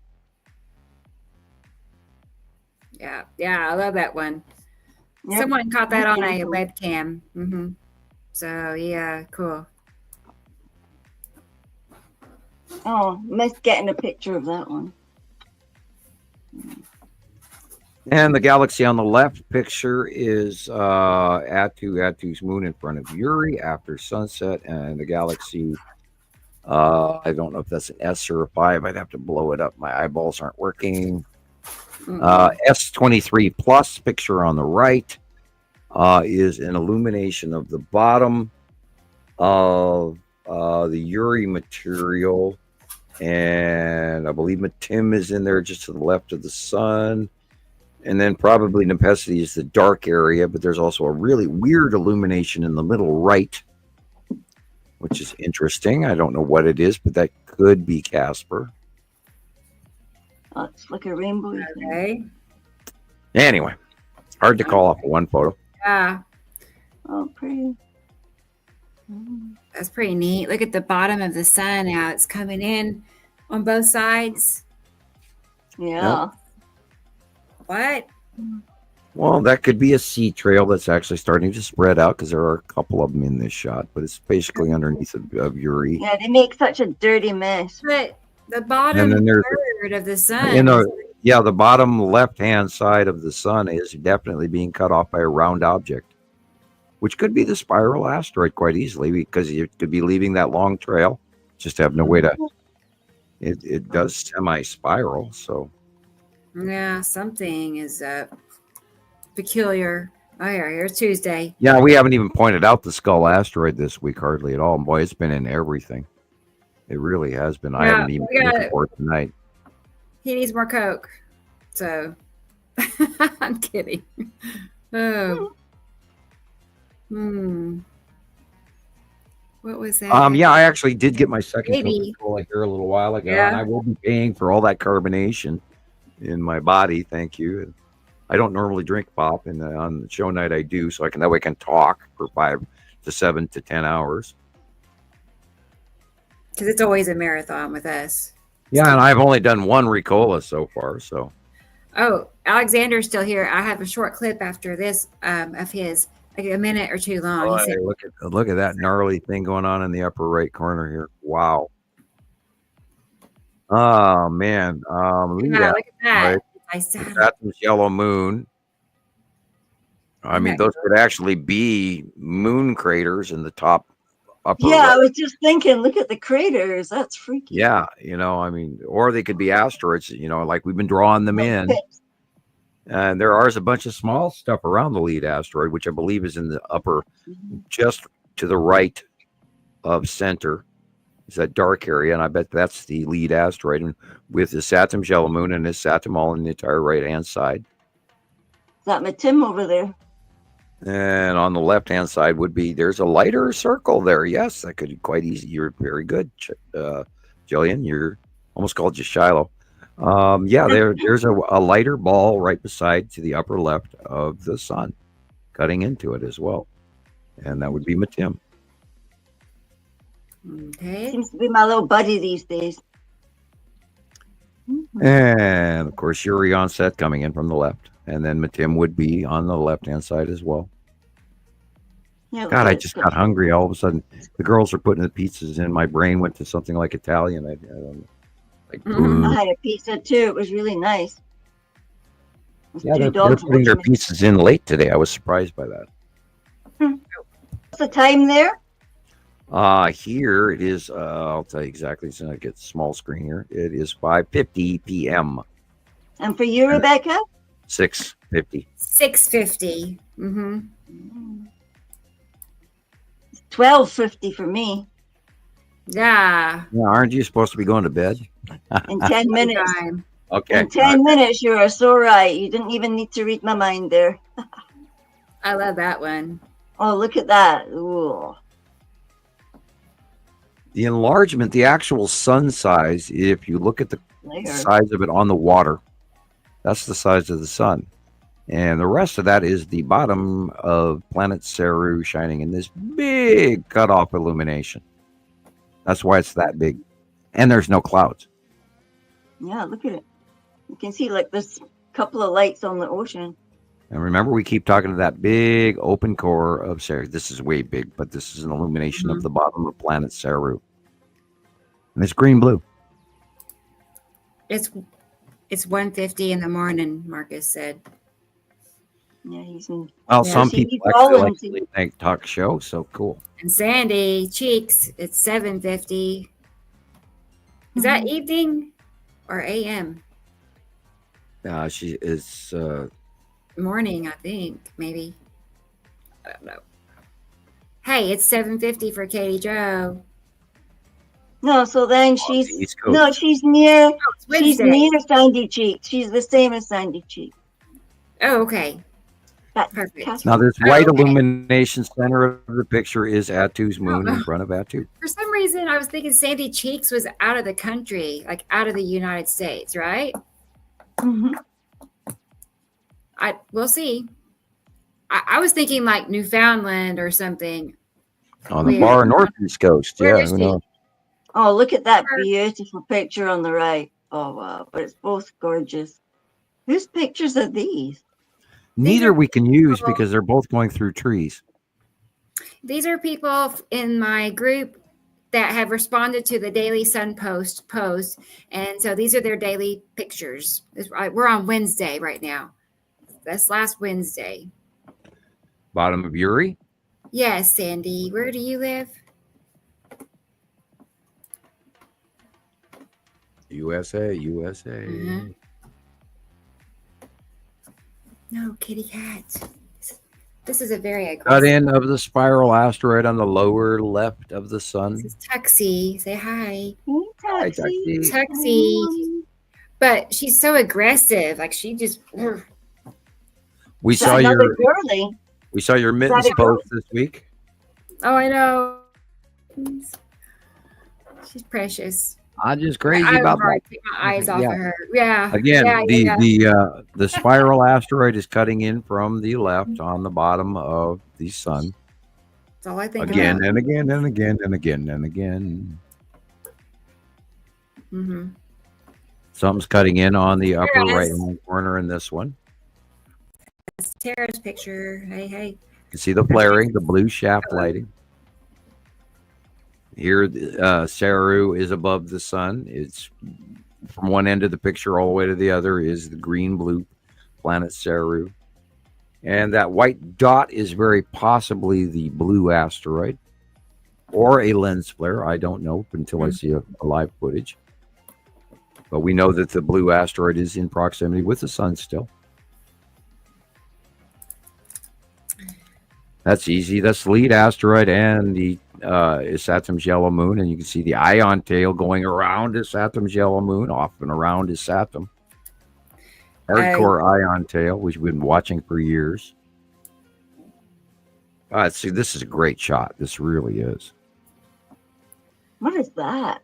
Well, that straight line on the bottom between the two telephone poles is the faceplate push in of the incoming Saturn's yellow moon. It puts off this flat, almost crab-like shell that hits our atmosphere, and there's a direct cutoff line on this is one of the base clouds. But the ion tail is the clouds going around submerged to Saturn's yellow moon. It's like my drawing previous to the November drawing. This is an exact copy of it, which Rebecca does have a copy of. Look how busy this one is. Yeah, this is full of asteroids underneath Uri. Very hairy. All this stuff up there's lots of asteroids underneath that. Those are asteroids. That's very, very hairy. All those little short lines, asteroids. Weird. Back in the beginning, when I first started seeing Uri, I kept calling it the hairy hat guy because it looked like it was busy. It had hair. Well, we've seen something combed the sky. Things look like skeletons flying out from underneath this masses, and we've seen faces in here, and this to me, I mean, it just looks like about 7 different giant skeletons flying out of there in asteroid. Yeah, look at them. Pareidolia. Definitely looks like a bunch of horses. Really spooky, and this is, of course, this is wormwood or apophis. Horses' heads, man. Look at it. It's horses' heads. Yeah, anything where your brain can go to. It's like spooky shit going on up there. And we should be direly concerned. We should be concerned. Again, this is Saturn with the Saturn's yellow moon and lead asteroid again. It's way covering the post sunset. This would be in the northwest sky to north sky. Huge. Yeah, very big. Humongous, yeah. Normal clouds on the bottom left. Anyway, this is mostly normal clouds. However, if you look at the dark blue upper right corner, you will see there's a planet there. There's, of course, one on the left as well. Normal sky is the light blue area. Most of these are normal clouds. Oh, okay. But not the dark blue. Not the dark blue on the right. Well, there's the red asteroid. The red asteroid is center to the left, and then the lead asteroid is center to right, and the rest is mostly normal clouds. There's a couple, 3-4 asteroids in this.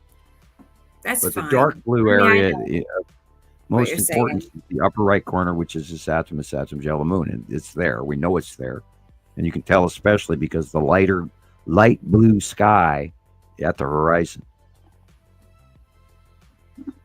Plus, we know they're there. Right. There you go. I need to go to bed, guys. I'm going to fall asleep on my hand here. Okay. Awesome pictures. Awesome show. Thank you so much. Thanks for your work. No problem. Hang on a second. All right, Gillian. Try not to fall off my e-bike, guys. Yeah, you be careful. Right. Yeah, but that one picture, I couldn't believe if it was like a moth or something with that plane going up. Must have been a moth, eh? Huh. Well, I don't know. I think it was or F-16 or something. Yeah, you see, it is near the air base as well, so it could have been something from Lossiemouth going up. Yeah. Anyways, night, guys. Good night. It was good seeing you. It went by too fast again. I know, it always does.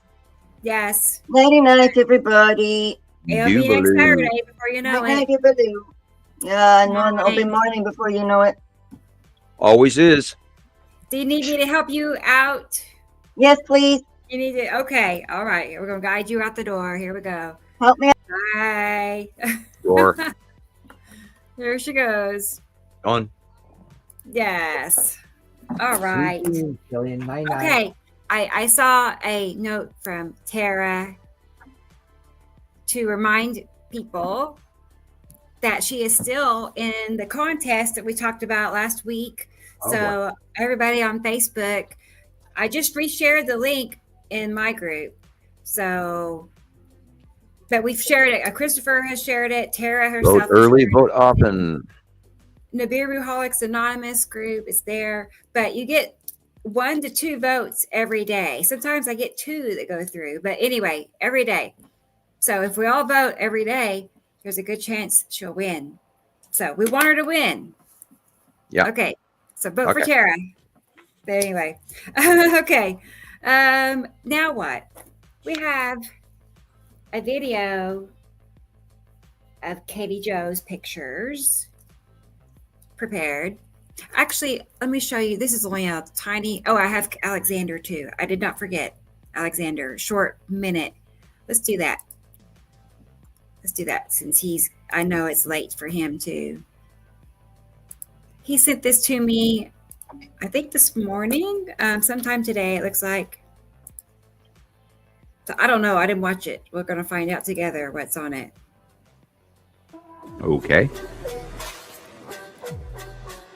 Gargoyles. No, those are trees. What are those? They're demons. They were kind of creepy looking. Yeah, I'd seen these, and this is what I was talking about. Where it's like, looks like you got the big 3 there, but wow, it's more than 3.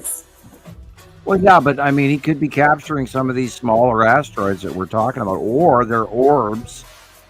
Those are very round and very small, but we can't call. Now, see that those also could be water marks on. I hope they're not, but they kind of look like they're dust refractions, but I hope not. Huh. See how there are on the bottom as well is like square length flares and some dots and circles. I hope he didn't get a drop of water on the camera. I apologize if that's uncomfortable for me to say. No, but how? Some are square. Yeah, well, wow. That's weird. Yeah, it's a hard call. I assume that he keeps a clean lens, but he's a professional. True, he is. He really is. He's like. We know there are a lot of ships up there, including drones, which are round, drone orbs, large ones and small ones. They usually travel in 3s. Hey, Michelle's here. Hi, Michelle. Hi, Michelle. Sweet. Now we're all here finally.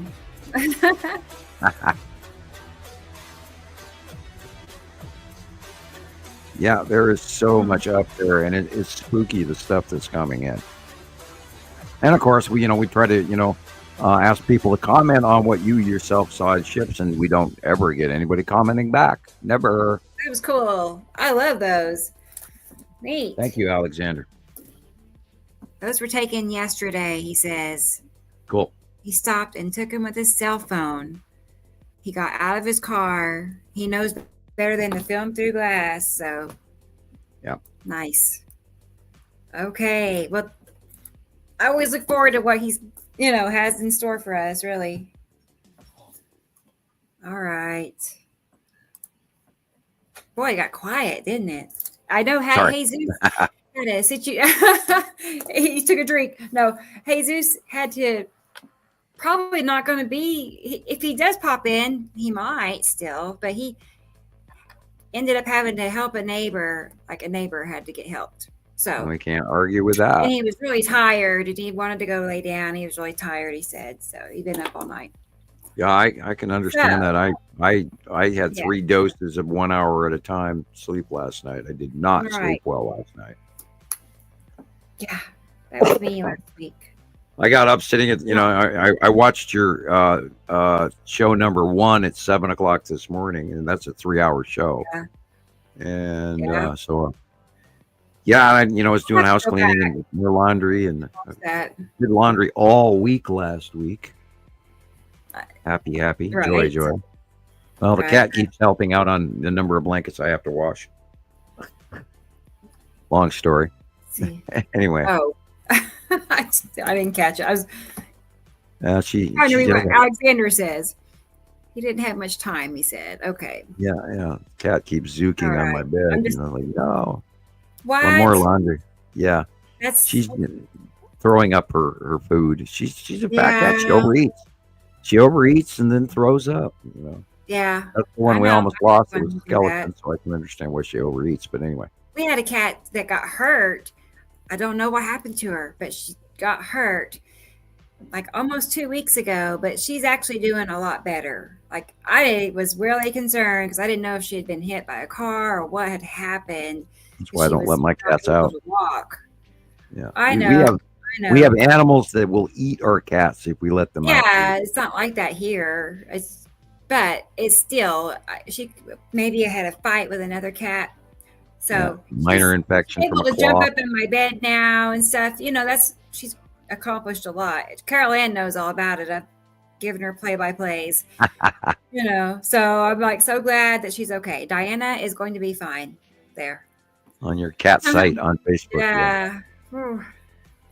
Yeah. We do have feline followers, anonymous. It's only like 30 some odd people in there. It's a tiny group, but all we share is the best of the best cat memes.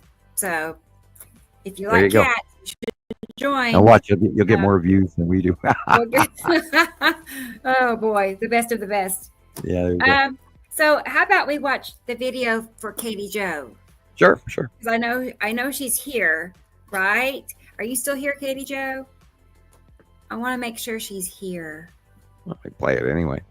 I can, and then write the time down. But I know she'd want to be here, but still. Oh, here, yes. All right, she checked in. We can proceed. There. I just didn't want to, Okay. Let's get it going. It was last week. Here, yes. All right, guys.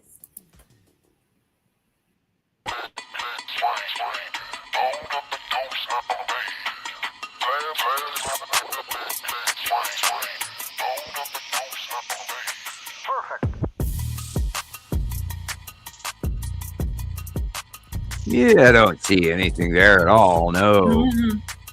He's back. Hi, Christopher's back. Wow. This is Katie's? Yes. Cool. Nibiru should be right there. Great. Straight back of the sun.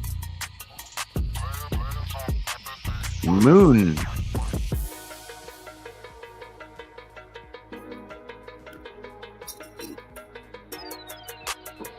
Sun setting in the west, I believe. Wow. There's lots of stuff above that. Look at that. Wow.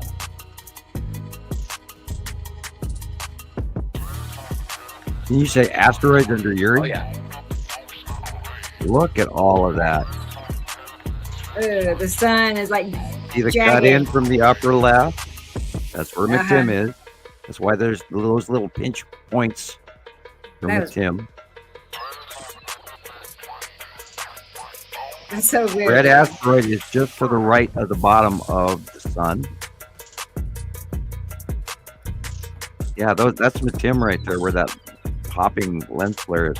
But the red asteroid is just to the lower right of the sun right there. It's red, you can see it.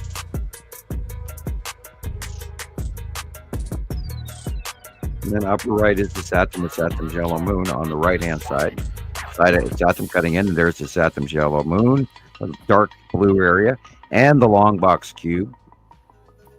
A whole bunch of other shit up there. Look at that.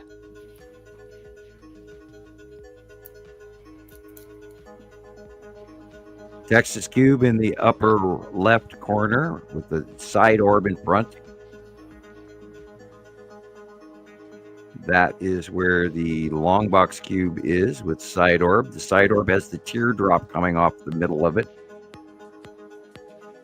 See how dark that little side orb circle is in the dead center middle left? Wow. That is the bottom of Nepesity. Dead center top. Wow. They're getting smaller. Yeah. There's Attu's moon on the upper left corner, in front of Attu, in front of Uri, in front of Saru,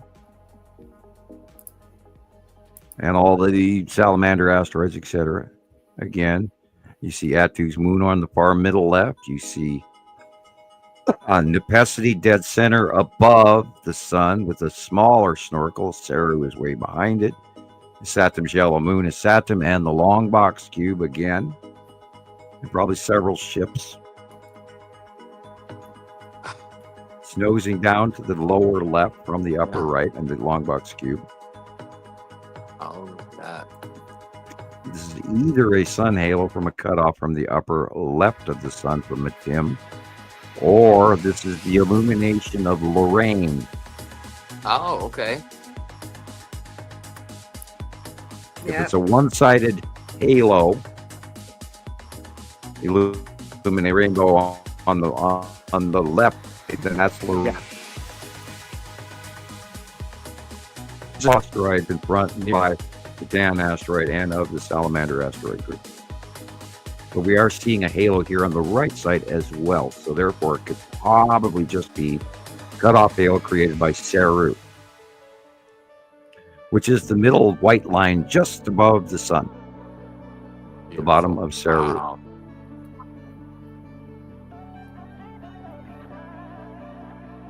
That's incredible. Poking between planets like an eye. And you wonder why the Egyptians drew an eye. Right.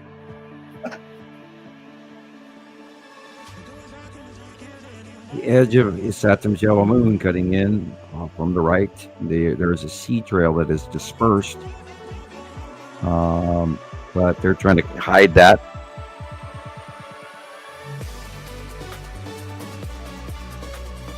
Green asteroid is there. Saturn's yellow moon is there.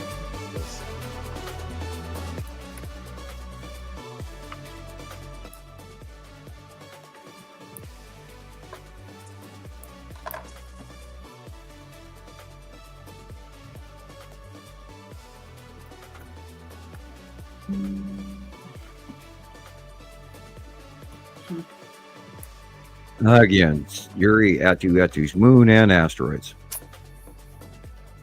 And somewhere in there should be the Skull asteroid. The light is coming from the upper left, so this should be the side of the long box cube in the orb, or something else like it. Look at the cutoff of that light. Huh.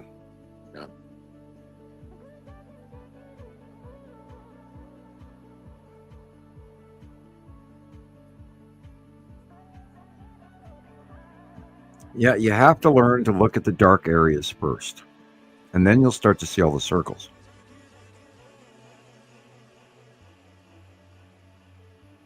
Asteroids and asteroids, or howling skeletons flying through the sky. You choose. Right. I know I get a little crazy once in a while in that department, but I mean, we have seen so many years where it actually literally looked like thousands and thousands of skeletons rising up off the planet's surface. It was spooky. And this is why we talk about it being wormwood, the destroyer, and all this, all the legends that go there wrapped in around that. And they are quite real. The object cluster group, the asteroids underneath planet Uri and underneath is attached to Attu. And we know that gas giants do have asteroid fields and a lot of moons. So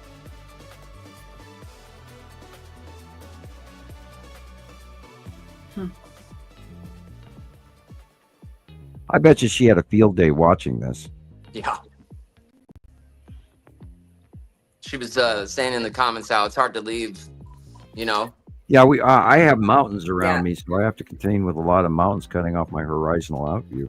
I know when I go out to go live up at the field, I can't leave until it gets dark. I can't. Yeah. I mean, it's dark. I mean, it's pitch dark when I'm walking on home. So I We stay got a till it's lot of really over. cool sightings of the red asteroid at night, as well as the bottom of Atu and Atu's moon at night.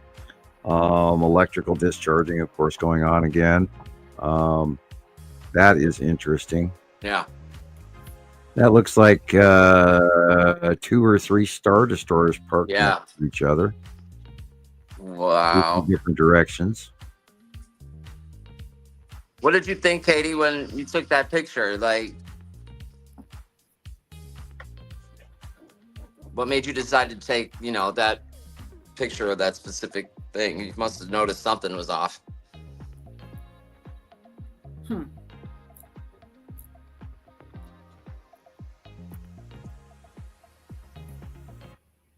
Cool.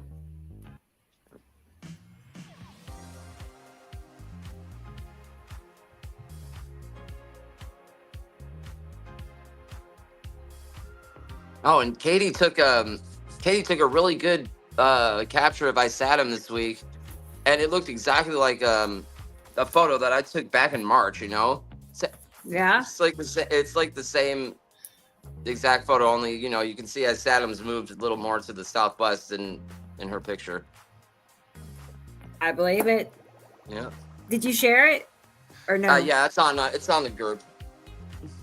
You guys I'll have in to the see if I comments see can go it. check it out. Yeah. Cool, Katie Joe. Thank you for sharing that with me. Yes, thank you as always. All of us, right?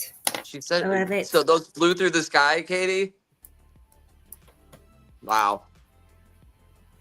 Yeah, they are up there. We've been, people have been sighting them around the world for, ever since they came out of hiding in 2019 of April. And I'm still in awe that not everybody is seeing these by now because they're so predominant. And you can't argue with a triangle in the sky.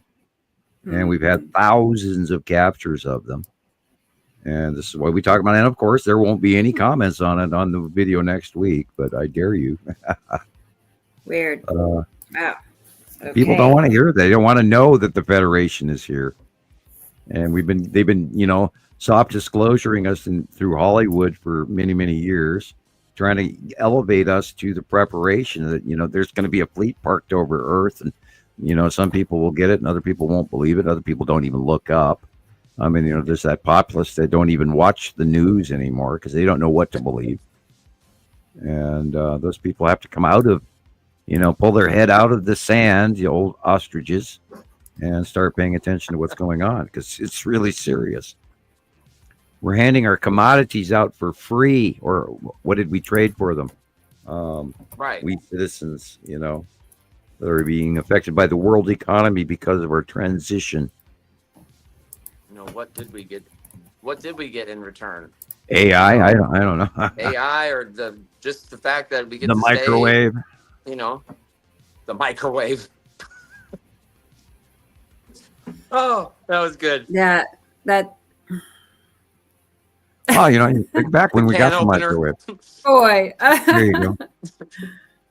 We're so lucky. We are so lucky. Yay.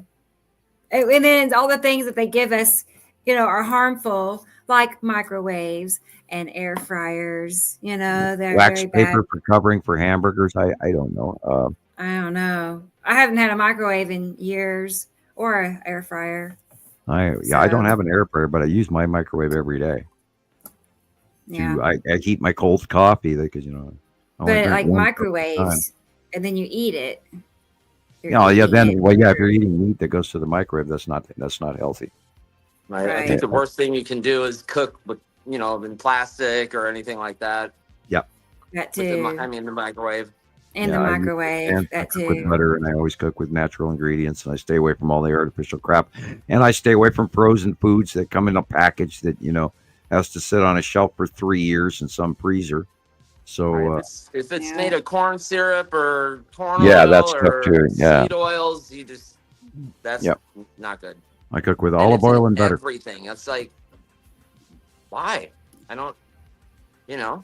I may even make a pie or two next week. I think. Oh, that sounds handmade. Yeah, because we don't normally. The girls stop wanting to do Thanksgiving, and I said the heck with it this year, and I actually bought a turkey, and I got my cranberry sauce ready, and I got my stuffing ready, and so I probably better bake a couple of pies to go with it. So. Yeah, that's the best part. I mean, I'm not too hip on like turkey, but it's like why do we constantly make the turkey? Well, I've gone Thanksgivings without, and then I'm driving, in town after the kids are, settling down and being argumentative over what Christmas show we're going to watch next. Right. And I'm going, I got a turkey sandwich. Sounds really good, but you got to have cranberry sauce. But, I hope there's a bunch of stuffing on it. It's like, damn, why didn't I make it? Right. Well, that's what that Capriati's place is for, Right. Now, well, I'm going to do it again this year because I cook pretty good. And I'll start at 11 o'clock in the morning and finish up by 4, Yeah. Let's see. Yeah. Me too, Michelle. I do the same thing. Go when you have time and take your time. But yeah, I haven't decided what I am making on Thanksgiving. I mean, we have options, but I'm like Christopher. I'm not just real crazy about turkey, but but there have been years when I've done something completely opposite. Yeah, I've done Chinese on Thanksgiving before. Yeah, I was going to suggest that. It's a good alternative to Chinese. And I don't recommend pizza because it never works. You always still want the turkey sandwich afterwards. Yeah, no, you got it.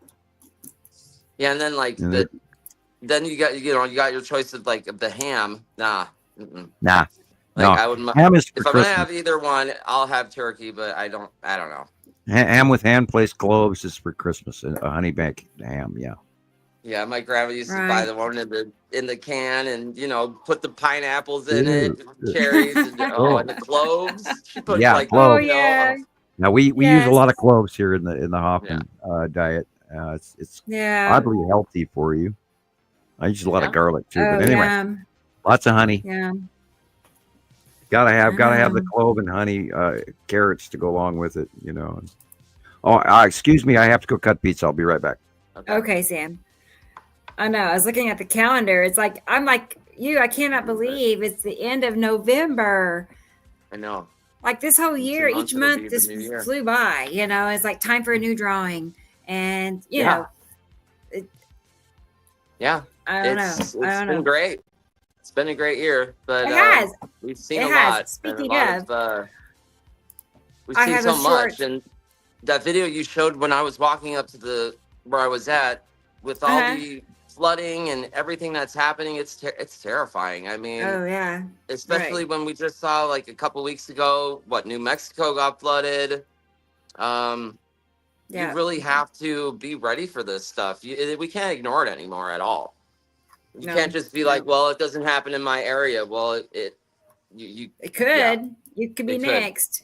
Yep. Your numbers we coming up. We had a terrible flood last year. We're prone to getting flash floods here in Las Vegas, but we got more than it was a lot of rain. It was 0.2 inches in less than 2 hours or something like that, and the entire city flooded. But we have this flood control system here, and if they hadn't built that, it would have been bad. Yeah. Thing. Yeah, I remember seeing, following that when Vegas flooded. So that's what I mean. It's already been a whole year. I know. I'm pretty sure it was necessity because, when I was going through all the footage of it, prior to that flood, 2 weeks prior or a month prior, we had that hurricane pass, and we had news for that. And then when we got flooded out, there was no warning or anything like that. It wasn't oh, there's a big storm coming. Nope. Yeah. It just, I woke up and it was bad. That's, yeah, right. I've never been I guess flooded people make out the best before. of it here. People were literally on inner tubes going down this Las Vegas Strip. Yeah. Oh my It gosh. was so bad. And it's the water was filthy. I'm what are these people doing? Apocalyptic. Yeah. I know. Wow. So just, everybody just be prepared. That's all we can do. Let's see. Esri Colette, do you guys stock up on food cans like I do as well? Filling up jugs with rice, beans, wheat berries, mylar bags, of course. Right, of course. Yeah, I've heard.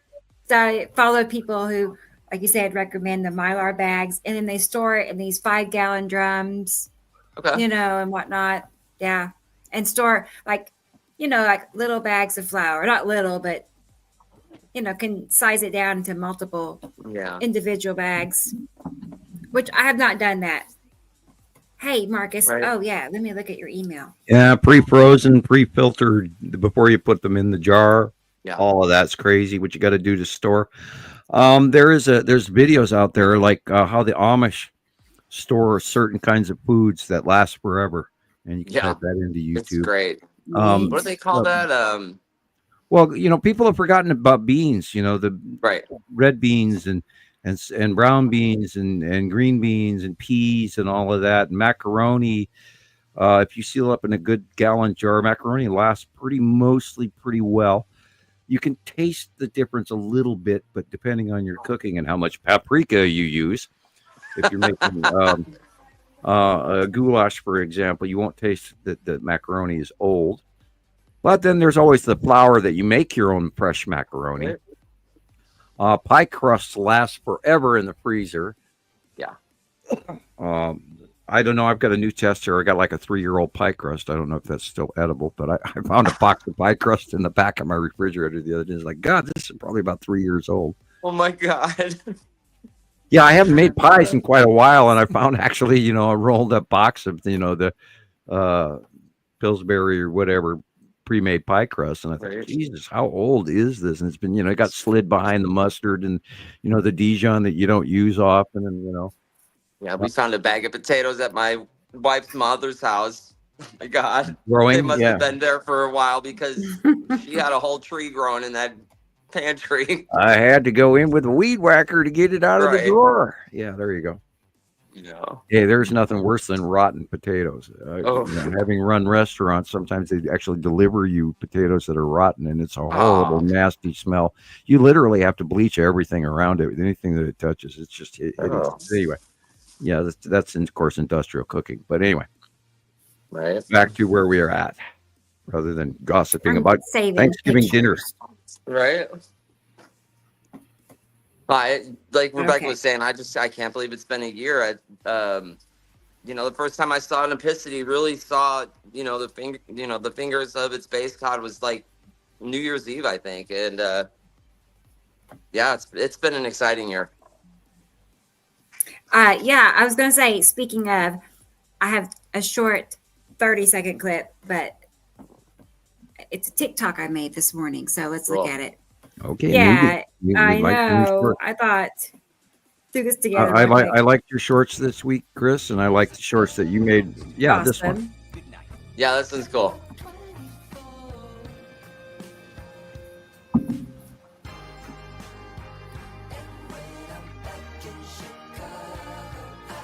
Oh, they're just normal clouds. Right? Yeah, normal skies. Yes. Oh. That's great. Yeah. I don't know. Everyone is missing this. It's really, truly a pity that they are missing the greatest show of all time. It really is just phenomenal.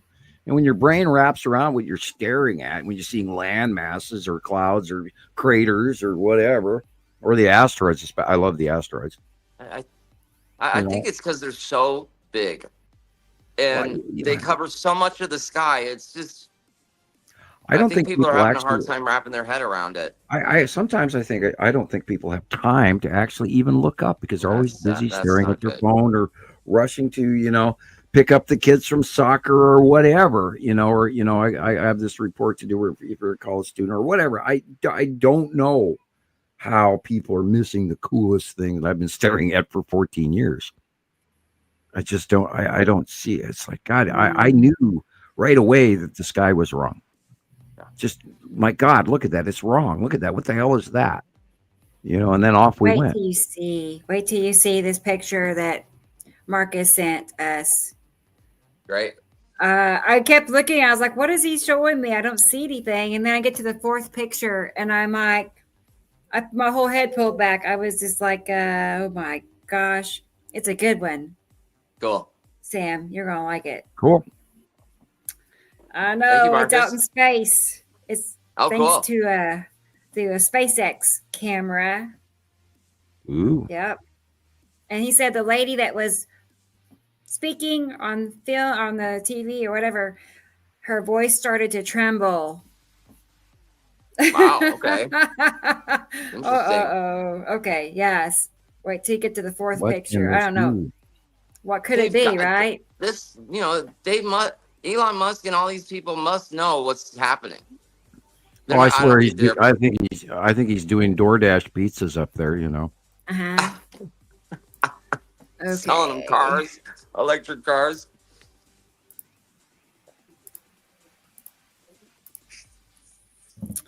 Yes. Okay, cool. I didn't have to back out.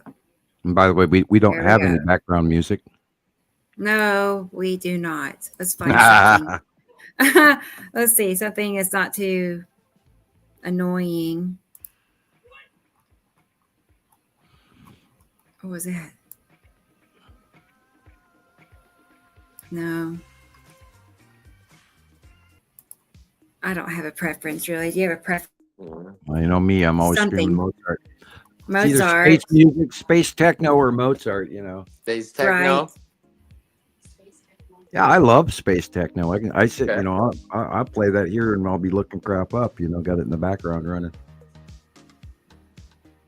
Oh, thank you. That's space techno.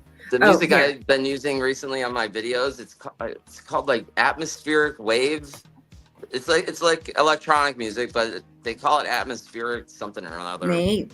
I mean, it makes sense, right? Okay, here we go. So there's one of 4. Okay. 2. And I was still like, I don't see anything, right? Yeah. Okay. 3. Yes. Ready? And what's that big purple thing? All right. Okay. Here we go. Whoa! No way! Yeah. Hello, Atu. How are you? Oh my God, that's great! Straight ahead, dead ahead. Look how purple that is. Oh my God, Yeah, Marcus, that's great. Thank you. That's great. I mean, right. just, okay. So we'll go back. Forward. See, it was there the whole time. That's the edge of Atu rising right before the camera. Y'all love that or what? Awesome. Yes. Wow. I see it. Atu. It's huge. Amazing. Mm-hmm. Right. In full glory. Yep, and we know Atu is very close. Okay, now let's look at where the light angle is coming from. The light is illuminating from the top. That reminds me. Interesting. It's like the sun is like. It's hard to call on this because it's space light. If you're just gonna put like a north, south, east, west on the photo, it's like the sun is coming from, this, like the northwest area, like this. It says T plus 7:56. We're going to assume this is 7:56 in the morning.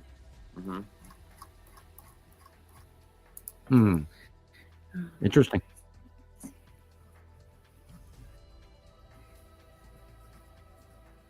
That's incredible. Yes, And we know Jerry there's sent me asteroids. one too.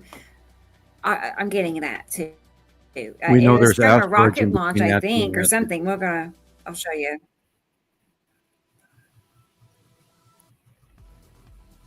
Hey, Marcus, did you post this on the Facebook groups? Like, is there a link to a video or? Light test. Yes, here it is. Or if you could post the link in the comments, that'd be great.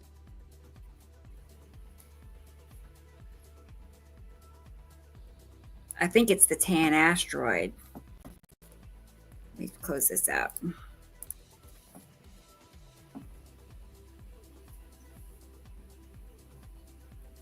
No.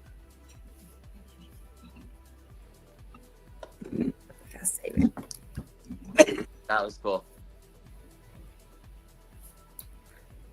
All right. Thanks, I have to Marcus. save it again. I know. I was better. That was better than I even expected it would be. You know, I did not expect that. It's like magic. And it was huge. Like the last, when we saw that Polaris launch, like about, what was it, 5 or 6 weeks ago? We saw Yuri and Saturn Yellow Moon in that space shot, but this was so much bigger this time. That was great. Yeah, that's boy. At2 is very close to us and overhead, so it's about right. Can't argue with that. And purple things don't exist in space unless it's planet At2. Period. Uh-huh. Like I got goosebumps all over when you when you saw the last, right. And you're like, You it's went been from there that the one whole time. Photo to that, and it's just that is undeniable. For me, that's it for me. There's no doubt this is absolutely real. Yeah. No, it's there. Yep. It's saving. Okay. It's the one and only purple planet too. So. Right. Why is it so slow? 214, 215, we started watching At2's color approach, and she was small. At first, we barely even knew about At2, except on the list. And then we started watching Yuri get bigger, and then, of course, Yuri and At2 were attached to each other because they're gas giants in proximity to each other, and they always are. And then we saw that damn purple planet start erupting. It was the size of a basketball if you'd hold it out at your arm's reach in front of you, in the size of a basketball, and then it got bigger and bigger, and it was purple, and it was like, wow. And after that, that's when I was sold on the names, and because all the information matched and everything, and it's just like, oh shit, we've been stretching this out for 1.5 years, 2 years, almost 3 years here on the names, and so we just went with it, and we've never looked back. Once purple At2 got here, I was sold down the river as well. It's like I totally believe this is absolutely correct. And the names and everything else. And so, At2's been prominently one of my favorite. I mean, not only that, individually, there are more captures of purple At2 than all of the other planets combined. Nibiru, Saru, everything. And there's a lot of Nepesity shots. But At2 is by far the #1 most captured planet, especially during the era of 22 and 23. When At2's moon was so massively close and overhead over the top. Have we ever? I just don't remember ever seeing that one picture of At2's moon that you have on your TikTok channel, Rebecca. I don't think. I mean, we must have showed it on the podcast, but I don't think I've really heard much about that capture. It's the one where with the church. And At2's moon is like absolutely huge. You know what I'm talking about? Yeah, you can see the craters he's talking and everything. about. Yeah, you know who it. Oh, the Mexico live camp. Rockaway Beach. Oh, Rockaway Beach lady. Is that? You know. That one. Yeah, that one. Yeah, we have been asked not to comment on that photograph. Oh, okay. By its original owner, so we are. Yeah, to me it was absolutely decisive. It's something. Fantastic. I didn't take the video down though. I left it up, but I haven't been using it. We've avoided discussing it. But it's something. It's something. It's an awesome shot. I mean, it's unbelievable. She doesn't want to admit to it either. She doesn't want to admit to it. She's like, no, it's. She just acts like it's nothing, and I'm like, you can't do that. It's obviously there, big round everything. Big craters and everything. Yeah, I love that one. I love the picture. Now I know why. I know that. It's personal though. Maybe we haven't seen it. So, but yeah, that's an incredible photo. Yeah, I just don't use it anymore because it just give her something to gripe about. I don't need gripers, No. And there's so much more. I mean, there's all sorts of incredible examples. The other one too, one Sam's talking about, the Mexico webcam one, with the incredible clouds that are going through Attu. It's that purple shot.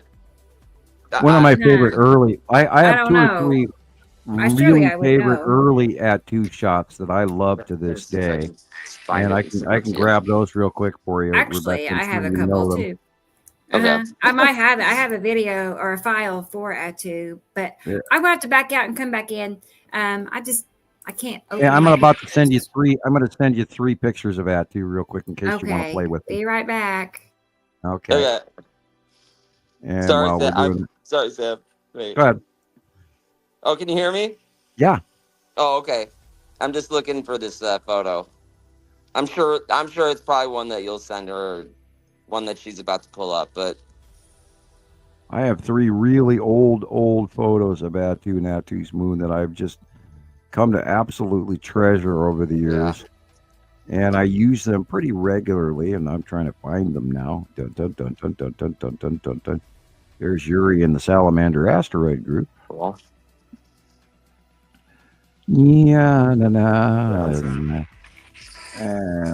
there's that one with the lightning wrapping around Attu and Attu's moon. Okay.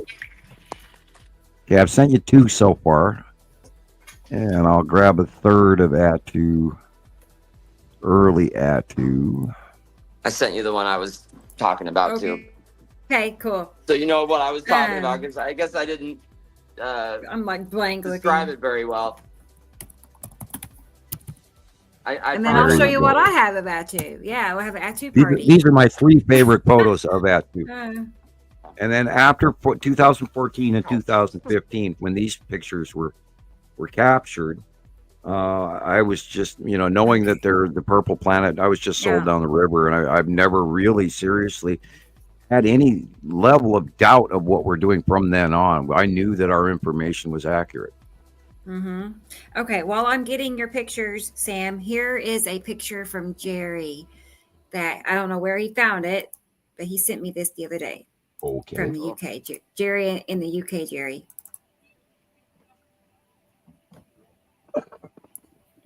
Jerry Byrne. Cool. All right, here we go. Whoa. Take that Whoa. in. I know. See? It's undeniable. Wow. I mean, when you know, you know. Yeah. I mean, we look, know. the tan asteroid. Yeah. Yeah. That just. Yeah, forget the rocket. Yeah. That's nothing. And perhaps striped Yuri above it on the left. Yeah, you can see Yuri right above it. You can see the stripes of Yuri. You can see the tan asteroid right there.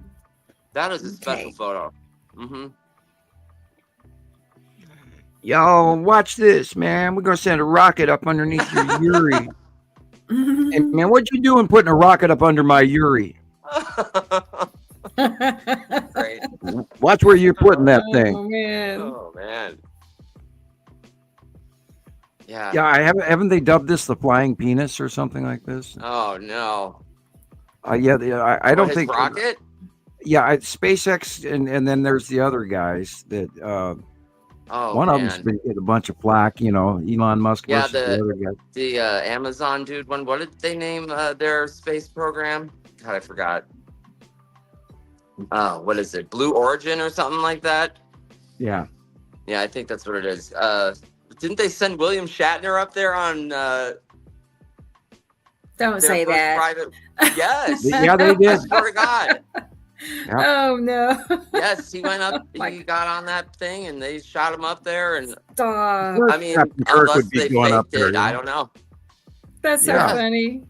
Yeah, he went. Is this a movie? Or we are like no? It's a documentary. They sent like the world, like Earth is a movie. Right. Okay. They send this rocket up there. It's, God, Jeff Bezos' rocket company, right? And they built this thing for private citizens to fly out of, low Earth orbit. Private float around for a few minutes, and then it just falls back to Earth. That makes sense. I thought that like a professional. Yeah, I don't think they could sell all the tickets, and so this is 2014. This is when Attu was still coming in, and if you look in the middle left, or excuse me, the middle right, just where it says Attu, just a little bit lower there is Attu's moon in front of Attu. And wow. Yeah, and then the asteroids that are orbiting are on the left-hand side that are illuminated in the lighter purple, and that's the object cluster group on the side there. But this was one of the earliest. Oh my God, Attu has a moon. And so once but prior to that, we had a bunch of blob purple shots, and I got tons of those from Sharon Arbic over the years, and thank you, Sharon. And we have a whole bunch of those, and I don't even post those. But this is literally, I like the thumb sort of holding it like a hand, and I'm sure that's one of the asteroids or something. But yeah, this is one of the first purple Attu's moonshots we got in 2014, and then it was like really exciting, like, oh my God, this is all falling in. Oh yeah. And this is in 2015, and we're watching the electrical discharge of Attu and Attu's moon. Could not argue with it, period. Knew exactly what it was when I saw this. The moment I saw it, it was like, oh shit, look at that. This is that miraculously odd uplighting they're talking about now that doesn't exist. It looks like one of those plasma balls you put your hand on. Right. But you can see it's like the lightning from the asteroids are going into the planet as well. Up around the moon and then discharging on the face of the planet. And it's exactly what's going on. That's absolutely incredible. And this is what really prompted, the knowledge and the understanding of the electrical universe rather than gravitational. Because at this point in time, we were going, this is 2015, we're going, how are these things not hitting us? And then we started seeing evidence of the electrical discharging going on across the country and around the world. And this, uplighting, and then it came up with the term of it. You're like, no. So, this is my second favorite, and the third one is another early Attu shot, and you can't argue with that. Yeah. Attu's white moon, approximately 2015, and behind it, on the right-hand side, way back when, was Uri behind it with the little micro clouds. And from that stage on, Uri got bigger and bigger and came towards us. And then by 2018, it crossed from the right-hand side to the left. And this has all been documented and, recorded and have not been able to. Okay. And once Attu and the purple planet came in, I was sold. It's like, God, kid, this is real. Before I was even trying to, disprove myself. And I was seeing all of this crap, in 2012 and 13 and Nibiru and all the other planets, but I didn't have the definition of the individual planets as well as I do today, way back when. We still have to go through a lot of learning. And then this one, this is, I think, 2017. I got this from James, my former co-admin who decided to bail on all the Understanding the Sky series. And I got this picture from him. And this is purple Attu and Attu's moon in front of Uri. Just at 2017, 2018. I believe it was at the end of 2017 this was captured, where they were moving over to the right-hand side. Now it makes sense what you were saying, Chris. You're talking about the white thing, and I'm trying to see it in my head, and I'm trying to describe it. But I mean, the first time I saw this, I didn't think it was real. But look at this. That little circle, that little tiny circle there to the right is Attu's moon. Yeah, you see that, right? See how little that is. It's a beautiful photo. It's just an incredible photo. I love it. I do too. I love it too. Yeah, it gives me chills. And you're seeing the side illumination of it here. This is a wow. I think this is like maybe one of the Antarctic sky cams from SpaceX launch. So no, it would have been up in Florida then. Yeah. Yeah, but this would be 2022-ish from the size of Attu. And I have many pictures of Attu at this size too that are just awesome and absolutely perfect examples of the big, very large Attu.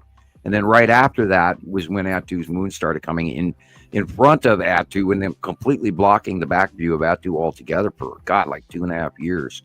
And it got so big and so big. And this is, of course, when Jesus was capturing it in New Mexico, and we were getting some of the best sightings of our lives. And it's like, you know, when you're up in the mountains and you look at Attu's moon directly over the valley, it's like you could reach up and pull the string of the balloon down. It was so close you couldn't believe it. And I just sat up there in the mountains and watched it. And it was just like, God, I wish I had a camera that worked, you know, because it was just once in a lifetime. And I went through 5 cameras, so I stopped buying them. And I probably got maybe 15 pictures out of all 5 of those cameras. Oh. Yeah, they don't. I own them for a week and they don't work anymore. And I pull out the memory card and I put it in there. It's blank. Like, Right? what?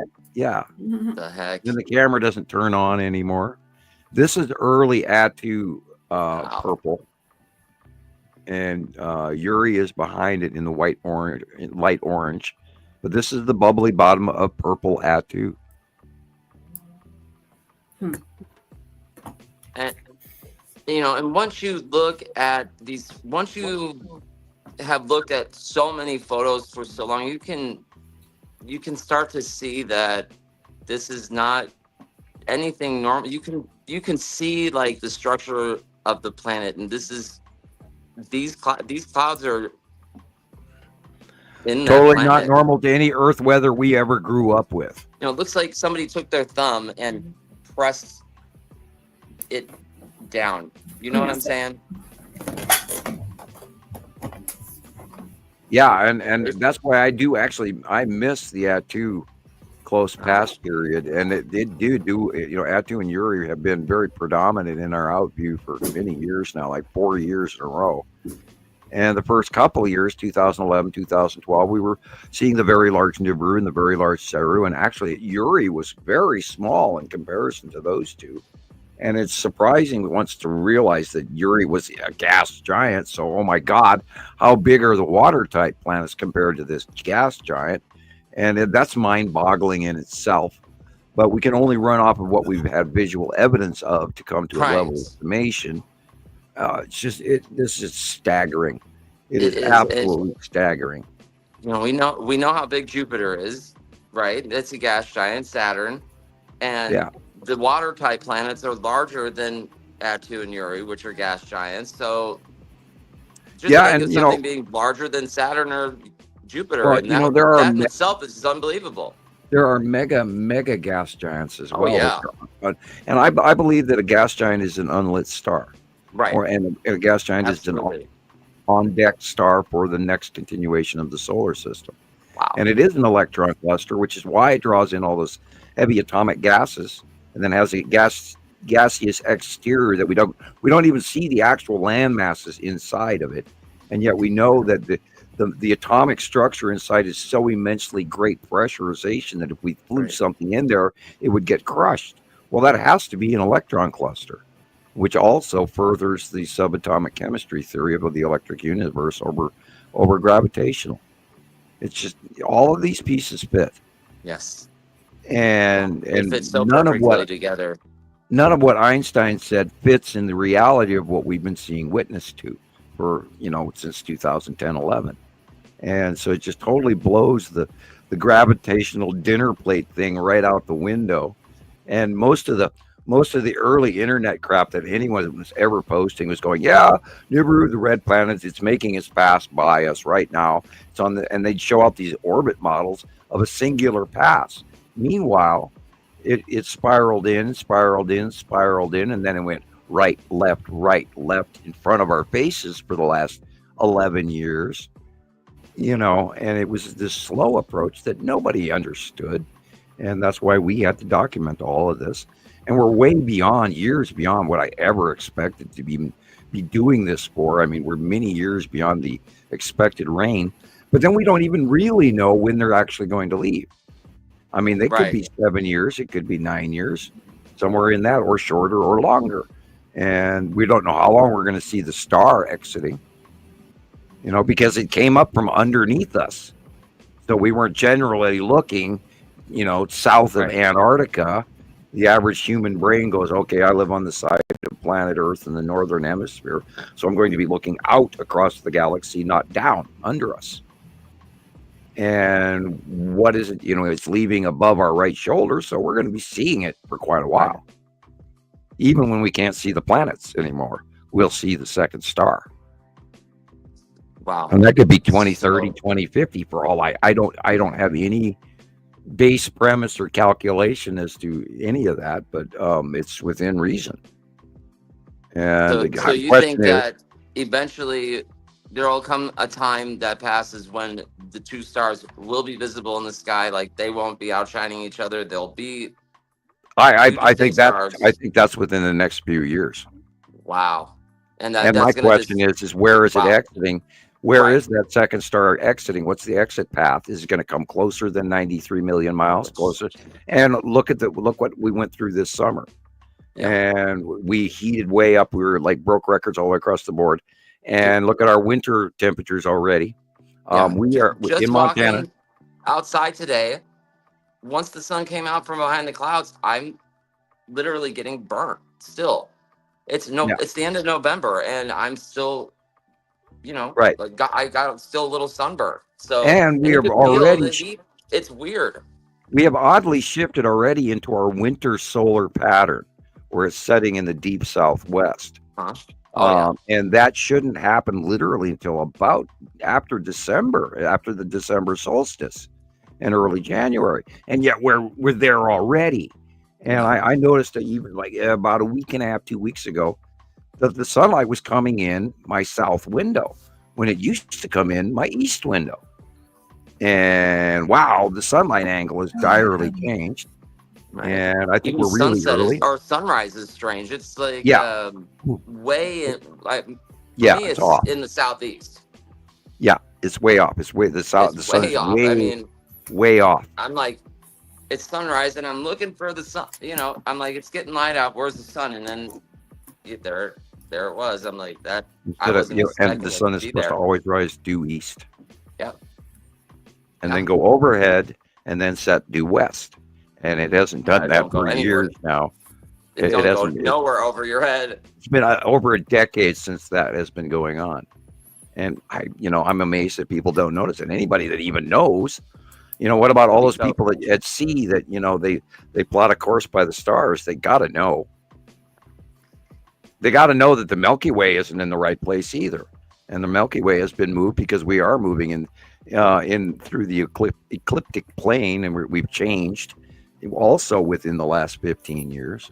And that's a super huge thing that's going on. I don't talk about that very often, but we are moving in our placement in the galaxy from below the intergalactic plane of our galaxy, or our universe, to the upper deck on the upper part. And that happens like every 300,000 years. And that's what the Mayan calendar and all that's talking about. And we're moving into the next age, where we're on the top half of our universe, our galaxy. I always twist that up in my brain. Universe, galaxy. That thing we're part of. That thing, thing. That big spinning thing with all the lights and the millions and millions of stars in it. Which, remember, each star has a solar system attached to it, with planets in it. And we, barely. Of course, the new telescope is like doing some unbelievable shit, and it's blowing out all their old prerequisites. And I'm sure there's a lot of embarrassing stuff they're afraid to tell us that they were wrong about, me included. I'm sure I'm wrong about certain things, but anyway, I digress. What have you got for us, Rebecca? I keep saving. No, not you. I'm looking at why it's not. I sent a video over of Christopher's pictures that he took while he was out. Oh, I'm sorry. I forgot to put them in a video for you. I forgot that. No, it's not you. It's pictures. You're good. It's fine. It's fine. But I'm having trouble getting it pulled over. That's all. But I'm anxious to see them. It looks like it was a decent show. Yeah, it was cool. And of course, the phone died, and then sunset starts to kick in, and that's when it's great because here it is. Sam said that you pointed out Uri, and then, if you looked more, so that was in the southeast, and if you look more to the south, you can see the edge of Uri, and you can see Attu's moon and everything above it, and you can see how when the sun sets behind the mountains, they light up, and it's just awesome. And I sat them in the northwest and in the north.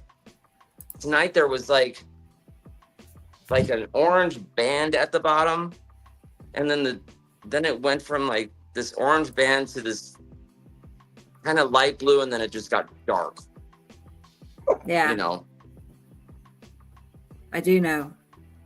It's get dark blue, great. dark blue. Yeah. Yeah. Esri Colette. Yes. When he went to go look for, go for a walk. Oh, really?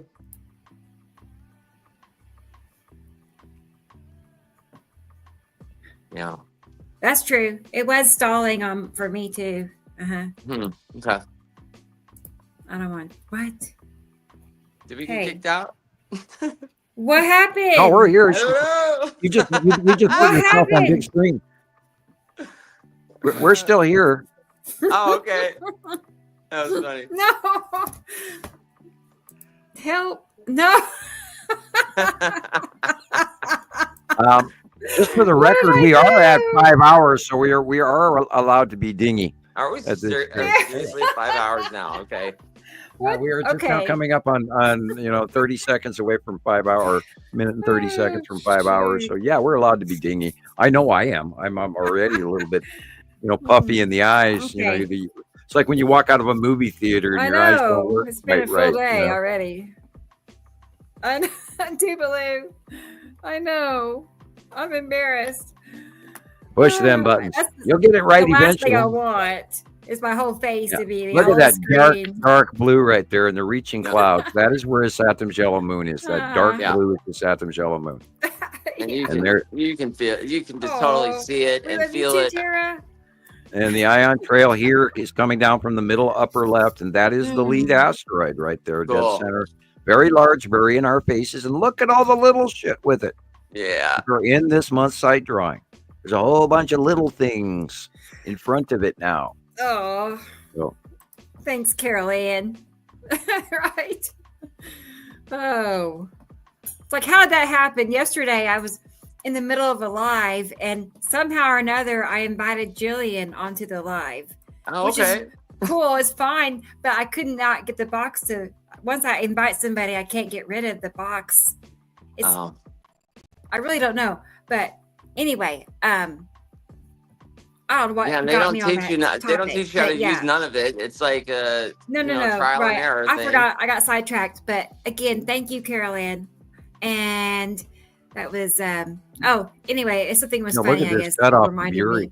Yeah. And Estri Colette, again, thank you. Tan asteroid. You thought it was funny too. Bottom of Uri. Thank you, Estri Colette. Oh man, I don't ever want to go back and see that part of the clip. Oh, it's like some of my shows where I really catch myself just being like staring at the ceiling, trying to talk about a subject and then stay on track, which doesn't happen always, but because I do digress off topic too easily at my age. Old people, old people. Yeah. Well, I'm still laughing at myself the last time I fell asleep in the computer chair. Fortunately, it wasn't in the middle of a show, but I was like talking, somebody across in Europe, and then my daughter taps me on the shoulder and goes, "Dad, do you know what time it is?" And I'm, the computer's shut off in front of me because after a while it goes to sleep. And I'm sitting here in a dark room realizing, I was asleep in my chair. How interesting. Which, obviously admits it is a comfortable chair. But yeah, I'm still doing the paralysis after spaghetti dinner thing, It's just the fact that, like, you are falling asleep sitting there watching TV. I mean, when did you do that in your 20s and 30s? You didn't sit there and on a few fall asleep Westerns, at 7. Yeah. After a I long would day of work out never. in the woods. I never, but now I do. I Yeah, just now doze I do off and too. I wake up and I realize I fell asleep. I was like, you know. Wow. Yeah. Well. I love it. Hey, Tara. I love it when that happens. Thank you. Seriously. Nothing like a good old love lazy that boy and a one. comforter. Yep. The 777. Nice. That is super nice. Thank you, everybody. Really, it makes Okay, all the yeah, difference. Sabrina. Completely. It's awesome. Sabrina's got to run, heading home. Have a She great does. day. Hey, bye, Sabrina. Right. We will see you next week. Yeah, Thanks for checking out. Yes, that would tell be us the bye. long box just left of center at the top there. Cool. And then, of course, on the other side of the street is probably the Texas Cube up there in the blue center blue. That's what I thought. They're up there. See right here on the horizon on the right.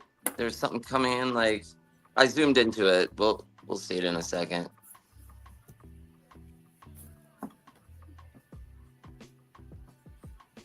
Marcus. I wonder how much higher in elevation it is where I took these pictures, because it's just such a different view up there from where I'm at by my house when I'm taking pictures. You can see a lot more stuff.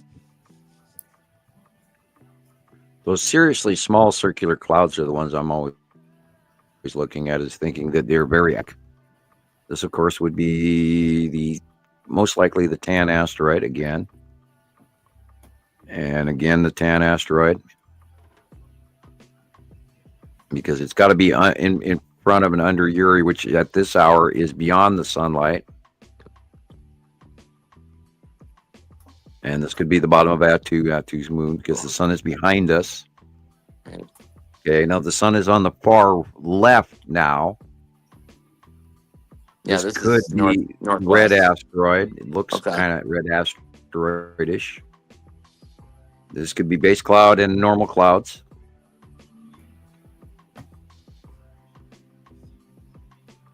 That's a bright illumination on the lower left. That's interesting. Yeah. Like, what is that? That is where Casper should be. Oh. Just to the right of the sun. Okay. Between red asteroid and lead asteroid. And Casper is getting bigger, so that's entirely very possible. That's Casper. Wrapped in a tail between Casper and the lead asteroid, where, that could easily be Casper. Because right where she is. Right, and like right as the phone died, about 5 minutes, I'm walking home, and you can see even like it got even bigger, and then a bunch more of them started showing up too, with the trails. Yeah, there's a whole bunch of small stuff. It's really cool when you see it happening, you guys, like, just pay attention, and you gotta just watch for longer than a few minutes. You stick around for an hour. The asteroids are the easiest to see. They really are. As it happens. The asteroids are definitely worth watching. Yes. It's spooky too, because you realize that those are massive. I mean, it's like, oh my God, look at that. And how have they gone past us every day for the last decade? Yeah, I sit in here and wonder sometimes how I didn't see this at all. Like, I think that I learned about Nibiru probably in the early, 2000s, and I didn't. It was all the disinformation that we talk about, how it's Planet X and all that stuff. It just didn't resonate with me at all. Like Sam says, I didn't think that there could be just another planet out there, and there's life on it with no star. It just didn't make any sense to me, and I never gave any credit to it. And then when I met you, Rebecca, everything just clicked for me at that point. It started to click. Yes. Mm-hmm. I understand that. I mean, it took me a while though. I mean, for it to all click. I mean, I spent like a long time. I couldn't even see the planets for a long time, even though it filled the whole sky. I mean, it took a long time for me, like a couple of years. Well, anyone who's ever seen Venus or Saturn, the actual planets, you expect to see this dot in the sky way out there. I could not. And that's what all I had to go on was what Sam was verbally saying. I couldn't really, and his drawings, I could not. I couldn't fit it together. So for like 2 years, I'm, looking at the sky, not realizing I'm seeing planets the whole time. It's weird. And then it clicks, and then you can't ever go back once you figure it out how big it actually is. It's like, oh, wow, well, they're always shadowing. And once you see the shadowing where you see the side of it illuminated, and then it goes around to the back of it, and it's way darker than anything else out in the sky, and you go, God, look at that. And your brain grabs it, you'll no coming back. Once you fathom what you're staring at, it's just like, oh my God. Great. Now what? Okay. Tara sent me some pictures. I was trying to, well, never mind. I'll at least show these right now.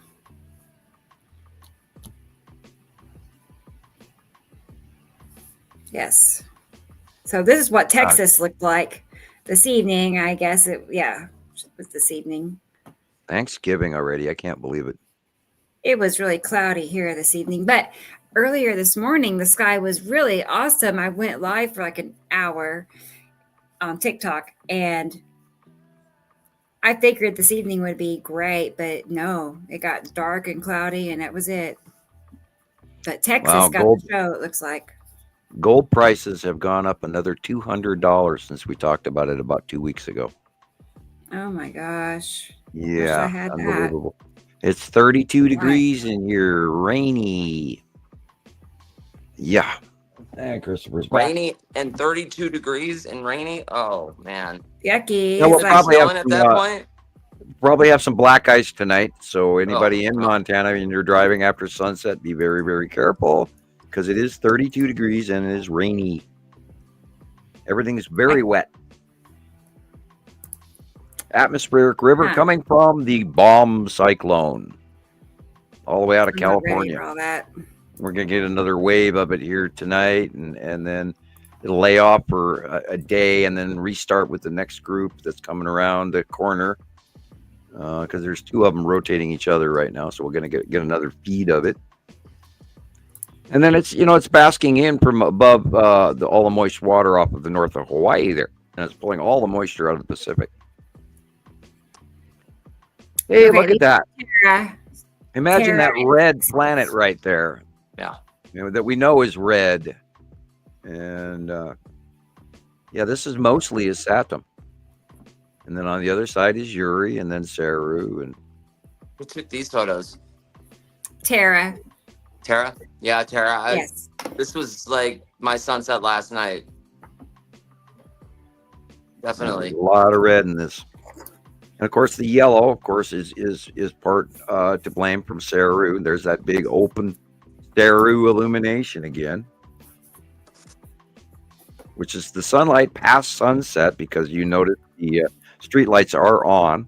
Yeah. So the illumination is shining on the bottom of very large water type planet, blue-green planet Saru and her open core.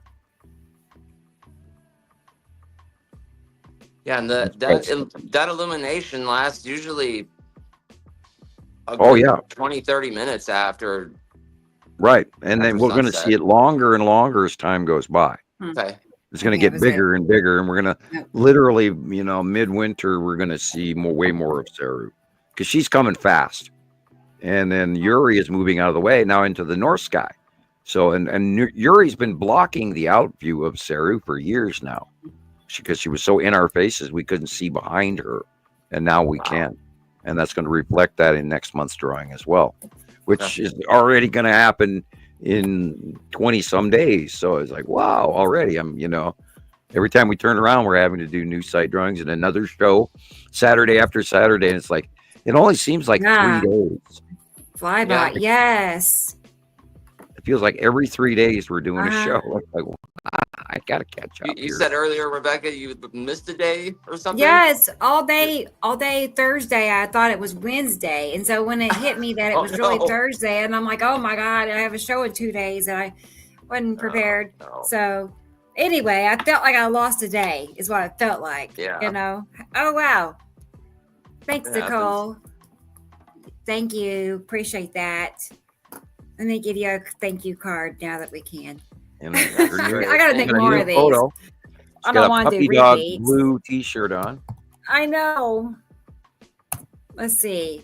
She likes her. She likes her. We'll do number pet 2. family. Let's see. Oh yes, the kitty cat.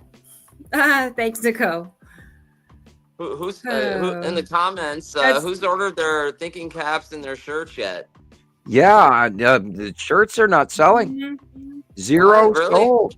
Yeah, 0 sold. I did not look up this morning how many thinking caps. I could do that right now, but they're not selling, guys. Yeah, I was wondering. Oh man. If anybody I was wondering, like, if anybody bought one, did it, get shipped quickly, or like they're supposed to be really comfortable. So here, I was gonna say, I have pictures. Here's the shirt. Okay. There's the shirt, and I think the shirts are $25, and the it's a hats great are price. $35. I see some purple on the increased banner, but it says 0 items sold. Now the problem with this is they have to sell a goal of 50. Otherwise, your money probably will be refunded to you, and they won't be produced. So everybody's got to get in and buy one. Yeah, that's what happened, I think, in the past. We have to sell so many before they make them. Dang. Yeah, it's not a thrill about that. And I wish I could afford to produce them for myself and shipping and all of that, and I would. But we're looking at a $400-$500 investment just to get the thinking caps going. And I already Sandy, did that the prices once. are set through the website. I don't think Sam can choose whether or not. Right. I'm sure he would sell 5 for $25 if he could, but and like the that. extra goes to donations for the kids for Christmas. Right. That's the reason why we're doing this particular site, because in the past it has been helpful, and we did manage to get some money for the girls for their Christmas presents, and we've done it I think 3 or 4 years, and we've sold a lot of t-shirts, and they are very quality t-shirts. Cool. This is the first year that she's adding the thinking cap to the process by this company. However, I had a local company make some thinking caps, and it cost me over $400 just to produce a few of them. I think I had 20 of them or something like that, or 15. I don't remember exactly, but it was a lot of money. And then it's like I was telling Rebecca about this. I shipped one to I was Andy thinking of that. free. Yeah. I sent Andy in the UK a $25 hat, and it cost me $38 in postage just to send it to him. Oh my God. What weighs like a couple ounces? The hat weighs like a couple ounces itself. Yeah, a tiny little box, Yeah, it's not with like a you hat were in it, just sending, fold it up, tape shut. I had to, fill out the customs forms and everything. And it cost me $38 to send him that hat.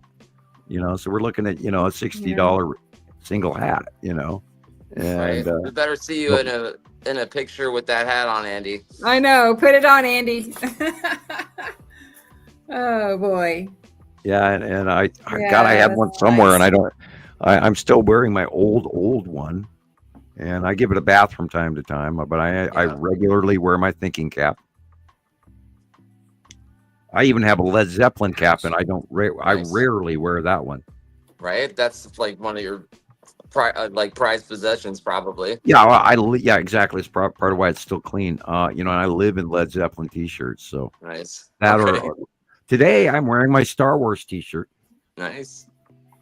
Yeah. Okay. So can you tell us who Darth Vader is yet, Rebecca? No. Isn't he like Luke's brother or I don't. I don't. Gee, you won't find out until the second movie. No, they're family. No. They are related. Please Yes. send Rebecca the Star Wars series. I'll give you a hint. Embarrassing. I'm embarrassed. I know. Well, it's so funny. I wish Jesus was here because he'd be looking at me saying the same thing. He doesn't know either. God. So if I watch it, he has to watch it. I'll make a deal. There you go. I can't. He hasn't seen it either. No. Oh my God! Why how did I not know this? Binge watch. I know. Oh, yeah. Shame. I mean, that should be one of your bucket list things. Watch the whole Star Wars series and understand it. Yeah. I mean, that's the premise for everything we do. I mean, we're talking about Star Destroyers. We're talking about Empire orbs that look like the Death Star. And all these ships that are flying in and out of it. And oh my God. And they're here. And hi, Darth. And, and all you guys up there flying around watching Earth every day. I know. I always get mixed up on these sci-fi movies. I get confused or it doesn't make any sense, and I just can't get into it. Well, you start at the beginning. Surely now. Don't in the middle. I'll have to have Taylor interpret for me. And then you have to watch the Dune series, and then you're going to have to watch, the Day the Earth Stood Still, and all of those. Yeah. And knowing. I wish we could do a group movie like we talked about doing. You can do that. Yeah, but then we've got the copyright issues that we were going to go through with who. That's right. But anyway. Never mind. Anyway, yeah, well, that's why I found a place that actually does have the Star Wars movies, and I promised myself already that if I have a acceptably lucrative Christmas season, I am most likely going to send you at least Star Wars 1. Right. In the mail. Do you have a DVD player at home, Rebecca? Or yeah, okay. I think so. I think we do. I still have it in VHS. I have a TV. Okay. My DVD player broke, and I just stopped watching TV pretty much altogether. So I have got a new one. Right. Same here. Yeah, they are quite. DVD players are quite cheap now. They're you get one at Walmart for $25. I think stick with Sony products, and or Vizio. Vizio and Sony. I love used record stores and stuff like that. You can get them for $1, $2. I can probably buy Rebecca I can probably get her all the movies for a few bucks. Okay, Sandy. She said it's only $3.99 on YouTube. Yeah, you can just watch it. Okay. Yeah. Oh, okay. I could do that. That's how I watch it at night. So much you're gonna want to watch it every day. There's 7 movies in the Star Wars series, if not more. I might be wrong. And then there's a whole series of cartoons and fan-made films, and oh my God, and the Mandalorian, and on and on and on and on. And then after you watch Star Wars, you're gonna have to watch Spaceballs because. There you go. It's okay. Yep. I am familiar. I'm more familiar with that. I don't think I saw it all the way through either. Have you ever seen Jared Sin and the Adventures in the Forbidden Zone? No. That is a cult classic. Oh, that's an oldie but goodie from the 80s. Yeah, right. Jared Sin and the Adventures in the Forbidden Zone. You know what? Maybe I've seen it. I just don't know the name. No. I don't know. What is it about? Space post-apocalyptic scenario. It's okay. It's a blending of the two, and it's so old and so funky that it's hilarious, and yet it's a classic. And people, it is a cultural icon movie, almost like Jabberwocky from Monty Python or Monty Python and the Holy Grail. So right. See that outdates me just by a little bit. Not that that's a good reason to not be. Right. I was a little young. I wasn't part of that. I would much rather watch a movie from the 80s or than anything that's put out today. I just I don't know. I have no interest in any of the new any of the new series or movies? I guess I don't know. Well, Matrix, Dune, Star Trek, different. the whole Star Trek series. I mean, there's like numerous ones of those. Next Generation, Deep Space Nine, the original series. Yeah. Insurrection, all of that, all awesome movies. And they're setting the icon for our space brain and why we're getting used to it. So is that the wife talking to you over there, Chris? Yes, it is me. Yeah, she's here. Hi. If you guys go to that public event tonight, see if you can talk Christoper into filming. I was already on that. Oh, okay. Yeah, I might write on my shirt. Ask me about the passing planets or something. Yeah, or do you know about Planet X Nibiru? Right. Basic. And then would you mind me filming you? Yeah. And if so we could do it from the neck down or your chin down or whatever. If people don't want to be somebody's got to recognized. end up talking to me. Yeah. It's going to be a whole bunch of people there, so. Love outlandish stuff out here, so it's not far. I still don't understand how they're doing this event for free, because people want to take pictures with drunk Jack Sparrow, so. Yeah. Oh God. Oh, God. Vegas. Yeah, well, sometimes the vendors will rent the stalls, and then they will culminate all together, and then they put a date together where everybody comes in for free, and that way the vendors are paying the rent on the establishment. Well, they have some like big name DJs that are going to play, and a lot of bands from the 90s. Wow. So there's going to be like 5 different stages. So there's downtown Las Vegas, and then the Strip. So Charleston and Sahara is this corridor for downtown, and then that's where the Strip begins, and it's going to stretch this whole like 2-mile. I've walked it many times. It's huge. So It started. there's no way we're going to be able to see the whole thing. The only thing I want to. I can't walk that. I could barely walk up the block. I know. And it's Oh, a you're 2-day already getting festival, exercise from and that there's going to be reason. like over 80 different bands. They also have the F. I can't. How are you supposed to watch all these? I just don't know. We'll see. Yeah, right, Sandy. Don't forget that $9 hot dog.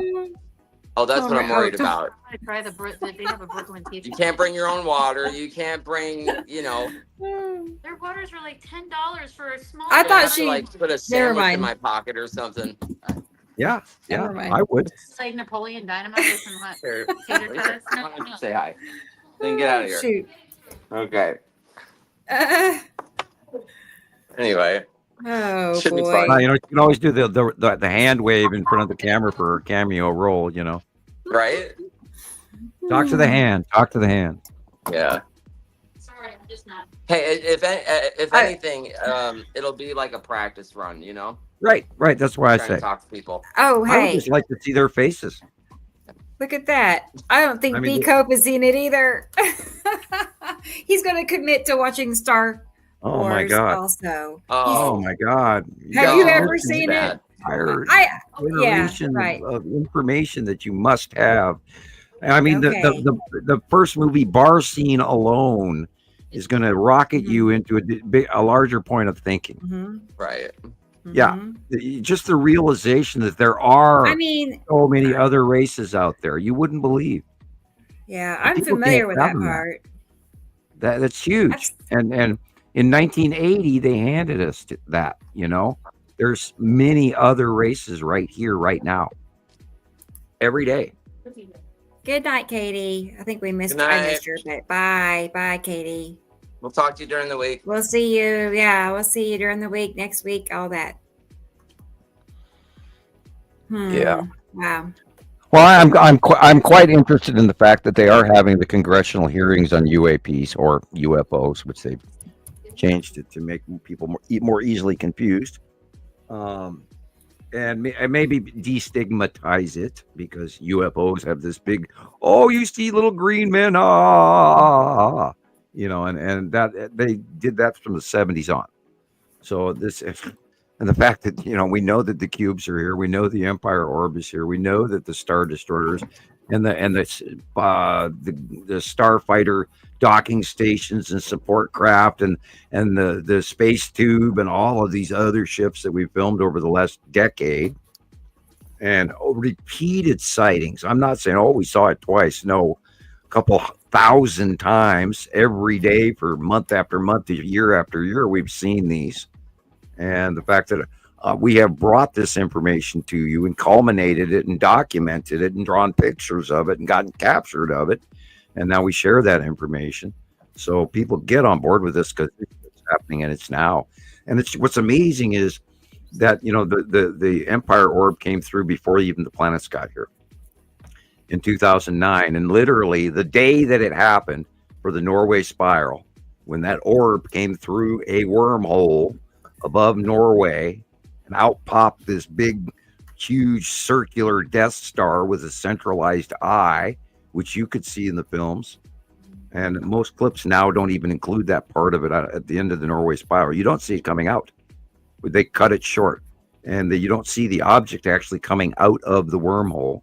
And I've seen it by eye, and so a lot of other people over the years. And it's in the beginning of our startup video. And yeah. And you can see all the other craft flying around with it, which are tiny in comparison to the size of this. Let's look at it. Moon-sized object. Let's get it. Empire orb. Empire. And because we see the light turn on, it's exactly what I saw, but more. What I saw was a longer, cooler version of it, because it actually stopped, dropped out of the clouds, changed direction, turned and looked at me, and that light turned on. And that's why when I saw this video and I saw that right there, that light turn on, I mean, oh my God, it is. This is this is real. I know it's real. I've seen it by eye myself. And it's literally like the Death Star it's got this opening port that turns on light. Now it's turned away from us, but then there's all these little ships that fly in behind it. Wonder what the light is like. Maybe it's opening or something, and it's like light or they're the kicking inside. their burners on. Their jet thrusters kicking up, because these are starfighters. They're small, or they're Carillion cruisers for all we know. But I mean, yeah, and see that slit in the eye and everything. And I saw that by eye, and then it stopped, turned, the eye turned toward me, and then that blue light came on and looked at me, and I about, my pants right there. Right. I nearly soiled my arm. I was afraid. Anyway. That's a Monty Python. Yeah. Is it? Yeah. I figures. And that comes from the Cave of Og. Yes. In the Holy Grail sequence. When they're talking with O Great Tim, the sorcerer. And he leads them to the Cave of Og in search of the quest of the Holy Grail. Yeah. I have seen that movie probably 100 times. Right. And we're just like clueless. Yeah. I should watch that too. Oh yeah, Monty Python, absolutely. Holy Grail, Jabberwocky, Life of Brian. Yeah, awesome Monty Python. Yeah, we will laugh. Faulty Towers series was great also. You can't get copies of those now. You actually have to pay for that. They're such classics, some of them you have to rent. Anyway. Have we any more, or shall we wind it up? I was reading what Okay. Audrey was saying about the Bashar, which there's people on TikTok that share his videos. Yeah, I'm familiar. channeling. I am not. And Are you familiar with him? Sam? No, it sounds familiar barely, but I am not into people who play mediums or channel. Channels like I think I know what you're talking about. Well, channeling, there have been so many mediums throughout history that were channeling, like the Seth book series. Oh my God. I bought those at the bookstore. I must have bought 10 of those damn things and hardly read through the thousands of pages that this man was trying to sell me. And it turned into a brain dead nightmare. Oh no. Trying to even listen to what this guy was attempting to teach. and it was some psycho 70s sociological babble shit from hell. And so I read the Seth book series for years, trying to understand this great quest of information, in which I actually exceeded and excelled upon many years later, through other means as well as already knowing things. And no, I'm not a person who's into channeling, and far seeing. Remote viewing is not channeling. No. There's a difference, huge difference. Okay. So right, you're not. This is somebody who's allowing another being supposable to come into his body. Yeah. Right. Exactly. Yeah. And it's like if you really want to know who I listen to, who I find as a mentor, Prem Ruwat is unbelievable, and I post his material on a regular basis. Other than that, I don't really follow a lot of Earth human information, because most of mine came from off planet, and I find everything less than that subpar. And I'm sorry, I'm not trying to down it in any way, but I've never gotten into mediums because I usually know more than they do. Right. Nicole just said apples and oranges. Yeah. Right. Exactly.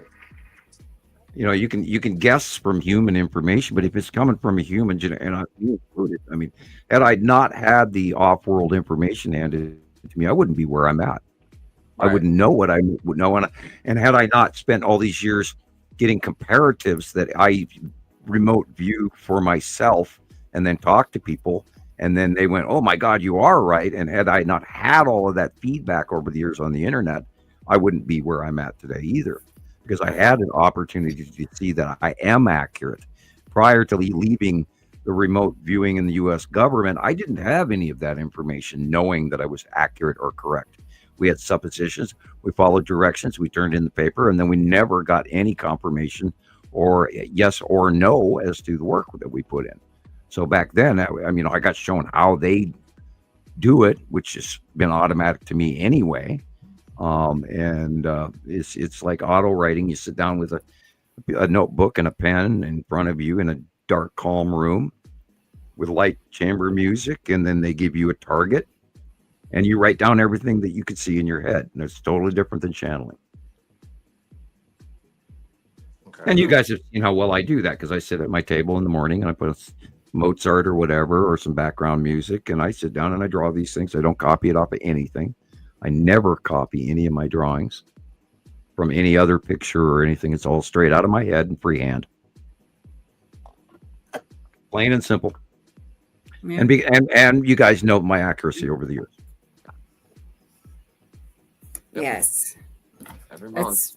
Month after month.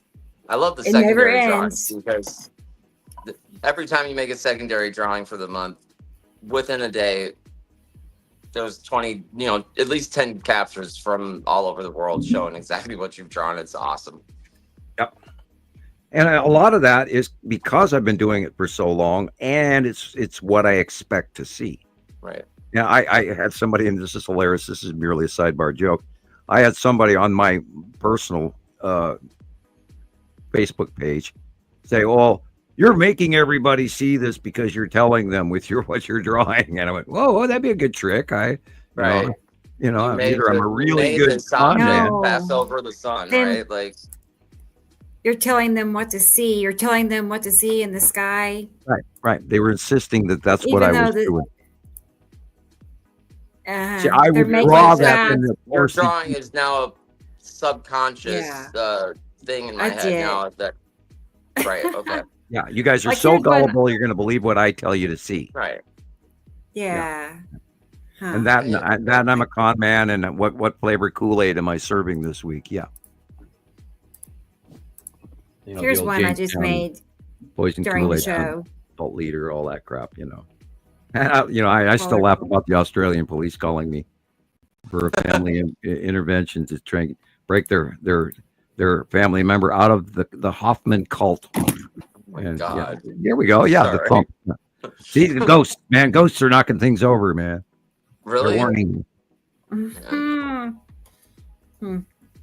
We were talking about ghosts in the green room before the show. Earlier. You got to tell them to get out of my space, you know? Yeah. God, I haven't been trolled in so long, and knock on wood, thank you. Yeah, the trolls are going away.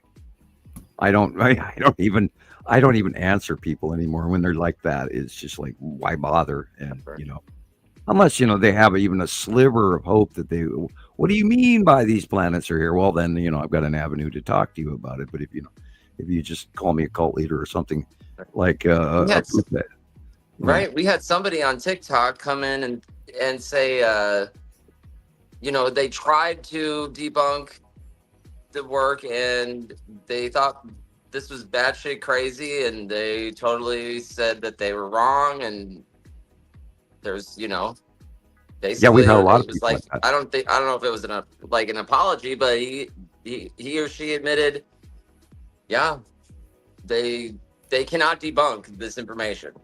And they made a comment about it. I'll have to take a screenshot of it. Over the last decade, we have had hundreds of people say that. Yeah. And this is why I've learned to just invite people, please prove me wrong. Go right ahead. Take anything I have to say. If you have any question about anything I say, look it up. And if I'm wrong, let me know. I will correct it. I will say, okay, I'm wrong. And it's just that we know from K plus of doing this how accurate all of this really is. Otherwise, we wouldn't be doing this podcast. We're doing this because we know we are right. We know that the truth is correct. Any of the information, Alex Collyer? Yes, I've seen some of Alex Collier's material. For Alex Collier's point of view is human with a lot of what he says. But if you do not take into account the timelines, the civilizations being far older than modern man is ready to attribute, and if you ignore the binary solar system and the Anunnaki and the Sumerians out of the equation, then I don't agree with you. But yeah, I've watched a great deal of Alex Collier's work. Thank you. And if I didn't agree with it, I wouldn't watch, because when it's total bullshit, I can't wade through it for 5 minutes. Right. If they're really just honey sapping me to death on top of these pancakes, it's like no more butter, quit, go away, then I'll turn it off. But I've watched a bunch of Alex's material. Okay. I'll have to do that. Yeah, there the Thunderbolts project is phenomenal. Yeah. Graham Hancock, really good. Giorgio, the guy from Greece, he's got some interesting stuff. We have a new friend out there that's putting some really scary, spooky shit together, and it seems like he's fishing the whole net. And every once in a while, he's posting some good stuff. And I hope you remember we used some of his material like a week ago, and I can't remember the guy's name, but I'm recognizing his material, and I should actually memorize his name. And we could talk to him and invite him on, maybe turn him on to the realities, because he's out there fishing the net pretty big time. And he's coming up with some great stuff. And then there's a bunch of shit that's shit.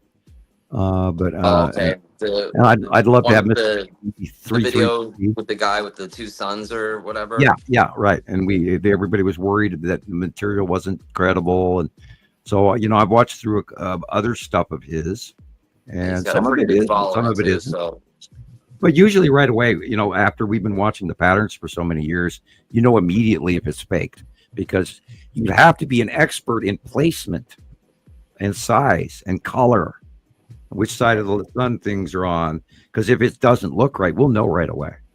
We would know. And it's almost like, they have this footage, they're talking about it, and they're not saying what it really is. They don't have the correct information. You want so badly to talk to these people and give them the right information. Right. Like the ones that are always going on about, the flat earth or the second sun or excuse me, not the second sun, but the can't even think the stupid ass name for it. The sun sim and all of that crazy. I got so tired of those people. I could have screamed. There's one on they're still out there. Yeah. I didn't even know what you guys were talking about with the sun simulator, and I actually made the mistake of trying to. There was this one kid. He must be a kid, because all he does is swear in his videos. It's like F this, F that, but he's trying to explain to people this sun simulator, and it's in the sky, and it's on railroad tracks in the sky. What? Seriously? And this kid is absolutely dead serious. There's like a bunch of videos. It's on tracks. Yeah, from the Crazy Train. What do you mean it's on tracks? I don't understand. Like the Truman Show, like where it's a dome and it was built by, like, I don't get it. Yeah, and not only that, we do not have the technology to actually make anything that would put out bright enough light in order to emulate the sun that we would not immediately notice was fake.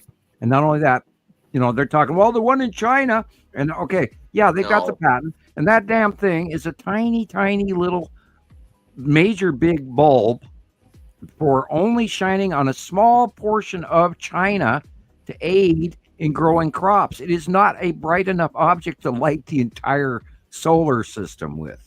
That they're assuming is the case. Oh, it's a sun simulator because look, there's this refractive light and it looks octagon shaped, and we have not seen, not one in 14 years have we had one credible picture that even remotely resembled anything that we could chalk up that was a sun simulator. Not one. And if it's up there, we'd have seen it by now. Right. I mean, we know the starfighters are up there. We know the space tubes up there, the Empire, or we know the Texas Cube, the Long Box Cube. We know the planets. We know the asteroids. We got the asteroids named. We know. And nobody to this day has ever sent me one damn picture of the sun. Not one of a sun simulator. We've got patents from 1959. Yeah, that makes them up there and working. Mm-hmm. Right. Yeah, and it's got a nuclear generator up there causing this mass thing that's faking. And then my next question would be, why would they need to fake the sun? Unless there was a planet passing in front of it to block our sun. And then right there you get crickets. Right. They never talk to you again. Well, that's the one thing. I think somebody commented to me, space isn't real. And then we started talking about the sun simulator. I said, well, then where is it? Yeah, we live in a firmament on a plane, and we're living in an area of mountains that are surrounding us on a bigger planet that are run by giant ETs that look in at us like through a fishbowl. Oh. Yeah, we live in a firmament. Yeah, and there's this dome. And it's covering us, and we can't escape that. We can't leave, and all. I've heard every damn story that anybody, Tom, Dick, or Harry, could fish out of the puddle. And oh my God, some of these things that people believe in, and I feel horrible for them. My entire mission is to teach you guys stuff that we've learned, and I'm not making any of this up. It is absolutely directly learned through observation. Otherwise, it is not topic on Montana Skywatcher. We didn't guess that the Texas Cube was here. We didn't guess that the Long Box Cube was here. We've had thousands and thousands of sightings. Oh, by the way, everybody, today I looked at the number in my AA file alone. I have 109,870 pictures in my AA file alone. That's just my AA file. And I've been through the alphabet twice. AA. Okay. A to Z twice. I'm like AA. And in my AA, 109,000 files are pictures in one file alone. And I've been through the file twice. You've done it now, twice. Granted, that is the largest file out of all of them. Most of the other files have 100, 200, 300, 1,000 pictures in them. But my AA file, and I've been kind of lazy, I haven't added a new file. I'm at 109,800 and some odd pictures. It's like, oh my God. I wonder how much memory that takes up. Oh, I have 8.3 teragigs. My God. Okay, that's pretty big. Yeah, I have a lot of room. Yeah, you got enough room there. So, Tara sent me a question. Apparently, I missed it earlier in the comments, but she has a question. Okay. Okay. She wants to. Okay. There was a guy in the 90s who said ages and ages ago that we actually had had 3 suns, and then it changed to 2 suns at some point, and somehow we have evolved and changed as a species because of that change, I believe. And I was wondering if you knew anything about this. That would be venturing out to the Tiamat scenario. Okay. Where we were a larger planet, and at some point in time, something happened to go corrupt the system, and the planet broke apart, and that's what burned off the atmosphere and created the beyond Mars and all of that. There is no way to prove any of that. All right. I do know chemistry equation wise, and looking at the atomic structure through chemistry, that we have a binary solar system. Right. I, however, do know that the Nibiruan folks, the folks on Nibiru and Saru, have technology and a mini star, which we call a tool star. And that is placed in an orbit just outside the atmosphere of Nibiru proper itself. And we've seen evidence of it in 2011 and 12. Wow. And we haven't seen any really, we've seen some little blue shafting going on, light shaft going straight from the top to the bottom of the picture. You can't miss it once you see it. Yeah. But it is currently facially directing towards their star. So we are not seeing it. It's just out of sight on the illuminated side of Nibiru. We're seeing, we should possibly see it maybe soon. Because once it goes beyond Earth, we should see that tiny facial blue star. And it's a shaft light. There's this intense, it's like an LED bulb. I mean, the thing is so bright. It has an absolute straight up and down blue shaft light coming off of it. You can't miss it. And with a white line, and it's so bright, it has a white line in the middle of it. Now, we haven't seen evidence of that again, but I believe that has to do with why their placement, so they don't go behind Immaru and go into an ice age and all this other shit. We've seen enough evidence to talk about it, but not enough evidence to be absolutely sure of its size, location, etc. So on, so on, so on.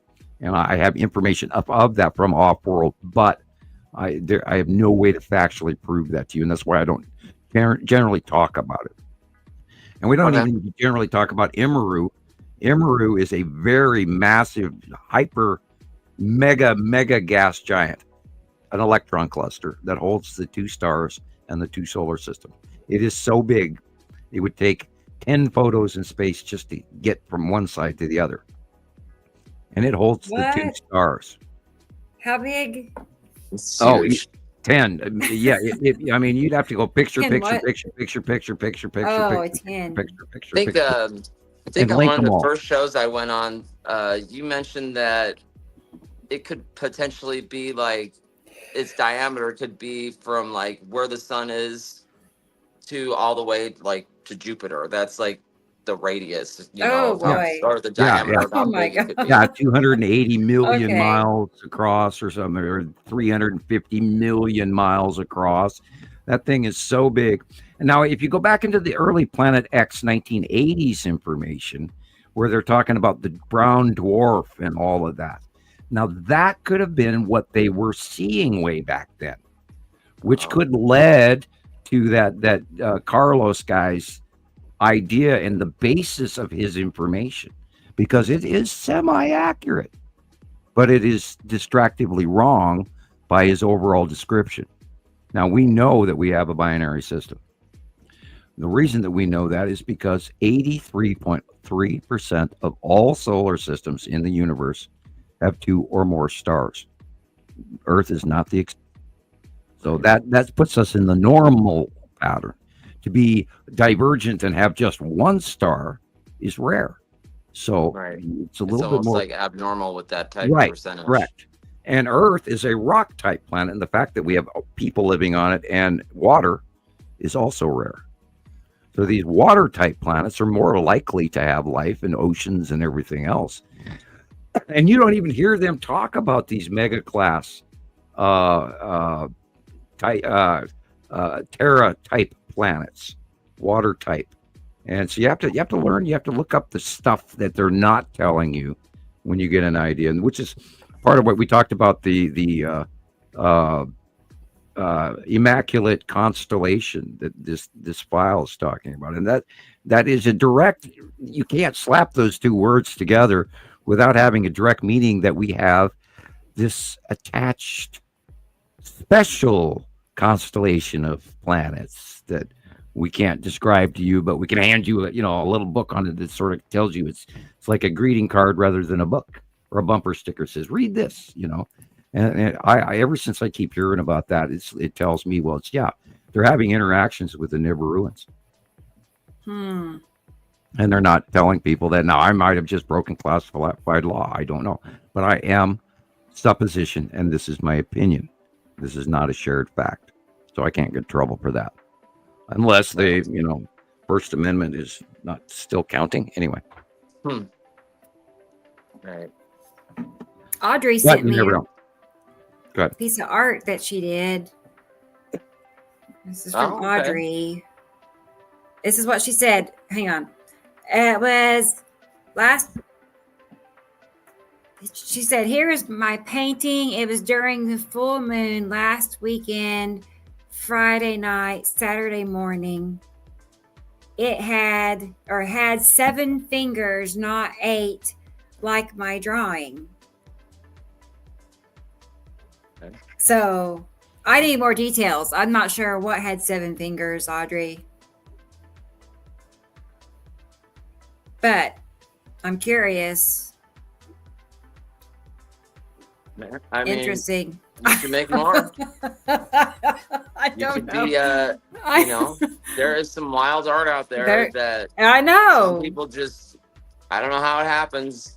Some of these artists, there's one guy that he just takes his brush and hundreds of people show up to watch him perform, and he takes the brush and he makes a black line on the canvas and he bows. Yeah.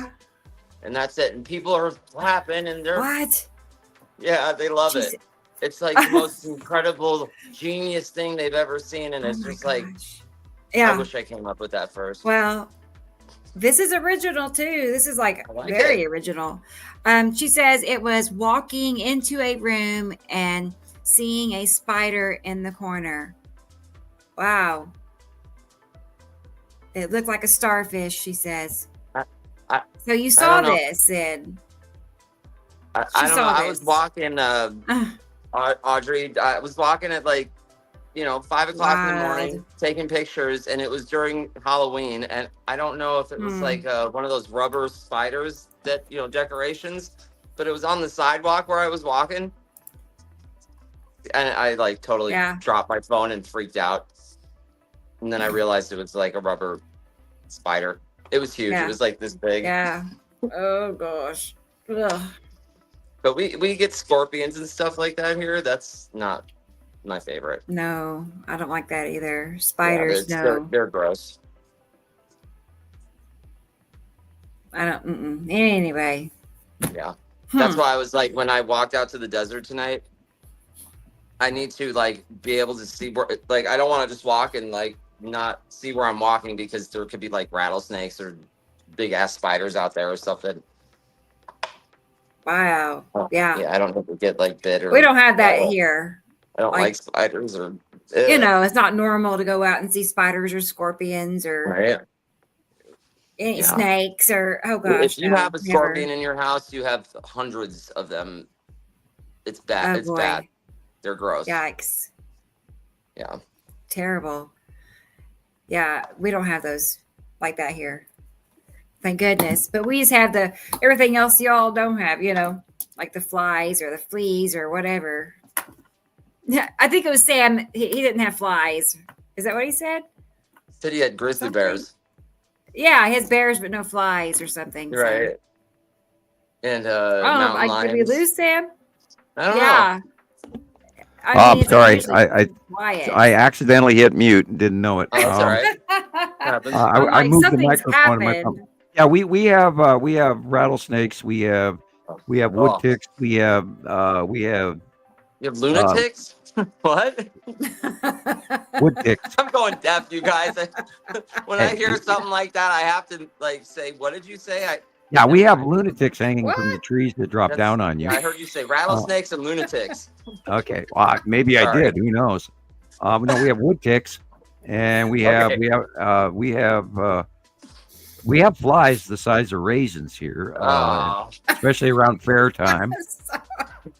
I'm getting delirious. They fly at you. You got to duck them because they make so much noise. You go, God, duck, man.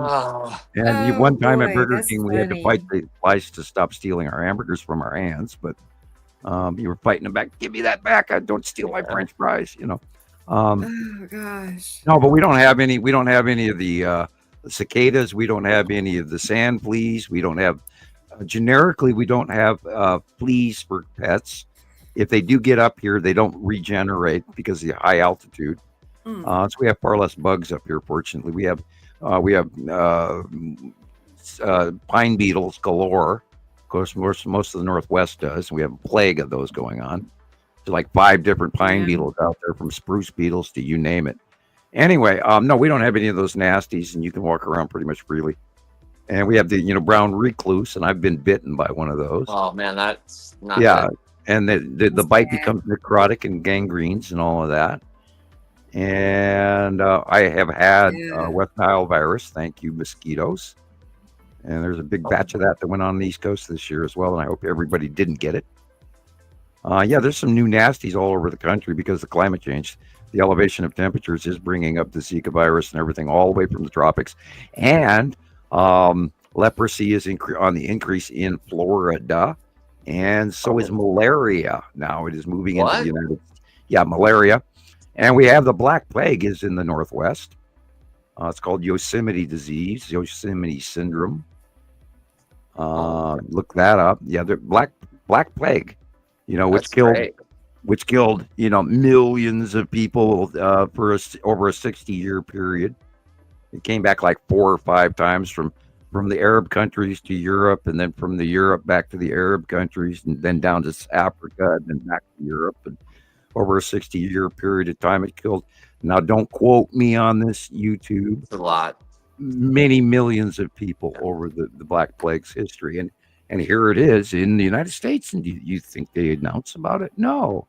Do you think that they're telling everybody that, all the radiation from Fukushima is coming here or in Canada? And no, they don't tell people that either. So there's, I could go on and on and on and on. But the shit they don't tell us that I wish people would listen to. We have to change our world. I mean, my God, if we don't do it now, when? And the good old boys are running the show still, and we're still getting everything in plastic, and we're killing ourselves. But here I'm going back on that topic again, and I far too often go there. Well, what blows my mind is, I'm not a nuclear engineer or anything like that. But I mean, technically they can make like free energy generators. I don't know how they can power, millions and millions of people in big cities. We know it can be done, but do we need all these nuclear power plants? And they do create high-level radioactive waste. Where is it going to go? They should never have started the first one, let alone all these billions of dollars into Yucca Mountain, and they shut that down. They shut that program down. I know they did a survey over the entire world of where they can put all this waste. Yeah, and they found that the Gobi Desert is probably one of the best places. They also found that. Unfortunately, they've got a whole shitload stored at Hanford. Hanford is a ticking time bomb. And it's only a few hundred yards off of the Columbia River. I mean, who in their right mind puts a nuclear waste disposal site underground nearby one of the largest rivers in the country? And it just doesn't. It's just stupid. I drove by 3 Mile Island when it blew up, way back in the 80s. Just happened to be right there in Pennsylvania on that weekend. Thank you. That was fun. And then I did get direct pollution from Fukushima here in Montana in a rainstorm, and it's proven I had thyroid cancer from exterior radiation, or unless somebody in some dark government agent came and snuck into my house and put radioactive material in my home to kill me. But I ended up with exterior radiation due to being exposed to large amounts of radiation. It was a direct quote from the doctor. Not They should have been able to tell you what they could tell. If they wanted to, they could tell you exactly where it came from. Yeah, they didn't even do a cesiotype, where they judge it if it's cesium 123, 124, or anything like this, or if it's plutonium or any of that.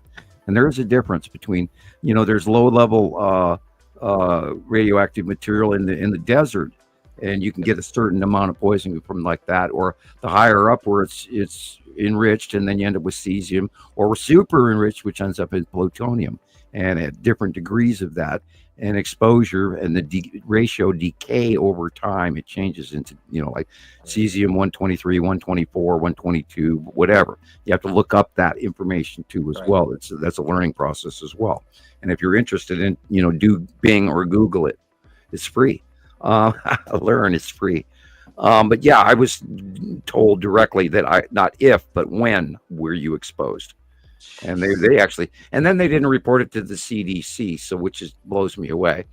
And if you and go look that up at the thyroid cancer rates in Canada alone, in northwestern Canada, it's off the charts. And the NOAA, National Oceanic Aeronautical Administration, announced a few years ago not to eat any fish out of the Pacific Ocean. Yeah. No. So if you live on California beaches or Oregon beaches, stay away from the black sand areas, because that's metal and it's radioactive, and it's enough. If you stood there for a half hour in that black sand, you would get a lethal dose. Jeez. Yeah. And take a Geiger counter to the beach. Watch. Yep. And they're high rads, and they're still dumping that water into the ocean every day. Yep. Yeah, they're degrading it in a degrading tank, and they're trying to have it vent off somehow. I don't know what they're doing. But they say it's conditioned water, but it's still radioactive, and they're dumping it right in the ocean. This is an unprecedented, disaster. I mean, they don't have plan. This was not supposed to happen. They didn't have any contingency plan. Chernobyl was a breach of the containment, and it did go China syndrome, but it ended up at the bottom of the plant and didn't go any further. And that's what and you can look that up in the Chernobyl elephant foot radioactive blob. That thing is but wild. The ones at Fukushima actually went out of sight and dug into the ground, and there's rumors that it dug its way up through the side of the earth all the way up into Sweden and Europe. Because immediately after Fukushima, there was a strange, odd cesium exposure of a great number of people in Finland and Sweden and Holland and Germany and all of that. And they talked about it, but they didn't give any blame, and nor did they come to any conclusions. But it's out there. Look that up. Right, and they know that it broke the containment shell. They have these. Yeah. They're called. They went through the ground and bye into darkness and never to be seen again. They're these big machines they put next to the reactor cooling towers vessel, and right? the containment rods. Yeah, and they can see exactly what's going on inside of each one that melted down. And there's two that melted down. Well, they all melted down completely. Two full reactors with thousands of rods, with hundreds of rods that melted. Oh gosh! Then the spent fuel rods that they pulled out of the reactors over the years, they keep them in cooling pools, right? Because they're hot. Okay, so they're on the top floor of the building. Well, the buildings exploded and the rods blew, they blew into the air and flew miles, Yeah, and that's in why every direction. Fukushima Prefecture is now closed down and off limits. The wildlife is doing very well. The wolves of that area, as well as Chernobyl, have mutated, and they're studying that. That's a really cool topic. Natural flowers are all weird looking, and it's a creepy thing to look at. So lots of crazy stuff going on, and we really need to get a handle on our world, and we need to walk away from this money thing, because the money greed is there's it's $1 and that's going to cost us, and we can't do that. No, we have no choice. We can't live like this. If you cause a major natural disaster, you got to stop it, and nobody did. No one did. And when that happened at Fukushima, every country in the world should have been bombing that facility with cement, from borate bomber after borate bomber after borate bomber and bury that thing underneath a half a mile's worth of cement and then underdig it and fill that in so the groundwater isn't tainted. And literally now, with the exception of Hiroshima and Nagasaki, that was a low grade and a high grade. One was plutonium bomb. Big boy was plutonium, and little whatever was little boy and fat man. Yeah, right. And one was low grade and one was high grade. Now, those people are still living there functionally, although they do have a great higher cancer rate, and there was lots and lots of deaths. I can't give out the number because they'll block us. But there was a lot of deaths, and yet people are living there in Nagasaki to this day. So there is the possibility that the long-term exposure is perhaps overestimated. However, if you go to the Bikini Atolls and that place is going to be radioactive for 300,000 years. They totally miscalculated the when they did numerous tests there too. Oh yeah, right. Oh gosh, we've done over like 2,000 nuclear tests, like here in the States. Well, yeah, a lot of them in Nevada. And a lot of them in Nevada. Polynesian Islands. It's bad. Yeah, why did we need to do that many tests? Like, what idiot? Well, I think a lot of that is bravado, trying to argue and show that hey, Russia, we can make a bigger bang than you can. And that goes back to that greed and money thing again, and hatred and all the negative parts of our life. We can't live like this anymore. We have to go. We have to go to the wind generators. We have to go. We have the ability to do solar. Some up here in Montana, we're still burning some coal. And for Montana, that's okay. But we need it, and they're taking that offline. And guess what? Our power rate went up like you wouldn't believe. And I'm paying a lot more power now. And we have like the 4th highest power cost in the nation all of a sudden. And I used to brag that, my power bill is cheap. Now it's not. Right. So, we have to get smart, and we have to redo how we're doing our world and not be hating and killing each other. And I've been checking into the Ukraine war, and it's really horrible what they're both doing. Of course, I stand with Ukraine and free society and Europe and NATO and all of that, which is common sense. You don't have the right to take somebody else's country away from them, not in this day and age, just because you want to. But it's horrible what they're doing, and the death toll is unbelievable. Over 1,000 soldiers a day on one side alone. Over 1,000 people a day are dying on one. That's just the one side we're talking about. And we can't keep doing this, guy. And now the Iranians and the Palestinians and the Yemenis and God, guys, we can't live like this. We're too small, too big, too smart, too grown up to behave like this. Stop doing shit out of greed and start feeding people. That's all there's to it. These are people. Stop yelling at each other. Stay off my lawn. No. Have a seat. Sit under the tree with me. I'll bring you a nice food, Come join me on my lawn. Anyway. No. Yeah, I agree. Yeah, I knew I was wound up, and the coffee's still going. 300 miles an hour. It actually sounds really good right now. Some coffee. Yeah. Yes. It's I love coffee day or night. Hold on. I love it. So I just sent you Biko. I just found the hat link. Biko was asking for the links for the t-shirt and hat. So I just now got those. The New World Order was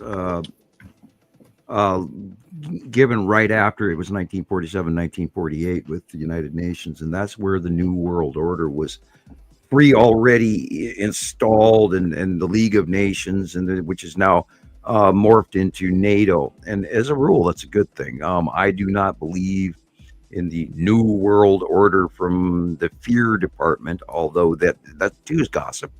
And there's a lot of that going on. There's actually a lot more about it than I can actually publicly say, because if I say too much and I hit the iron on or the nail on the head, I might vanish if I said everything I thought of. But generically, let's not worry about the New World Order.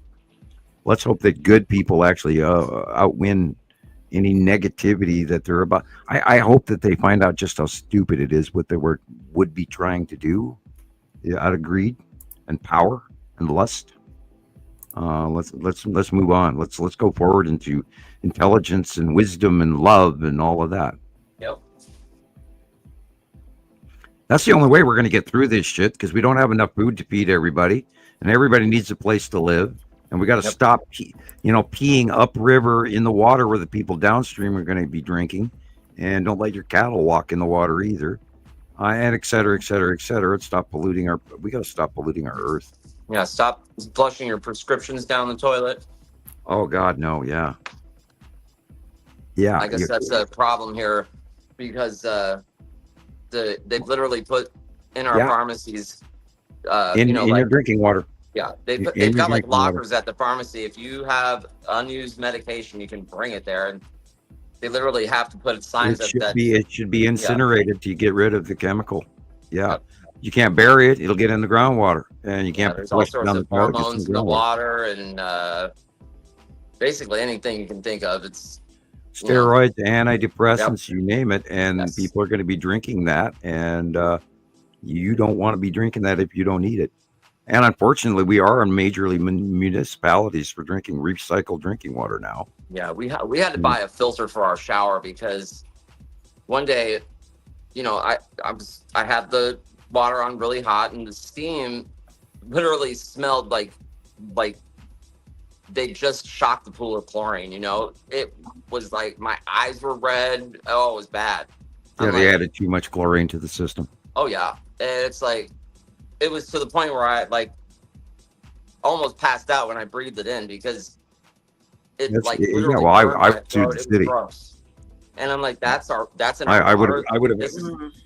I would call a lawyer right there on the spot if that happened to me, because a chlorine burn in your lungs is not.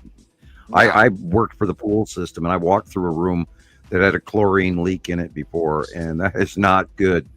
Hell no. It's really nasty. Yeah, it's like burning.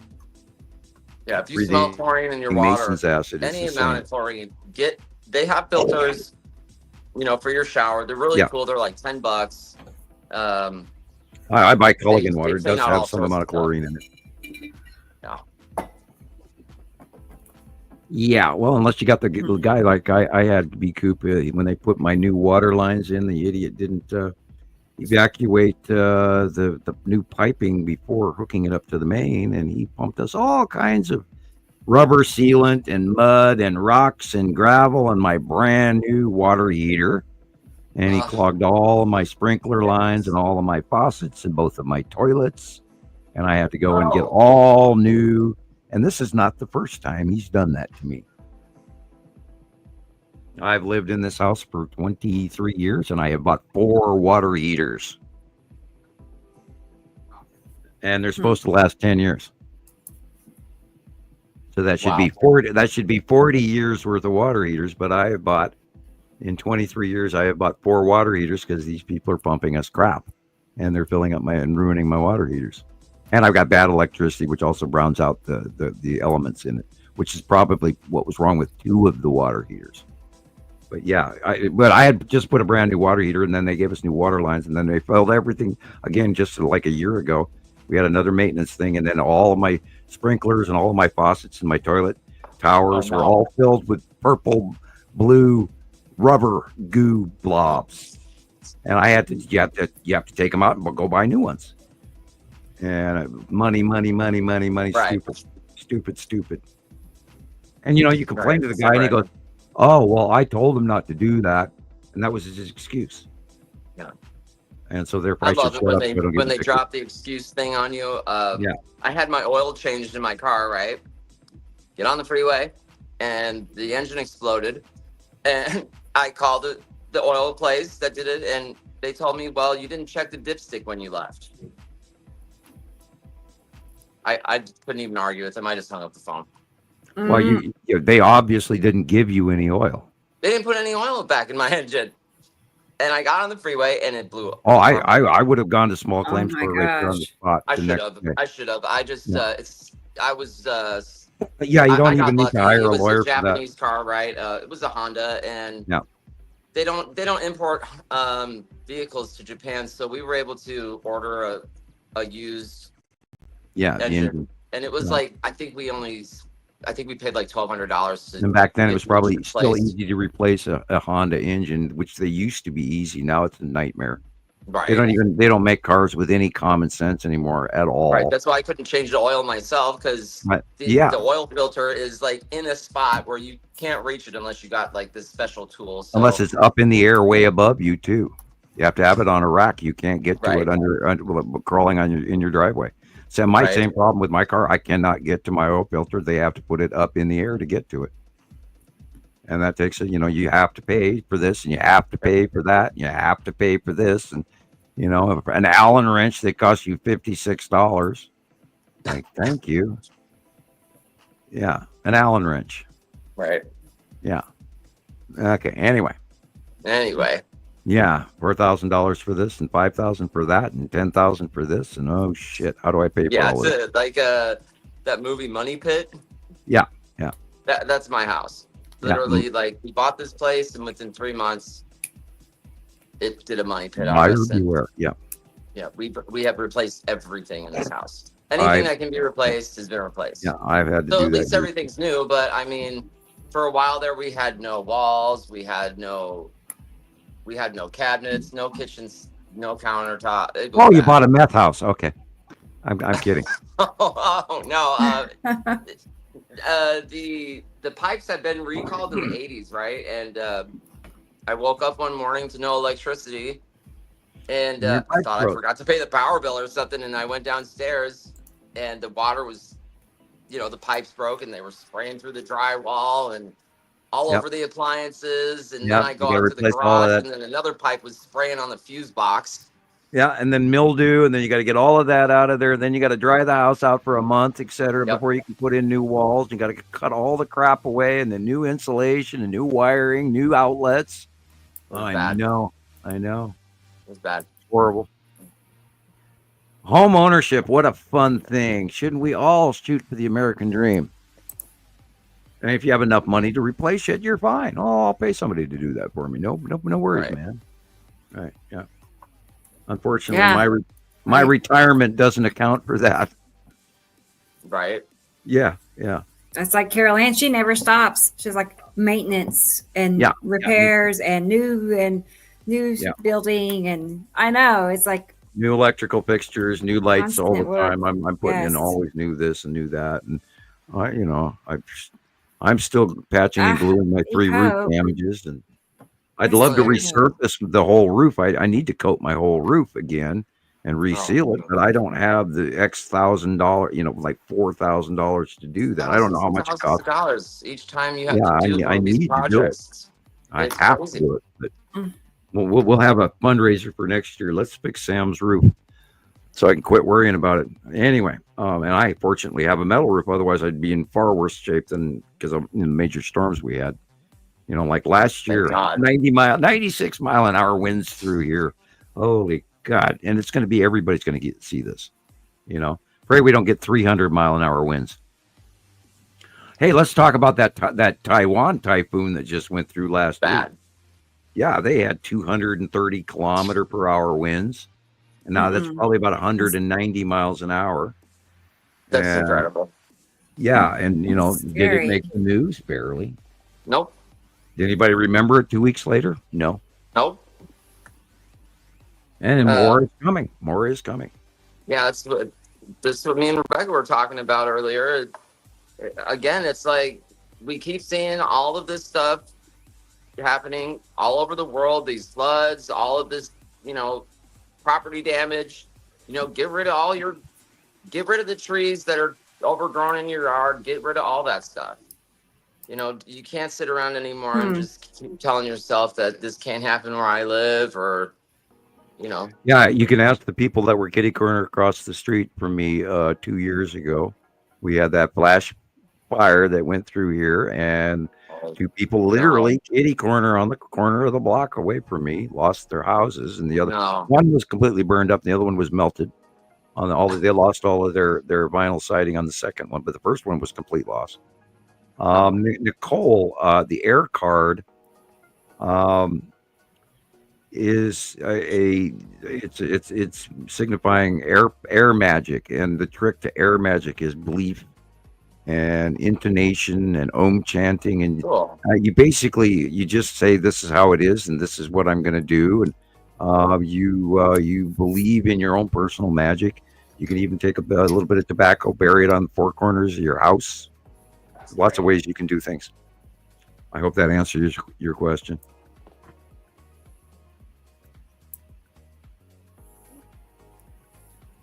Nah, B Coop, I don't think we're jumping timelines. I think people don't give a shit.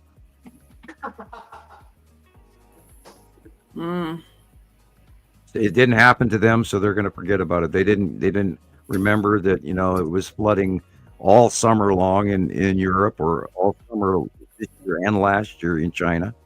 They've forgotten about the fact that there's 11 billion people on this planet, and like 7 of them all live in India as of this year. They're hitting a big serious number, and they did not have the crops that they needed this year. We're going to see serious, check the stock market on grain shipment sales. Wow. I hinted about next summer. Oh, are we in trouble? Yeah, I'm like, do I need to start, digging a hole? I'd worry about buying available shelfable food stocks. Yeah. A lot of people are already talking about, if a certain presidential candidate gets into office, which he's supposedly going to January, and he's going to slap these tariffs, foreign things that are going to go up in price. If you're planning on buying anything major, from washer, dryer, refrigerator, car, whatever that might be imported, I would do that now before the tariffs get slapped on. And if these tariffs do go in, we're going to be living in a recession. It is not going to be hundreds and hundreds of economic Nobel Prize winning economists have debunked the president-elect's idea of the economy, and they all say we're in deep shit and they're fearful of it. And yeah, that's coming. Next year is going to be a wild ride, boys and girls. And the chaos of the end times, we talk about that occasionally as well. People say, well, things are bad now, how much worse are they going to get? And I chuckle. I go, man, we just started. And with this sun going by us here, how close is it going to get? I pray to God it doesn't come close to us. Otherwise, we could see 130 degree days all summer long, all fall long, fry up, lose everything.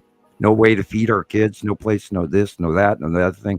No air conditioning, no electricity. We could have a Harrington event. Carrington event. Yeah. If we have a Carrington event, we could be knocked back in the Stone Age. And once that happens, all bets are off. So we could have a very, and there's we are going to have a solar maximum year next year. We are at the rise of the new solar maximum. Yep. And if you think the sun activity was right before the edge of fall was X 9.4 X flares and all that shit was interesting, you wait till next year. And are we going to fry? Are we going to be able to do this show next year? Are we even going to have internet? Right.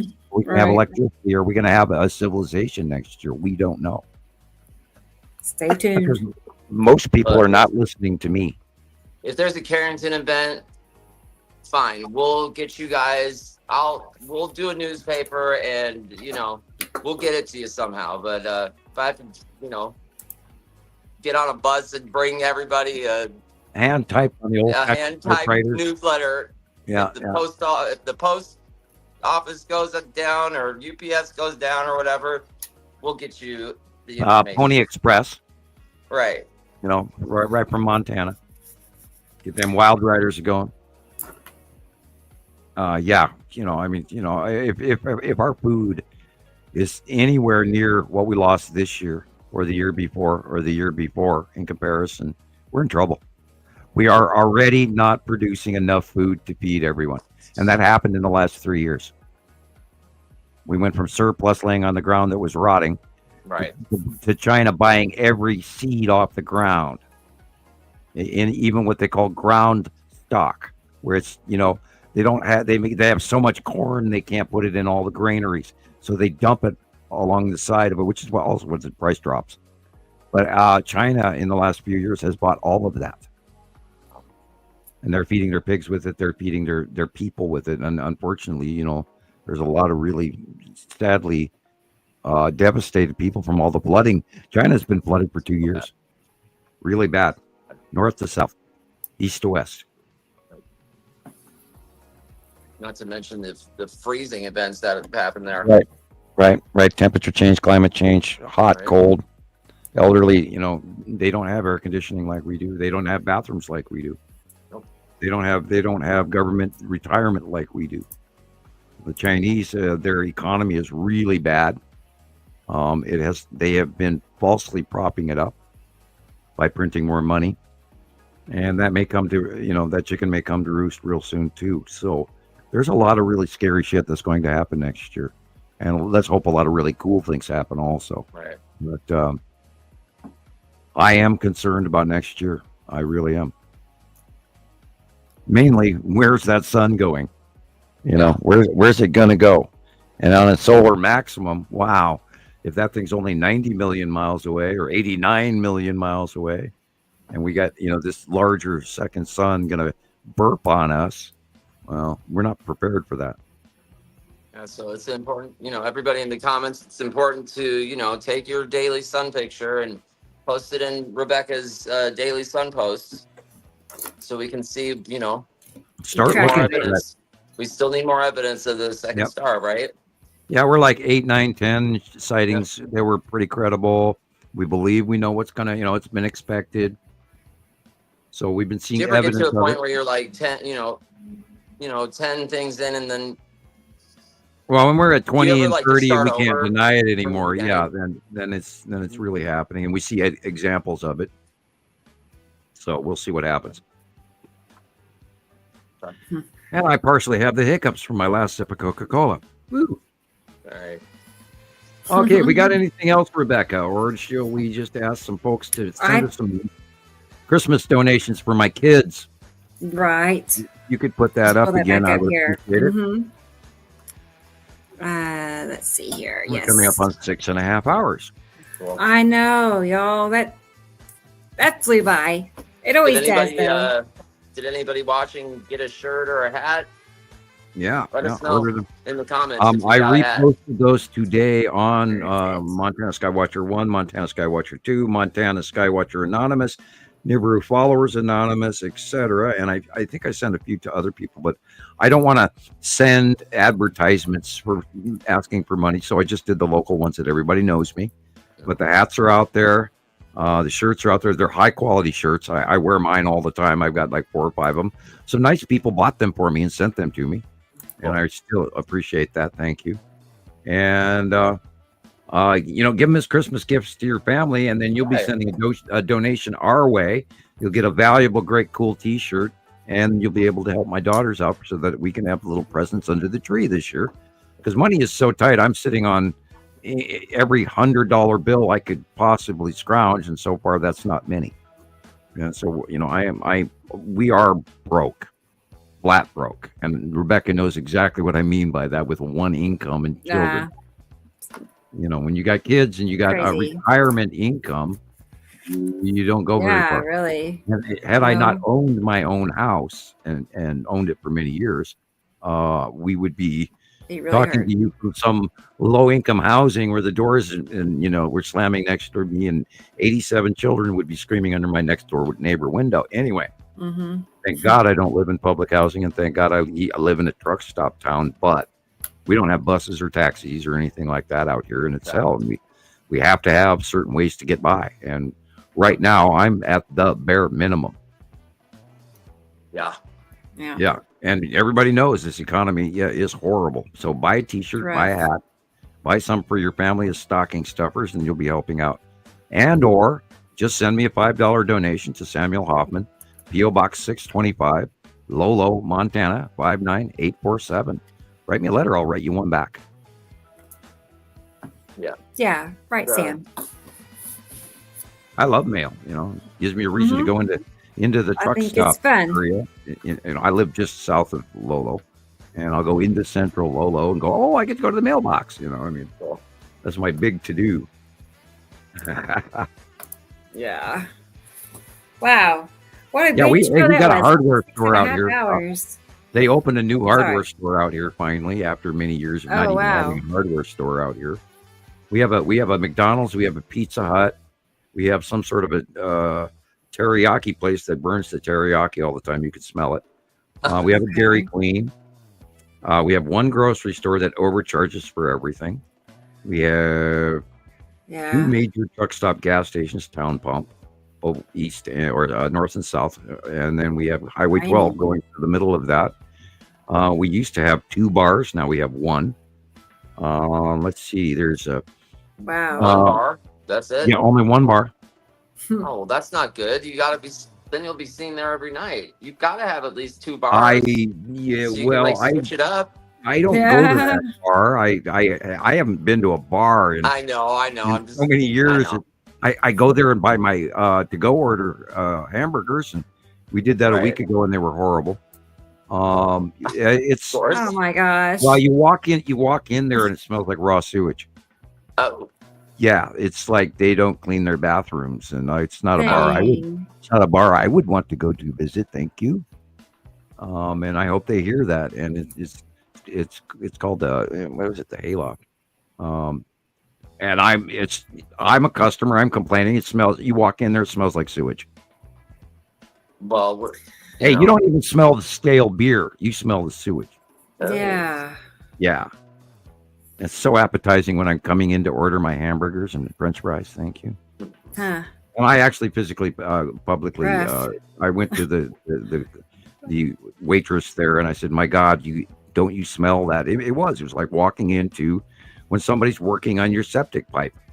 It's like, did somebody pull a toilet in this building? What? I mean, straight sewage gas. Like, oh, and I'm ordering food here. So I complained to him last week, but we used to have 2 bars. There is nothing here. We have 1 motel that I can think of. There's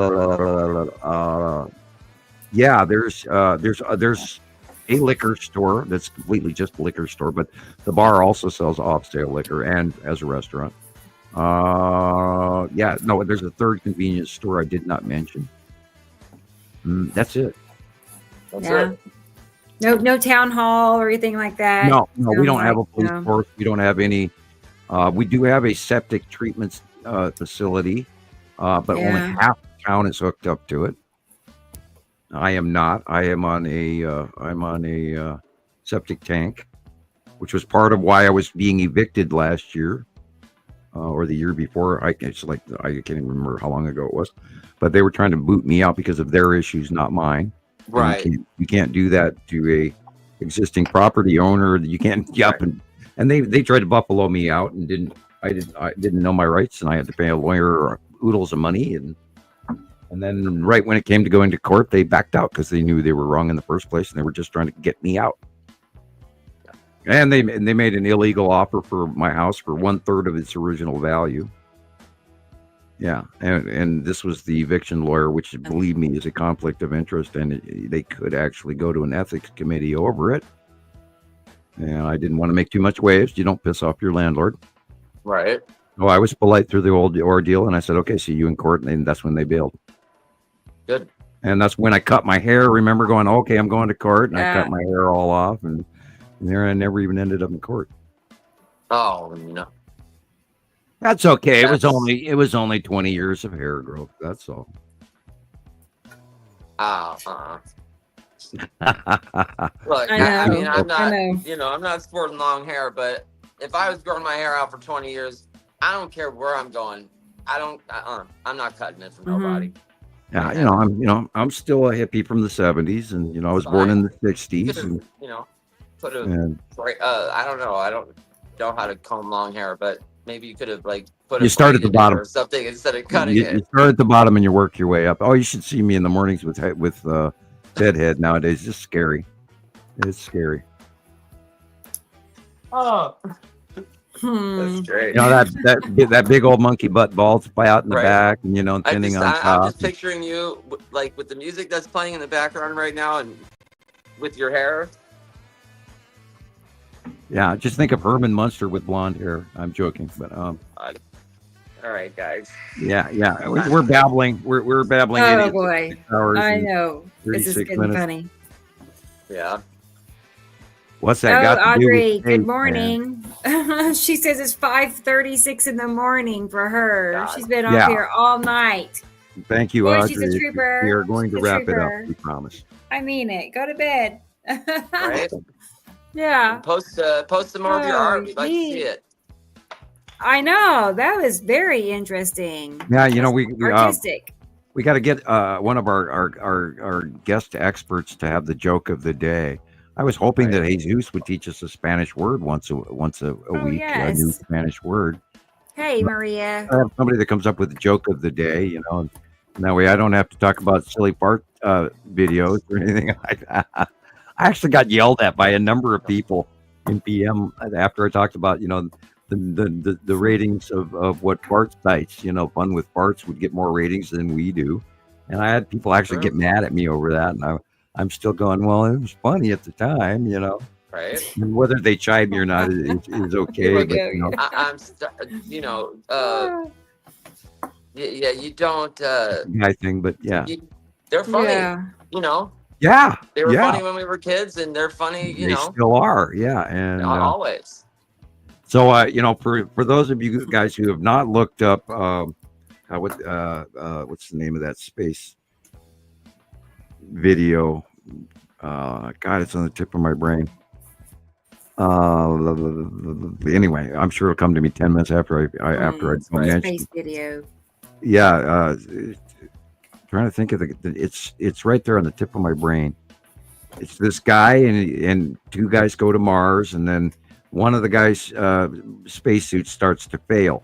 So the other guy has to hook on through what they call a porpoise, which is a tube between the two spacesuits. I know. You made us watch that once. Yeah. And you made us watch I've it. seen that easy 50 times. Every time I watch it, I am still on the floor with a tissue wiping my eyes for how bad that makes me laugh every time, still to this day. And all you have to do is type in space parts and you'll get a copy of them. Yes, it'll pop up that's on hilarious. on YouTube. Yeah, it's hilarious. And I go there once in a while just to, you get that way, you get that rosy cheek because you've been smiling so hard, your face hurts, that kind of thing. That's long hair part of the connection with the universe. Yeah. Long hair actually does add to. It's why all the monks in the caves have actually they don't have a local barber, but anyway, yeah. Longer hair for the ghost trackers in World War II, the Navajo and the Hopi Indians that they enlisted.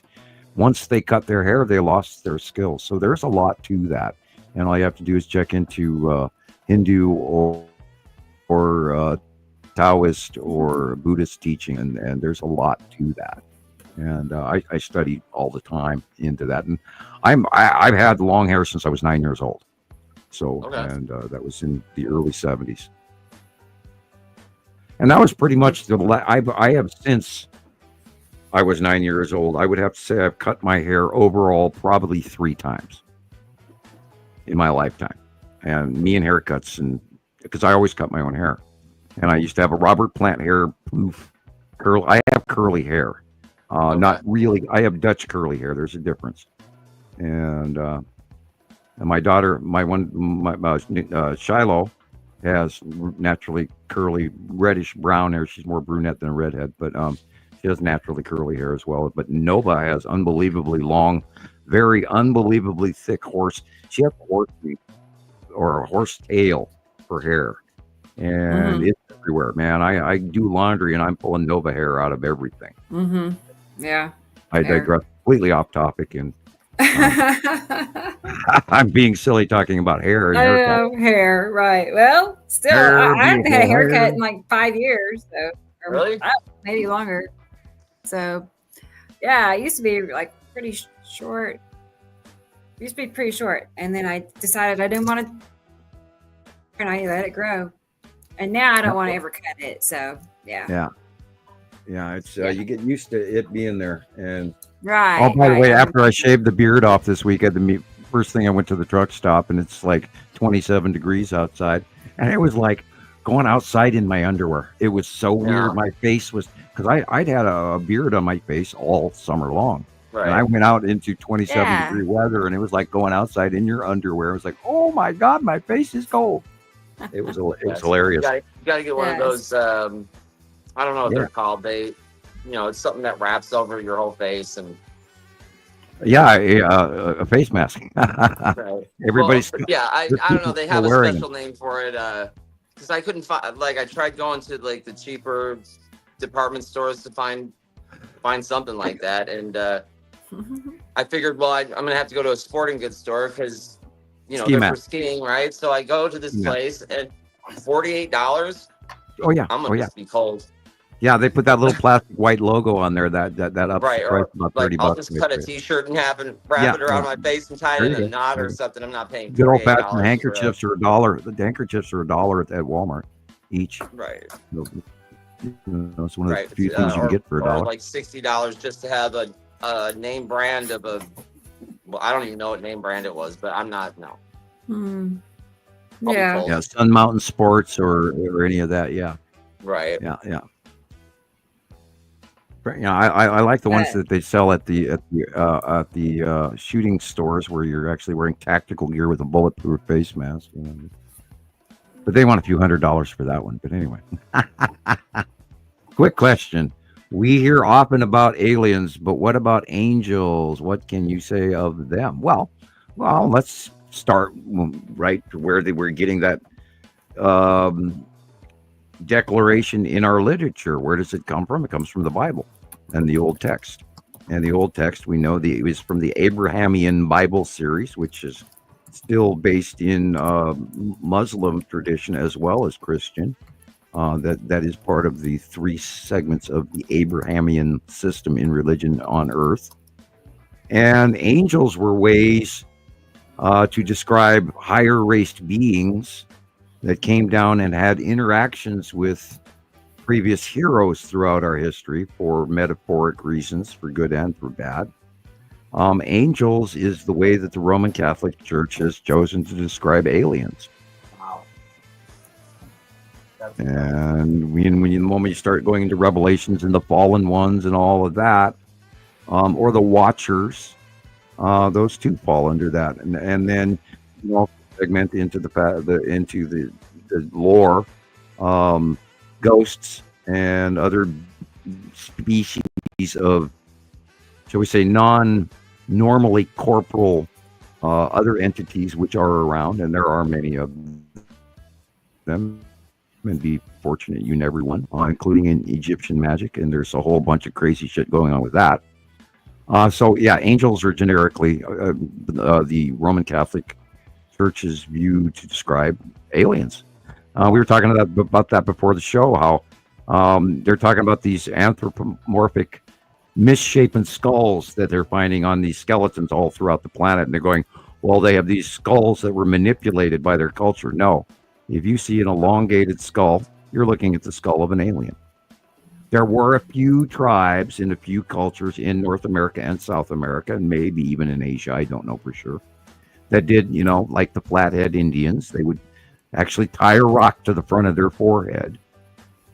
But that's not going to grandiosely elongate your skull through, like tying or binding of the Japanese women's feet in the 1940s and 50s. That's so bad. Yeah, and so so anytime you hear an archaeologist discuss elongated skulls and they add societally manipulated elongated skulls, don't believe them. Take a look for yourself, use your own brain, use your own eyes. If that's an elongated skull and it doesn't look like it was manipulated from birth on, it's an alien. The guy I met had a really funky elongated skull, and it was just, I couldn't stop staring at it, man. I just kept having to look at that. Think about the anatomy of the skull, right? Like, to elongate a skull like that, these sutures they fuse after a certain point, right? Yeah, I would think after that it age would cause 25 to 30. serious Yeah. brain damage or something. Right. Your brain wouldn't grow Like right, and totally you'd actually abnormal growth is not good for the no. brain. Oh, and we talked about all the giant skeletons that have been destroyed by the Science Foundation's who was it that was hanging on to the Smithsonian? Yeah. And they destroyed here, like 5-8 years ago, they destroyed, and they publicly announced on one occasion that they were destroying all of those. And that's destruction of history, and they really don't want you to know. And they've done a really damn good job of really poorly educating the rest of the world over the last 20 years, since my generation got out of school and before, perhaps. But then I always looked up weird shit, so I can't be the litmus test on that. But our education system has brought us down to the point where we don't do the things that we should do, and we just follow along and believe what we're told. And we are sheep. We've become sheep. The last election proved that. It's scary where we're going. I am concerned. I am truly concerned. Yeah. And skull binding, Nicole. Yeah, it's not a practice as practiced as archaeological empirical science would have you believe, because they don't want to go there. They do not want to admit that there are alien races here, and evidence of it buried all over the planet. Right. Including stonework that we could never make in the first place, let alone move once we made it and put it in tombs and shit like this that are, 110 feet down. Yet this chunk of rock weighs 20 tons or 200 tons. Like no, we ain't moving that. What do they call them? The bull coffin, or what are they called? The Taurus coffins or the bull coffins in Egypt, where they're these huge, like, sarcophagus, granite sarcophaguses, and how the hell? I just looked the name on that up last week, and I've already forgotten it. I actually watched a thing on that again. The bull, the Taurus. I think I was thinking it was Siberian or something like that. I can't remember exactly. It was. You're right. It was with a T or something. Right. But yeah, there's this one trip. They were made to put the bulls, the mummified bulls, in there, and I guess. But how did they build it? It's just they're perfect. They have no idea. Their 90-degree angles are all smooth. Stone that was moved, 20,000 miles, from all the way up in Germany, and they bring it down to Egypt for one black coffin. And come on, who does that? And on ET ship, that's one afternoon. But if you're moving it from Germanic Northern Europe all the way to Egypt, that's going to take you a year, 2 to move that. And these things weigh in massive amounts, so we don't even have the cranes or the rope work or the. They just had 100,000 people. Right. Yeah. Lifting it. They had a line of people, and they just used their hands. All the ropes they ever needed. Yep. They dragged that granite from all the way to the building site. Yeah, and they're talking about they looked at Stonehenge again recently, and they've now discovered that some of the stonework, the main stones, were actually brought from northern Scotland, all the way down to southern central England, and that alone is an unbelievable feat. And you have to ask the dedication of people in order to do that. Now they did have a system of balls, stone balls. They would roll those things on top of stone balls. Wow. Yeah, and they're showing up in archaeology all over the place. And of course, they don't want to attribute anything to the possibility that, early man had any brains, because didn't you know Earth is only 9,000 years old? Right. And the Bible says this, and the Bible says that. And we couldn't possibly be any older than that. And, and you go to the I don't even know, somewhere down south, they've got this thing called the Ark experience. And I actually watch news programs on it 3 separate times to give them a fair chance. Woo! Oh, aha. And I got a Brooklyn Bridge I'd love to sell you. Wow. I feel really sorry for a lot of folks. And I'm not trying to down their religion, but guys, let's have some reality here. I mean, they're trying to move back the land bridge scenario just from the great ice traveling from the Chinese people coming over to the United States. Well, normally they're talking 40, 50,000 years, and now they're knocking it back 250,000 years because they have evidence through stonework and stone tools that they're dating that completely blow all the models out the window. And they're going, well, what do we know? We can't really agree with that because it's 8-10 times older than everything they believe. And that proves to you that there were civilizations, Atlantis, etc. And most of that is all underwater now, because most of the major cities throughout history have always been close to the shoreline. And our water has risen 220 feet since the melting off of the Ice Age. So in that 220 feet of loss of land, all around the entire world and the continents moving and all of this way faster than they take into account for. And I mean, an example of that is, that Africa is splitting. Yeah. And it's becoming, again, it's going to be another Madagascar-like island, or the two went before that are under the ocean already that we don't talk about. And the guide paths of these tectonic plates sliding across the ocean in great detail over the millennium. And I'm sure they move a lot faster than modern man has any concept of.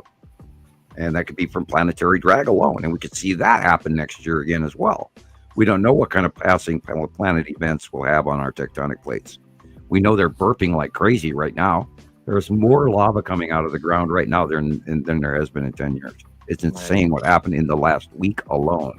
And I've been watching it going, holy cow, look at the volume that is coming out of these things, including Filegre and all of that. In Italy, Italy's got three of them that are going to be nasty right now on Sicily and on the mainland, the boot itself as well. So, wow, folks, we are in Iceland and Hawaii and Alaska and Kamchatka and these people that live there, they know the imminent danger that they're living in, and it's like, I understand that these are their homes and this is where they call home, and I feel terrible because, like, I don't want to see these people. I don't want to see entire cities wiped off the map like that. Well, baby Krakatoa's going off. Tonga's going off. Underwater again. A new one. Yeah, there's a new one building up next to Tonga. That was, and it's burping now up under the water, and there's just way more activity than we've seen in many years. I saw a notice about Rainier. I saw a notice about Mount Adams here in the United States. There's Mount St. Helens is acting up again. Kilauea on Hawaii is burping up lava again. So, we are seeing excruciatingly extreme changes, including our weather. I wonder what percent of the entire Ring of Fire is active at this point. Yeah, and how much are we being told? Right. We have 50. Yeah. We have 48, 49, 50 volcanoes going off again. Jeez. And every day I see another one going off, and it hasn't stopped this week. Right. Wow. I'm checking the live streams. I'm watching. I love watching lava flow. Now, earlier last year, the one in Iceland at Grundvik was burping up some really cool lava, and I sat there for hours and just watched it. It's very mesmerizing to see it come out of the volcano top and then splatter down the sides and then turn cooler and then watch the walls break in. And I watched it, loved it. Yeah, the Canary Islands are acting up again. And remember, it was a year and a half, 2 years ago that the Canary Islands, San Paulo, or whatever it was called, it was burping, and they were worried about the island splitting and causing that great tsunami, which still could happen. But that's also active again and burping up new lava.